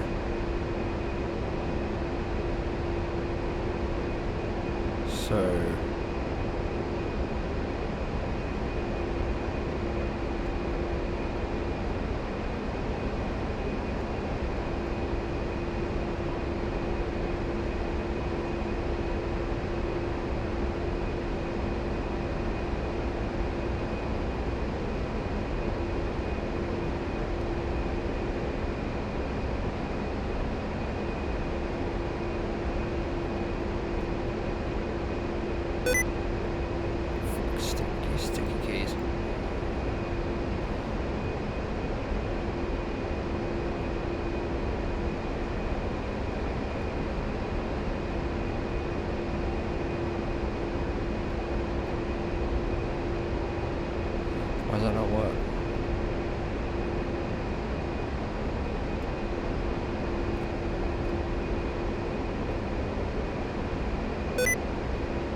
confused.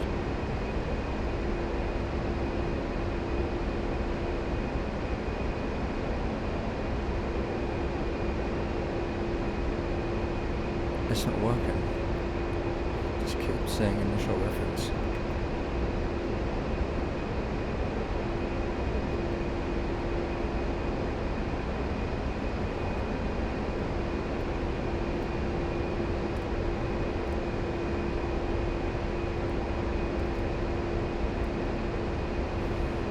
Do I need to like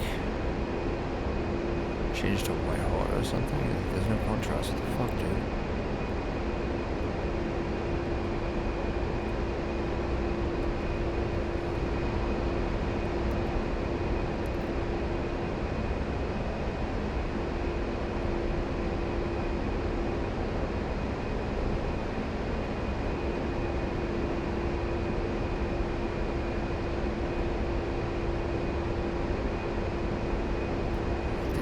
Fuck.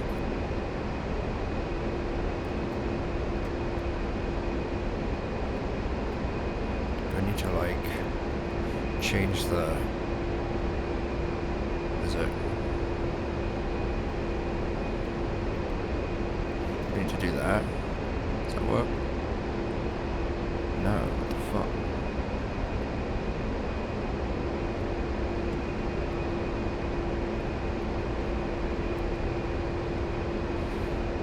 What's going on, dude?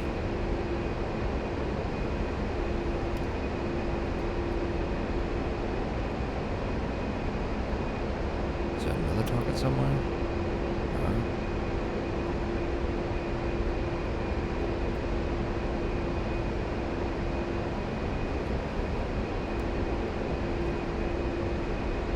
See if there's other...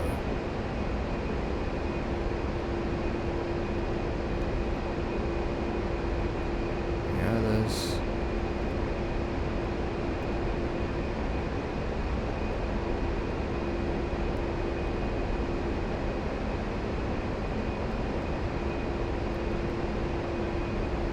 It's not working.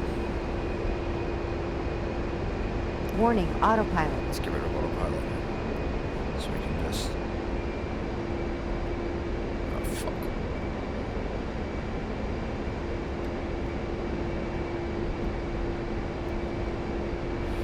Let's try...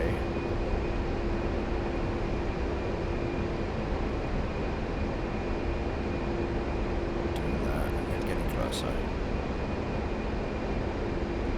'Cause I don't know what the fuck is going on. I don't know why it's doing that.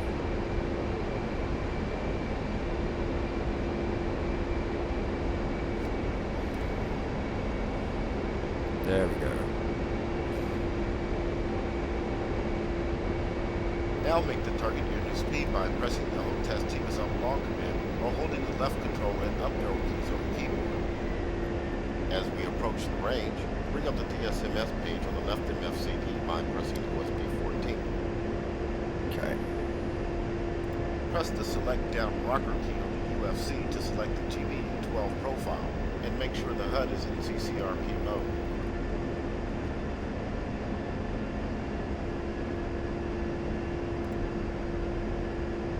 Autopilot is now off. You have control. Warning, Now autopilot. maneuver the aircraft to line up the azimuth steering line, ASL, with the projected bomb impact line, P-bill, of the CCRP reticle. When you are about 20 seconds from the release point, a time to release numeric TTRN will appear adjacent to the solution queue at the top of the ASL. About 5 seconds before release, the solution queue and TTRN will begin to move down the ASL toward the CCRP reticle. At that point, you need to press and hold the weapon release button, and the bomb will separate as the solution queue passes through the reticle.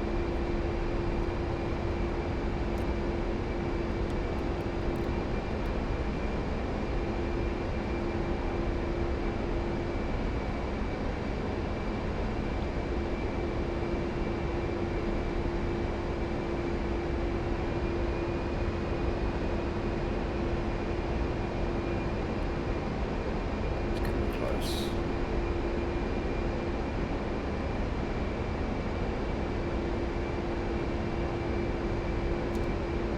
Monitor the projected time to impact countdown display displayed on the bottom right corner of the right MSCD, and also the left side of the HUD, below the airspeed indication.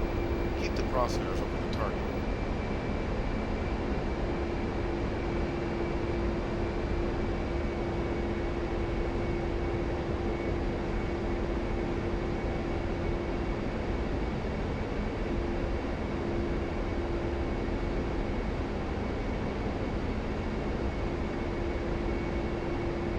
Nice hit.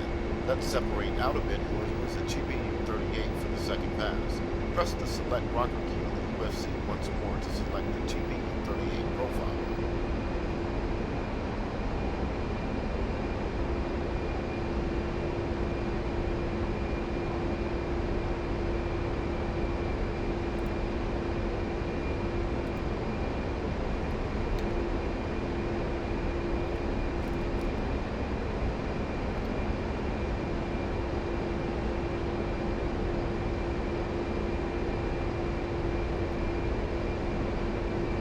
Your second target is on the northwest corner of the array, now marked with red smoke. Locate the target with the TGP and begin a gentle left-hand turn to line up for the second pass. Mark the target as the NSB and begin tracking in either area or point track modes.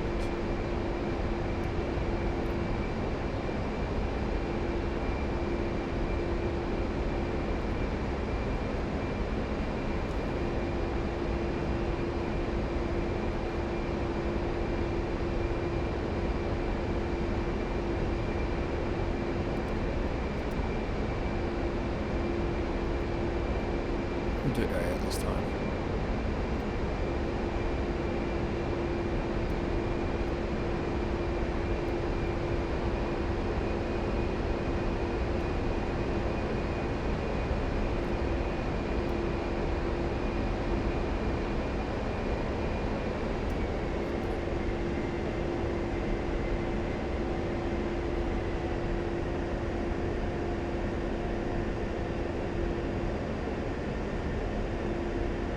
IM release indication is similar to LGB CCRP release.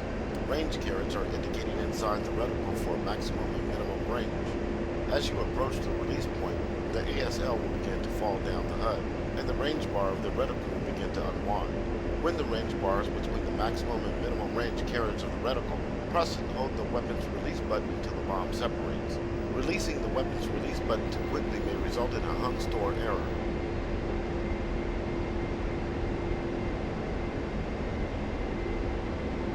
Oh, I see. So we need to wait a bit.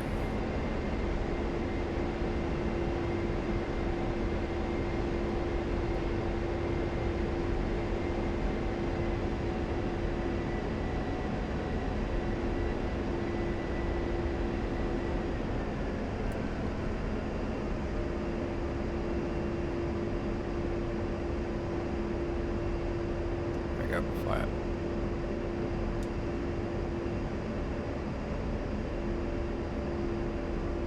Oh, that'll work. It didn't drop. What the hell?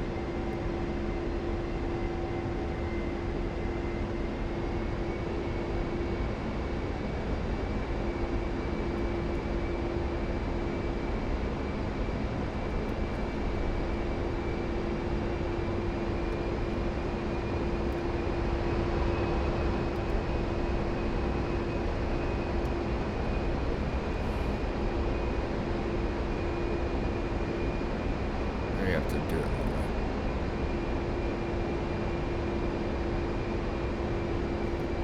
You have to press it longer, I guess.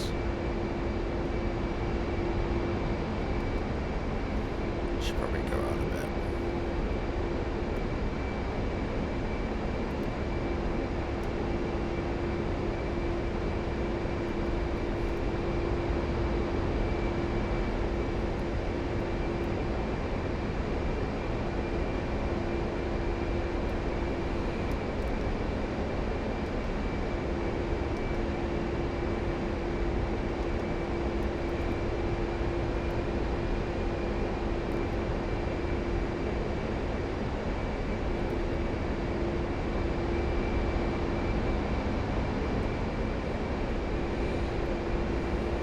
I love how there's animations on the keyboard, that's awesome. awesome.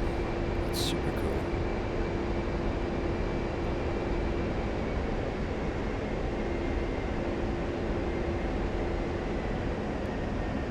Let's go in.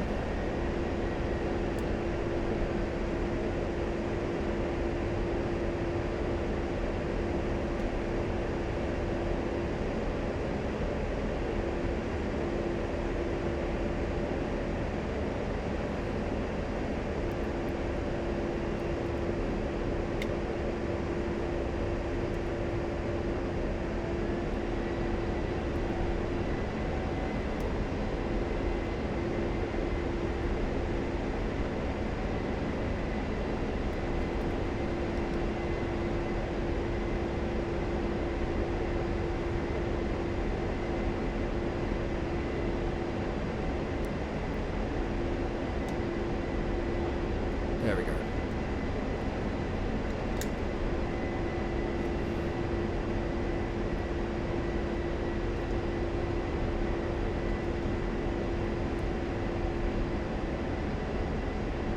It's gonna lace.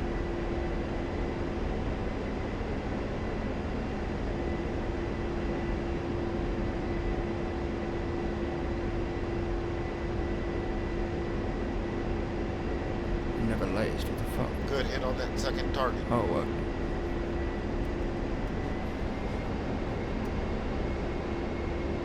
Nice. This concludes the training lesson on the employment of precision-guided munitions. You have a single GBU-12 and GBU-38 remaining to practice if you wish. Okay, that's it. That's all we're doing. Alright. We did that.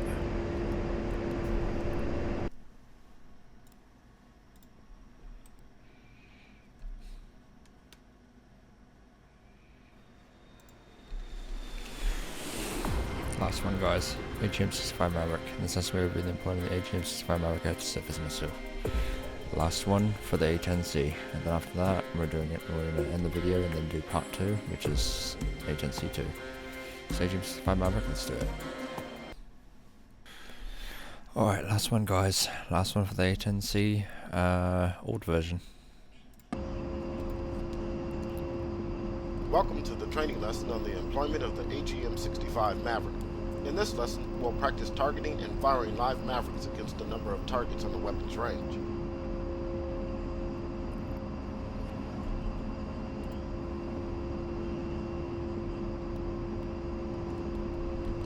There go my fans.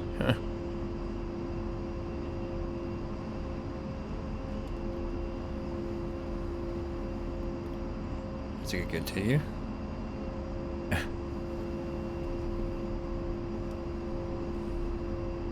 The AGM-65 Maverick is a precision-guided standoff air-to-ground missile that is best suited against armored, air defense, and fortified targets. The Maverick can only be loaded on stations 3 and 9, and either from the LAU-117 single-rail launcher or the LAU-88 triple-rail launcher.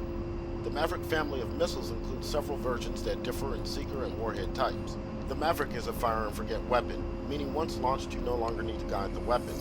Practical engagement range of the Maverick is generally restricted by seeker lock-on range, and this generally happens between 3 and 7 nautical miles. When entering a combat area, you may wish to use the Maverick to eliminate any air defense units prior to approaching the target. Okay.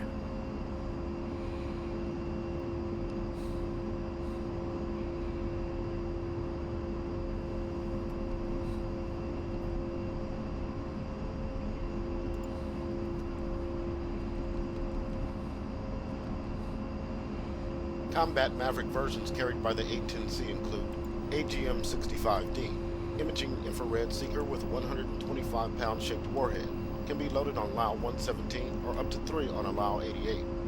Nice. AGM-65G, imaging infrared seeker with a 300-pound heavyweight penetrator warhead, can be loaded on LAU-117.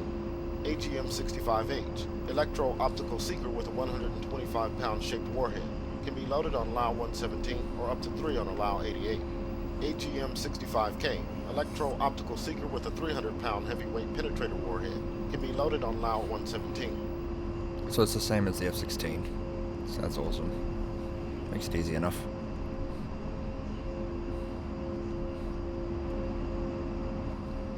Hey, you got a jammer pod. Nice. Let's review our payload on the DSMS page. Press OSB 14. 14. Today, we are carrying 2 AGM-65Ds on Stations 3 and 2 AGM-65Hs on Stations 9. Press OSB 2 to access the missile control page. Okay. Give me 1 moment. Okay. Sorry about that. All Maverick types require approximately 3 minutes to align the seeker gyroscope before being available for use or displaying a video signal from the seeker. As discussed in the DSMS lesson, you can use this page to set automatic seeker power on at a specific clock time or the aircraft's location relative to a specific waypoint. However, because the weapons range is nearby, let's go ahead and start the alignment process now. Press OSB 4 to engage the EO electro-optical power on. Okay. So on.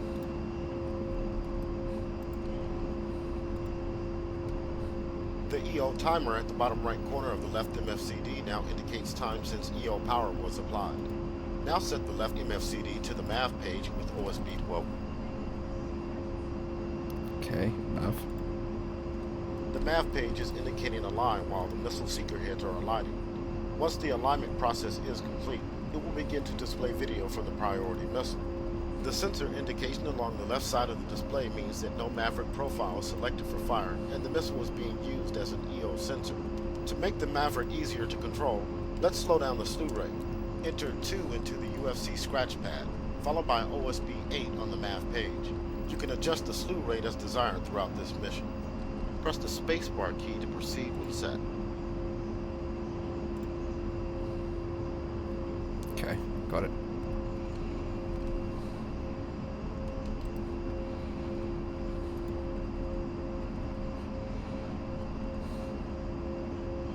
Set your steer point for waypoint 2 and proceed with the takeoff. Climb to 6,000 feet, maintain runway heading. Alright, let's do it. Okay, step point 2, waypoint 2, sorry. Let's take off.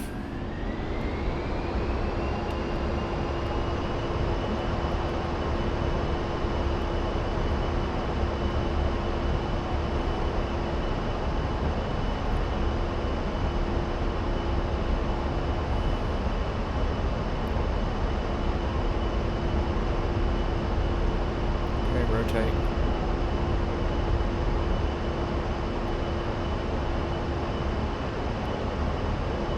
Okay, gear up. Flaps up.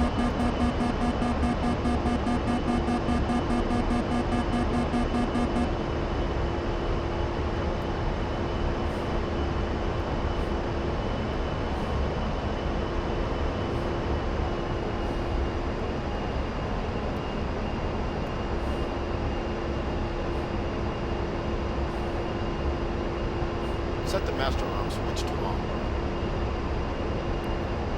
Master arms are on. To employ the Maverick most effectively, it's best to first designate a sensor point of entry speed in the target area, and then use the slave all sensors to speed command on the home task to slave the Maverick to the speed. You can then slew the seeker closer to the target, and once the missile is tracking, fire away.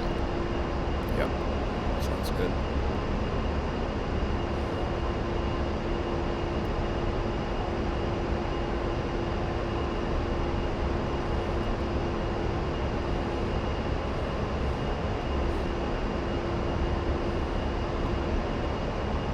Hey, powered on.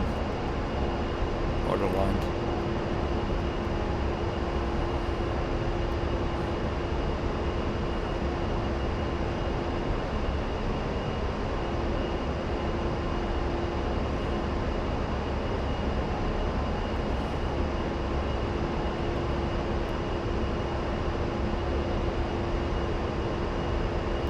It's lagging.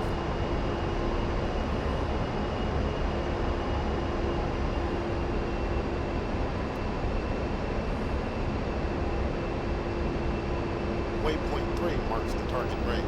Set your steer point for waypoint 3 range, and turn right to put the target range at your 12 o'clock. 3, range.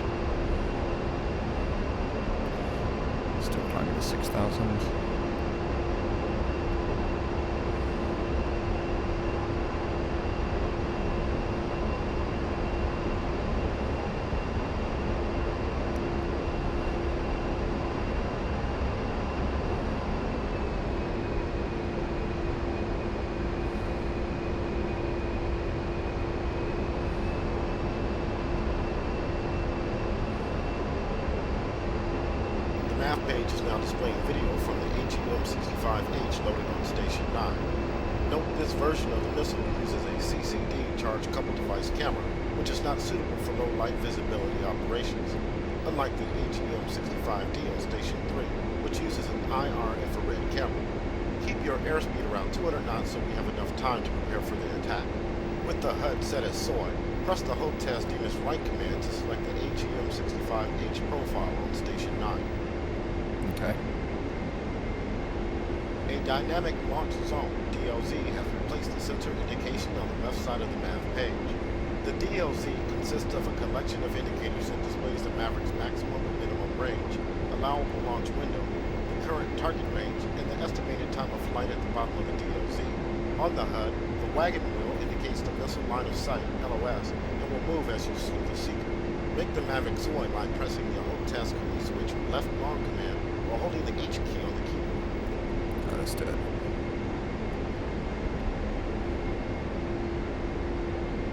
Your first target will be a pair of T-72s on the southwest corner of the array. The target is now marked with red smoke. Waypoint 3 range is set directly over the target array. Because the current steer point is set by default as the speed, you can quickly slew the Maverick to the target location by pressing the HOTAS China Hat forward long command while holding the V key on the keyboard. Okay.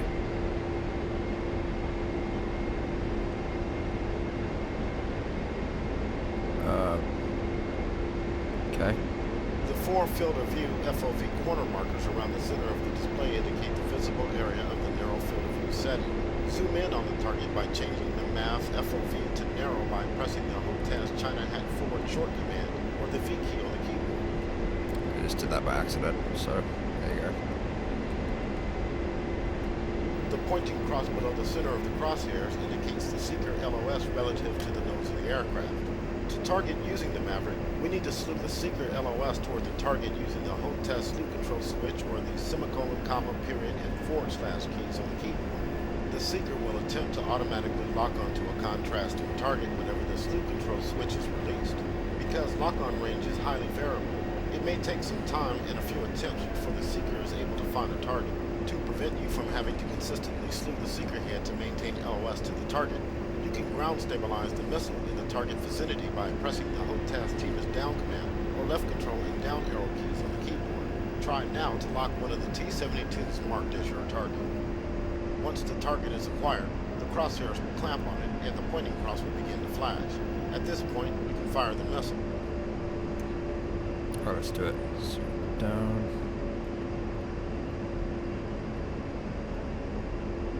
Oh god, that's hard.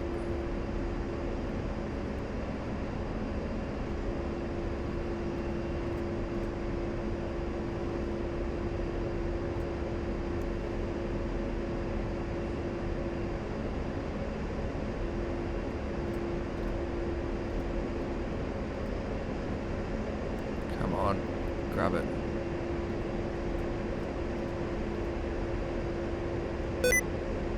Fucking sticky keys. What the fuck is going on? Why is it not?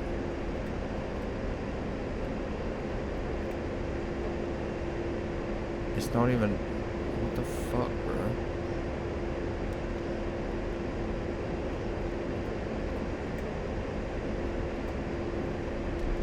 What the fuck? Break off and try another pass. Get some separation first, so you have time to reacquire the target. That was terrible. It wasn't locking on. What the hell, bro? It wasn't locking in at all. It's annoying as fuck.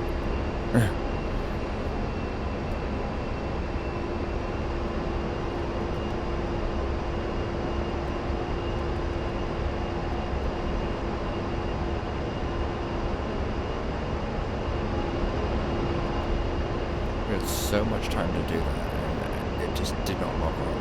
It did not want to lock on at all.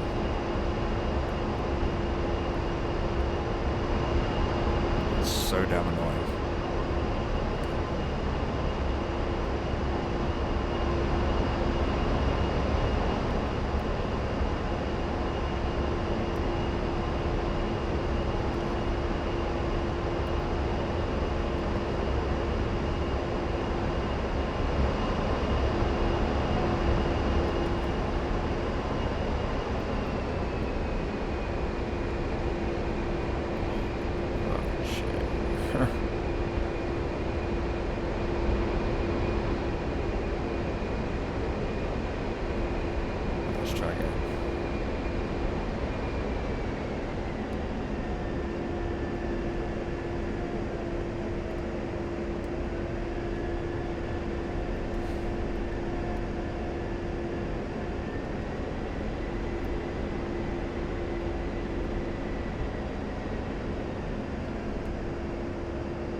How do I... Let's see.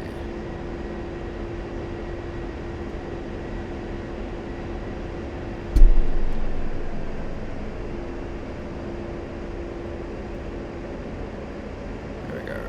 That work? Yep. Let's do it. Fire. Rifle.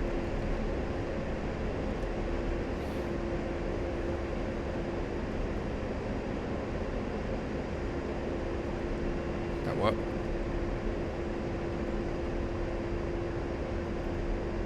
Good hit on that target. Let's come off the Nice. target now and fly a few miles out for a second pass with the AGM-65D. Maintain 6,000 feet.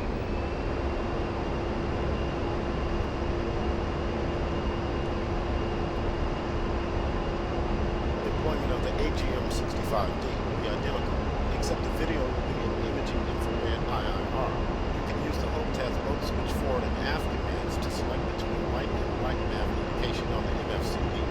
Setting the boat switch in the center position will engage the Maverick Force correlate mode, which can be used to track a specific point of a larger target, such as a building. Before we roll in for the second pass, let's review the targeting procedure.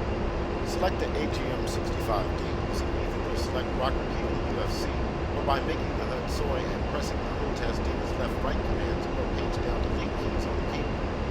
Slave all sensors to speed by pressing the HOTAS China Hat forward long command or hold the V key on the keyboard. Select narrow FOV for the Maverick by pressing the HOTAS China Hat forward short command or the V key on the keyboard. Slew the seeker toward the target until it acquires a lock. Ground stabilize if necessary by pressing the HOTAS Timus down command or left control and down arrow keys on the keyboard. Fire once in range. If you need to reset the Maverick to Warsight HUD center, press the HOTAS China Hat aft short command or the C key on the keyboard. There you go, let's do that.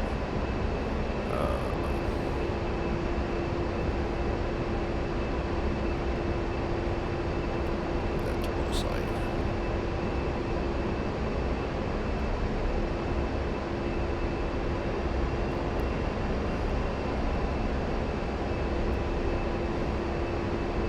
Let's do that. There we go. That's it right there. That's the IR one.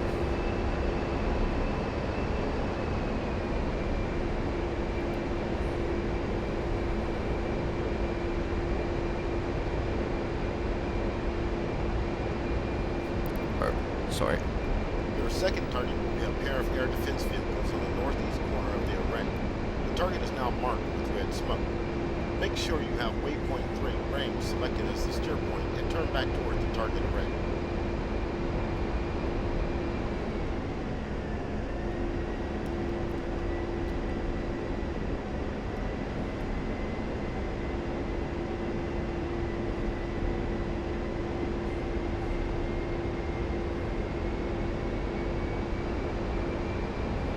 This will be a perfect pass. Should be. If everything goes right.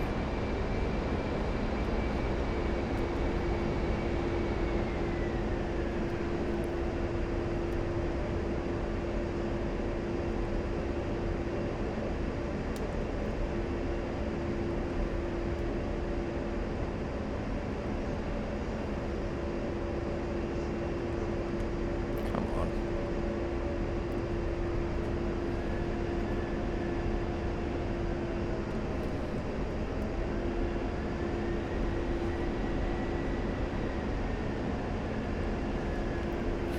Alright.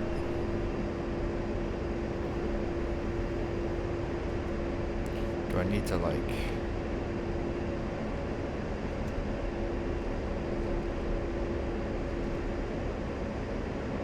Okay. It's just...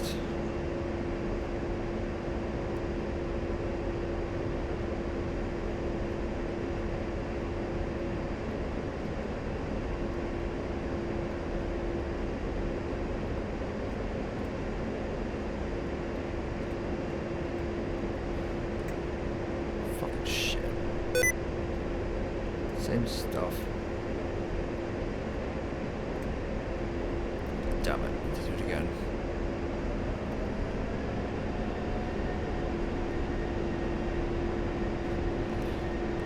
back to gimbal.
There we go. Fire. Rifle.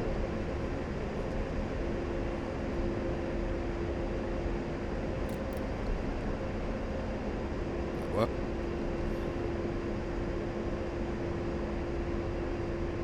Good hit on that second target. Beautiful.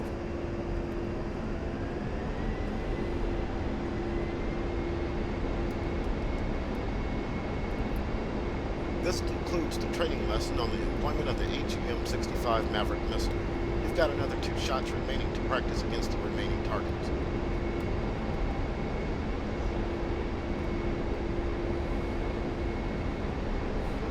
Right, so we did it all. So, yeah, that's that. That was awesome.